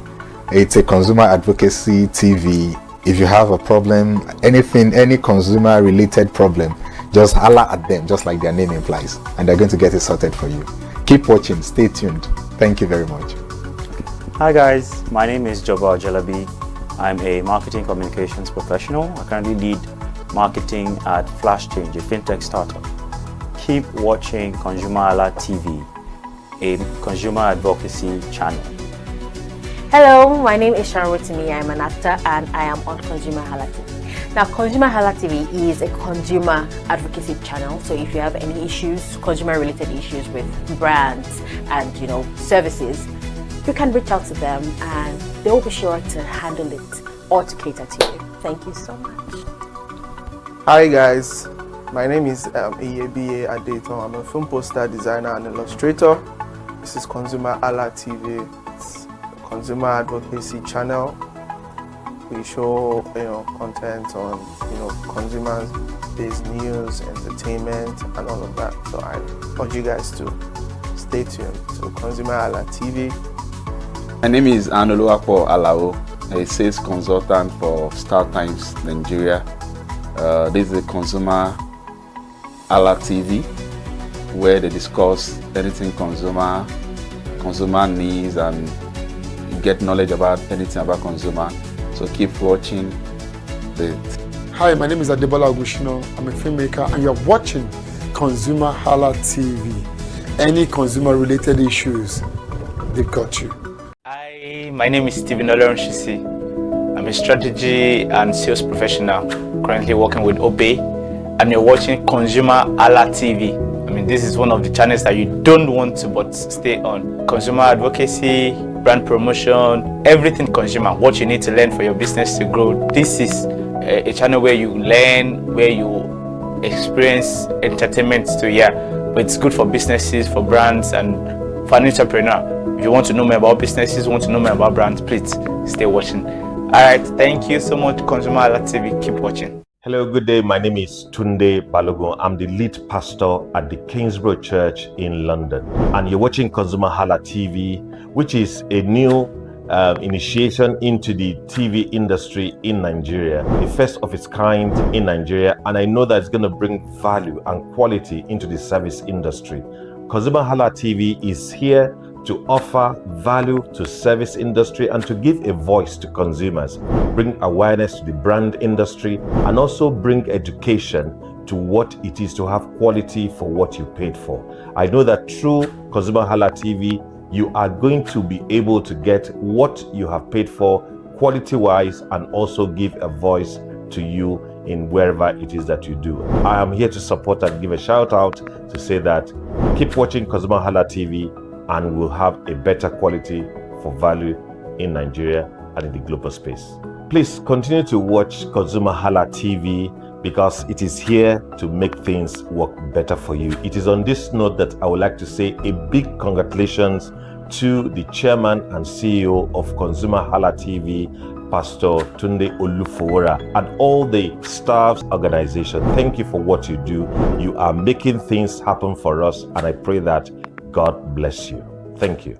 Hello, my name is Toyin Balogun. I'm here to give a shout out to ConsumerHallaTV, #1 platform helping you to shop smart, spend wisely, and live better. Anytime you have any kind of issues with your shopping, or you want to know a very honest review, please contact ConsumerHallaTV. Here to help you, and please join the community where we can all make life easy and better for all of us. Hey there, do you know in the world today, everyone is a consumer, and as consumers, we all have the right to be heard. In Nigeria today, as a consumer, you have all right to product information, right to fair pricing, right to return goods, right to product labeling, right to fair dealings, and a lot more. Well then, have you heard about the new media channel? ConsumerHallaTV. ConsumerHallaTV. ConsumerHallaTV. At ConsumerHallaTV, our goal is to inform and educate consumers in Nigeria with insightful news alongside development within the fast-paced world of consumers through well-researched, specialized, and analytical content.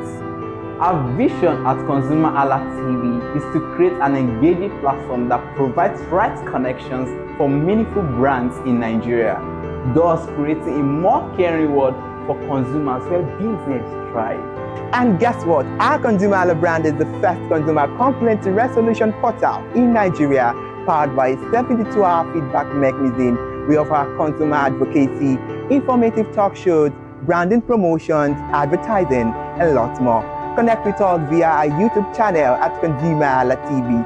Follow us on our Facebook page, ConsumerHallaTV, our Instagram page, ConsumerHallaTV, and do well to subscribe to our YouTube channel. Subscription is free. ConsumerHallaTV. At ConsumerHallaTV, you deserve to be heard. At ConsumerHallaTV, you deserve to be heard.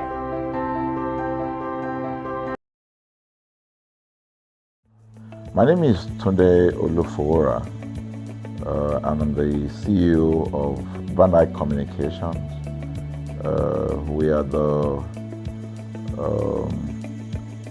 what we call the publisher, the Nigeria's first consumer-centered, or called a consumer-centric television platform that aims to bring voice to the over 220 million Nigerians. It was a vision that came to my heart about 10 years ago. I remember that I was traveling. I traveled out of the country, on airline, and I had this unpleasant experience. It was a trip to an African country from Nigeria, and I actually went with a local flight from Nigeria. I wouldn't want to mention the name of the airline. And then it was to South Africa. And we landed in South Africa. And let me just paraphrase it. When I was coming back, I had some money, some dollars, and that someone had given to me to hand over to another person in Nigeria. So I wanted to help out. I didn't want to carry the cash on myself. So for whatever reason, I had a small case, and I felt that it was safer for me to put the money in my luggage. So I put it in a safe place in my luggage, got everything intact, and I checked in my luggage.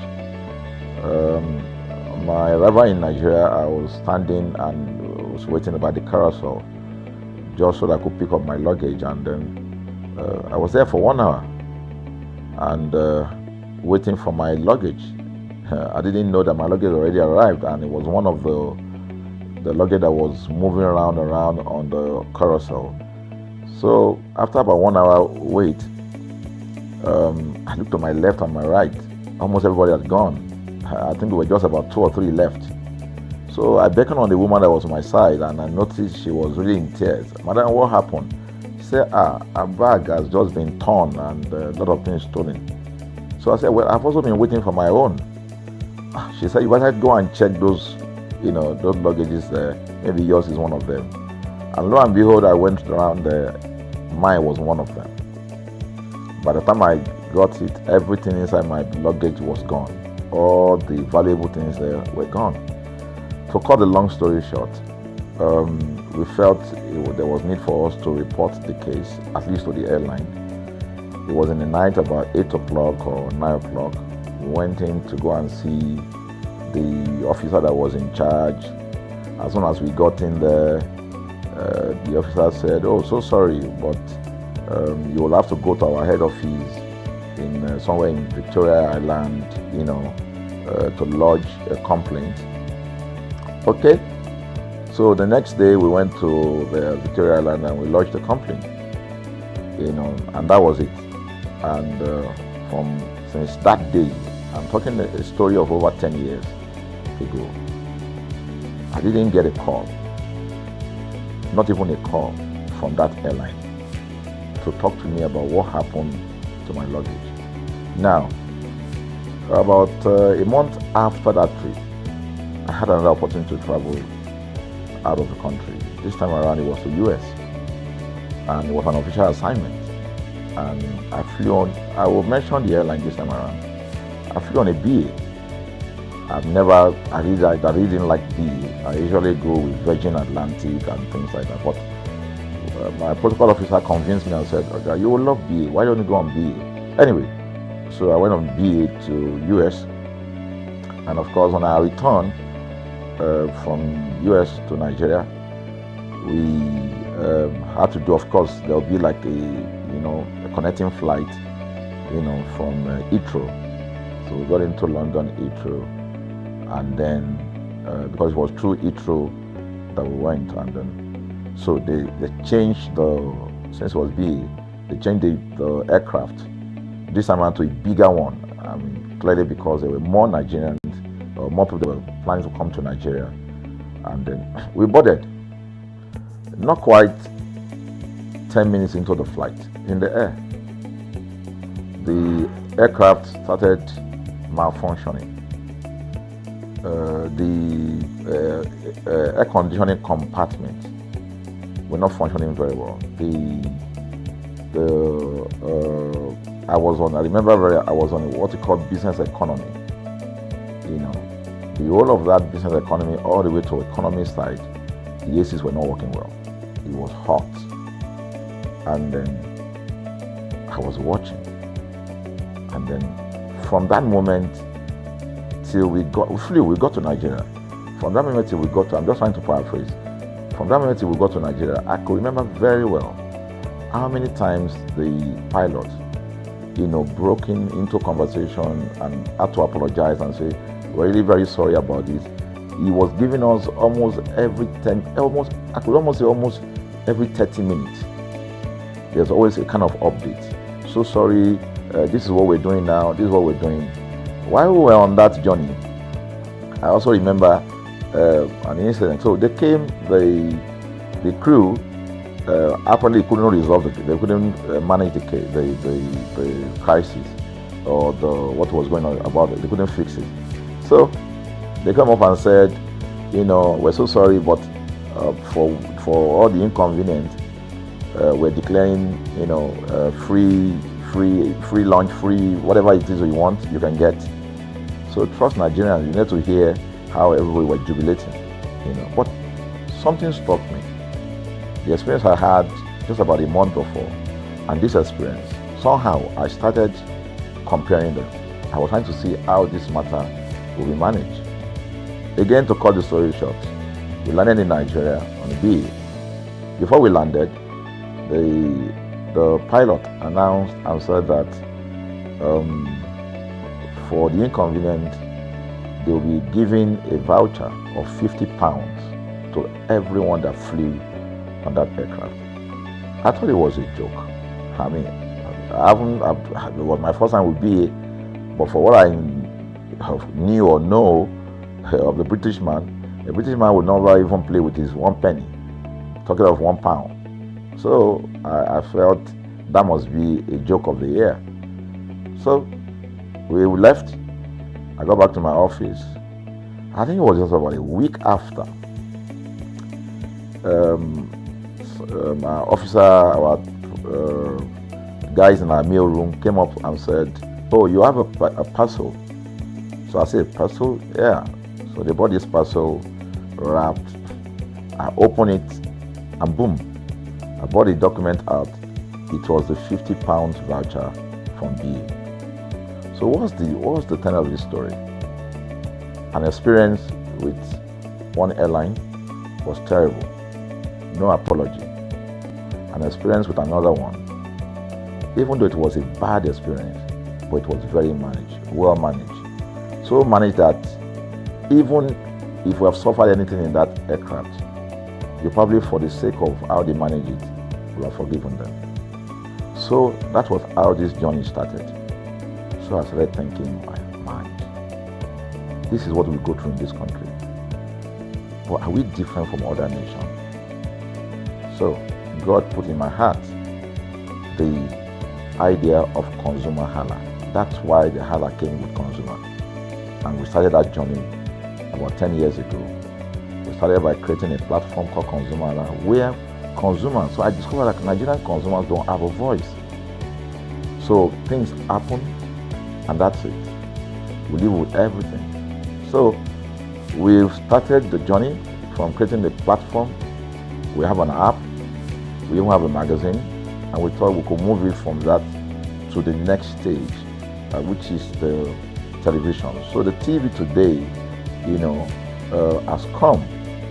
So I would say precept by precept, line upon line, we have been able to build on our aspiration, to finally bring to birth this unique and exciting platform, So it's a digital telecast, and our goal is to further connect consumers in Nigeria to brands with insightful news, development within the fast-paced world of consumers. The world of consumers is growing at a very fast pace, So we want to inform Nigerians. We want to get them educated about their rights, So our role is that we're going to educate consumers in Nigeria, all right?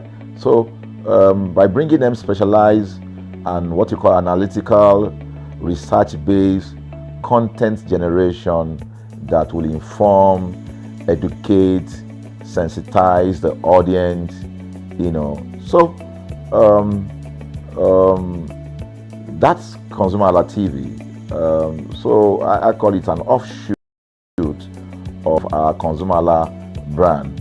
ConsumerHalla brand actually was the first we call it the first complaint or consumer complaint resolution portal. When we started it about 10 years ago, or about 7 years ago, it became the first complaint resolution portal.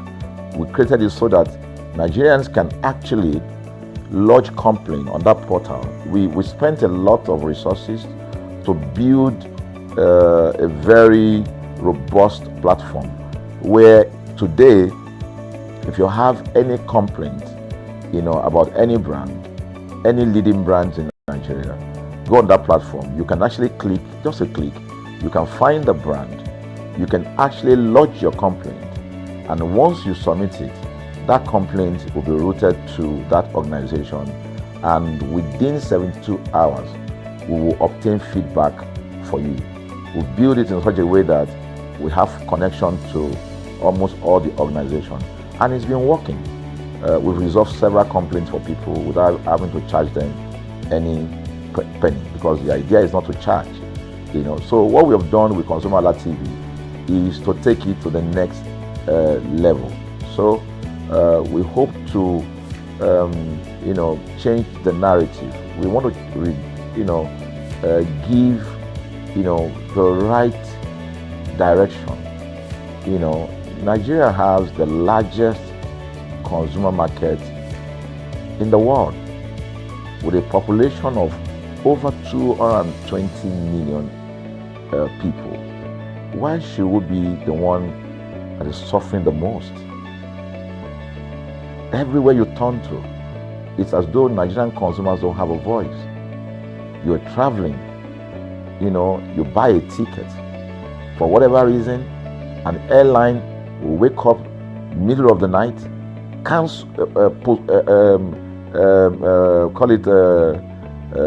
delay the flight for whatever reason, and then you'll be waiting at the airport for hours. You'll be there for 2 hours, 3 hours, no any explanation. Then while you're there, they can even wake up and say, oh, flight has been cancelled. So everybody carry their luggage and go home. Nothing happened. Of course, things are changing. We must commend government because government is beginning to wake up, but there's still a lot to be done. And we believe that we can help to make, bring about those right changes. So we offer deliberately, part of what we do is that we also offer advocacy, all right? We're not just an advocacy organization, but we offer advocacy. We have a legal team, we have lawyers that are registered on our platform, all right, that can also take up cases, okay? So, and we've taken up many cases like that, and won those cases. So, ConsumerHalla is a platform to help consumers to, we're not fighting brands, but rather we say we're bringing about an amicable, resolution of conflict, such that it will be beneficial to the consumers and also be beneficial to the brand. I remember the word of Jeff Bezos. Bezos is the founder of Amazon. He said that the most important single thing, all right, for an organization is to focus obsessively, use the word obsessively, on the customer. We often say that customers is a king. They should sit at the top of the ladder. In our environment, customers are the ladder. A brand wakes up today, decide what product to produce. They wake up today, decide how much the consumer should pay. They wake up to decide everything for consumers. So consumers are just at the receiving end. And yet, they are milking the consumers. There's no price regulation in this country. None. People just wake up and fix prices. Look at the power. Government wakes up, we change policy, we wake up and we get people to pay more.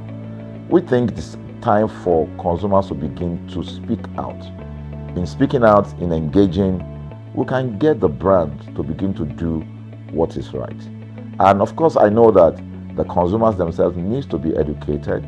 So our role, our vision also is to ensure that we educate consumers. We bring awareness.